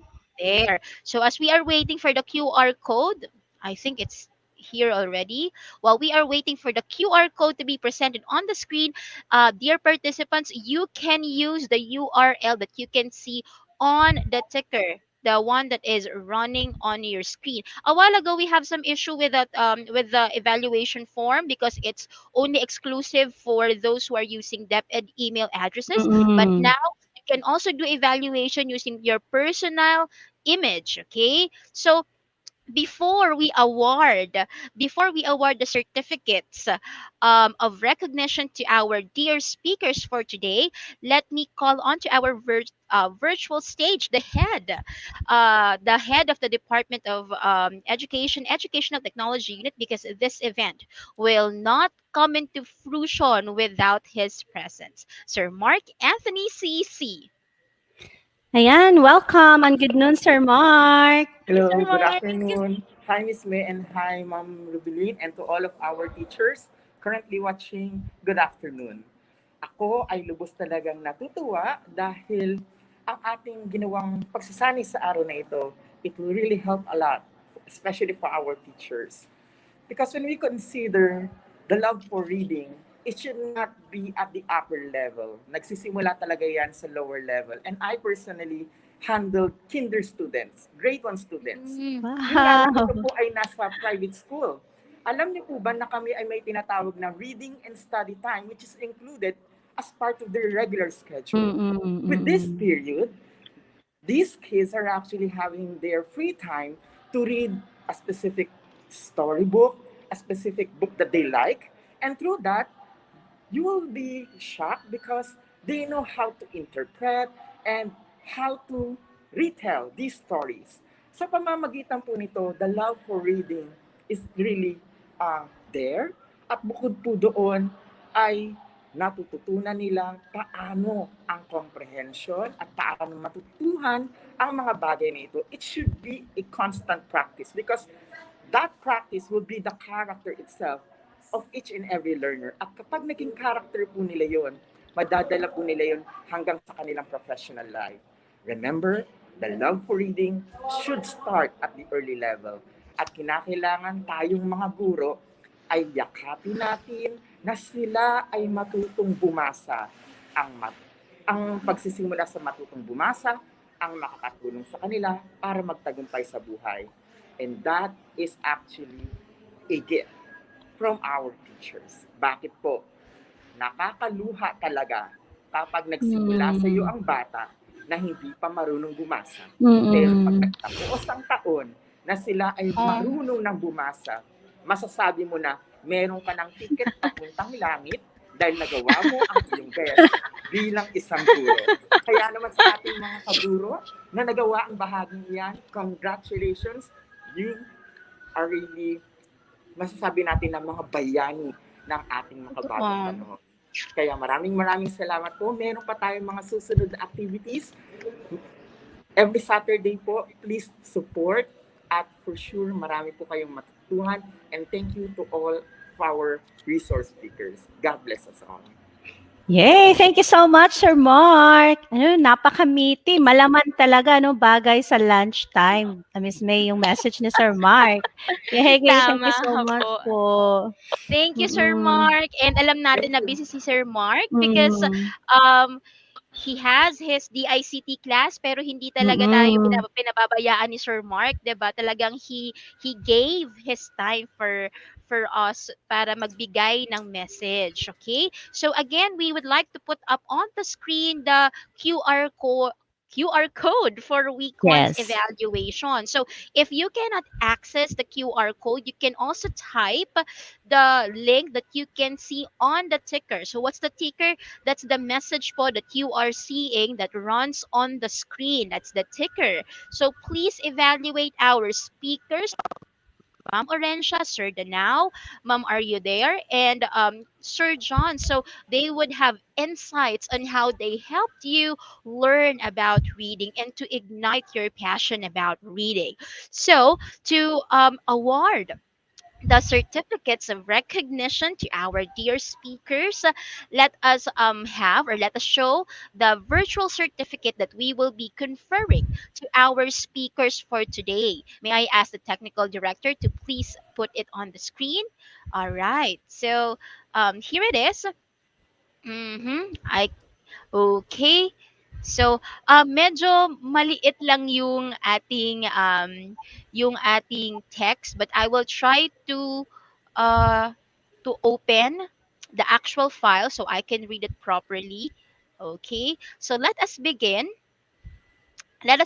with the certificate of recognition awarded to Miss Melissa Alma R. Orensia for sharing her knowledge for sharing her invaluable knowledge and expertise as resource speaker on the topic entitled Teaching Reading Comprehension in the Digital Age on November 6, 2021 during the National Reading and Book Month webinar series. Her inputs assist in retooling, reskilling, and upskilling of educators on current trends in reading, literacy, and pedagogy, streamlined to the emerging technologies in cultivating the critical thinking skills of learners towards responsible citizenry. Given the 6th day of November 2021 at the DepEd Central Office, Meralco Avenue, Pasig City, Philippines, signed Sir Mark Anthony CC, Director Abram YC Abanil, and USEC Elaine Del B. Pasqua. Hey, Congratulations, hey. ma'am. Congratulations, Mami Lisa. Any parting words po? My pleasure to be of service to the public school teachers, including other teachers who participated here in the private schools. Thank you so much. Thank you also. Ayan. Yes, ma'am. Thank you din po. And we would also like to thank also our pre-service teachers kasi as far as I know, meron din po mga pre-service teachers dito sa ating Mm-mm. participants. Hindi pa sila nasa field, but we would like to appreciate you for joining us today because even though you're not yet in the practice of teaching, you're gearing yourselves to be ready so that when you practice teaching, you are there and you will be excellent. Once again, our first speaker, Ma'am Melissa Alma R. Orensia. Let's have our second speaker, Ma'am Ruby. Please do the honors of reading his certificate. Yes, a certificate of recognition is given to Sardino A. Danao for sharing his invaluable knowledge and expertise as resource speaker on the topic entitled Reading 5.0 Teaching Reading with Technology Beyond IR4 or Industrial 4 on November 6, 2021 during the National Reading and Book Month webinar series. His inputs assist in retooling, reskilling, and upskilling of educators on current trends in reading, literacy, and pedagogy, streamlined to the emerging technologies and cultivating the critical thinking skills of learners towards responsible citizenry. Given the 6th day of November 2021 at the DepEd Central Office, Meralco Avenue, Pasig City, Philippines. Signed by the head of ICTS ATU, Sir Mark Anthony CC, Director 4 of ICTS, Sir Abram YC Abanil, and the Undersecretary for Administration, Sir Elaine Delby Pasqua. Congratulations and thank you, Sir Dino.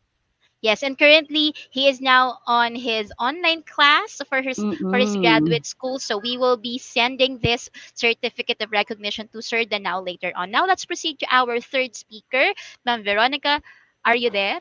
The certificate of recognition is awarded to Ma'am Veronica Q. Are you there? For sharing her invaluable knowledge and expertise as resource speaker on the topic entitled A Revolutionary Learning System to Teach Gen Zs how to read in 20 days or even less on November 6, 2021, during the National Reading and Book Month webinar series. Her inputs assist in retooling, reskilling, and upskilling of educators on current trends in reading, literacy, and pedagogy, streamlined to the emerging technologies in cultivating the critical thinking skills of learners towards responsible citizenry. Given the 6th day of November 2021 at the DepEd Central Office, Meralco Avenue, Pasig City, Philippines, signed Sir Mark Anthony CC, Head of the ICTS EdTech Unit, Director 4 of ICTS, Director Abram YC Abanil, and Undersecretary for Administration, Undersecretary Elaine Del B. Pasqua. Congratulations, ma'am! Yay, congrats po. Thank you very Mhm. much. This is such Mm-mm. a meaningful day, and kudos to all of you for really making this possible. You are such an awesome team. Thank you so much, Wow. ma'am. And looking forward to more projects soon po. Okay, let's Thank have our you. last speaker. Thank you, ma'am. Yes. Mhm. Mm-mm. For our last speaker, Certificate of Recognition is awarded to Sir John Israelu Kunanan for sharing his invaluable knowledge and expertise as a resource speaker on the topic entitled Cultivating the Disposition and Virtues of the Love of Knowledge as the Foundation for the Love of Reading, a Theory and Practice for Teachers on November 6, 2021 during the National Reading and Book Month webinar series. His inputs assist in retooling, reskilling, and upskilling educators and current trends in reading, literacy, and pedagogy as streamlined to the emerging technologies in cultivating the critical thinking skills of learners towards responsible citizenry. Given the 6th day of November 2021 at the DepEd Central Office, Meralco Avenue, Pasig City, Philippines, signed by the head of ICTS ETU, Sir Mark Anthony C. Director 4 of ICTS, Director Abram YC Abanil, and Undersecretary for Administration, USEC Elaine Delby Pasqua. Thank you and congratulations, Sir John. Thank you very much. Thank you very much. It's an honor to be able to share something with fellow teachers. Thank you to the EdTech unit. Thank you. Thank you so much to Sir John. And again, we would like to put up on the screen the QR code that you will be using for the evaluation of our speakers. If you cannot use the QR code, kindly type in the link that you can see in the ticker there on the screen. Ma'am Ruby, lang before we close the program, gusto lang po namin i-address yung mga questions ng ating speakers, because there are a lot of questions po about the registration, saan kukuha ng certificate. Mm-mm. Okay, Ayan. meron po bang registration, Ma'am Ruby, na kailangan? Of course, dito sa ating webinar sa EdTech, lahat po is welcome. Meaning to say, no need for a registration. All you have to do is pupunta po tayong lahat sa ating PDLMS at www.training.deped.gov.ph or training.deped.gov.ph at doon po, Mhm. hanapin lang natin doon yung ating event today about the National Reading and Book Month for November 6 at syempre sasagot sila ng mga pa-quiz doon, Miss May, right? Pag Yes po. na-perfect po ninyo yung quiz doon, of course, you can get your certificate for today. Yes po. Yes. And our evaluation po will be based dun po sa mga na sabi po or about sa topic ng ating mga speakers. Now, para po sa mga concerns ninyo doon sa ating sa paggamit ng PDLMS, scroll down lang po kayo dun sa website and there is an email there that you can contact or send an email to para po sa mga concerns ninyo with your account. Kasi yung iba parang Yes. parang nagkakaproblema po ata sa sa pag-validate, sa pagko-confirm ng kanilang email. So you can use that po, those email addresses to send your concern at para din po makapag-open po kayo ng inyong makapag-open na po kayo ng courses sa PDLMS. Again, walang enrollment fee po ha. Walang enrollment kinakailangan po para Yes. makapag-enroll.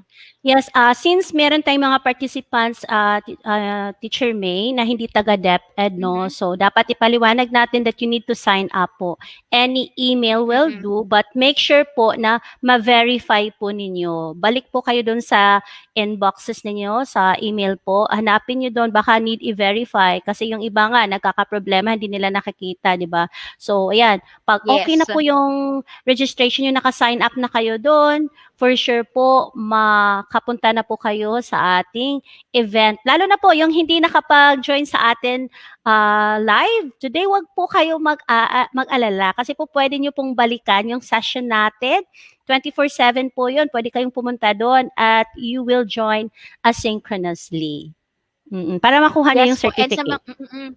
tama po. And example, hindi po kayo naka-attend kanina, all the sessions will be there on the course itself. So yung mga Mm. videos po ng ating mga speakers ay nandun lang, and then answer po the evaluation so you can obtain your certificate of participation. So if you are successful in getting your certificates of participation, makakakuha naman po kayo ng certificate of recognition po and a badge on your PDLMS. So sa mga wala pa pong account sa PDLMS, that's training.deped.gov.ph, gawa na po kayo ng account because you are missing a lot on the courses and trainings offered by the Department of Education. And time check, it's already 12:39, and I believe this Saturday is very fruitful, and that is the first Saturday. We have a lot of resource speakers pa po that I know you will be waiting for. So please share this event next Saturday so we can have a lot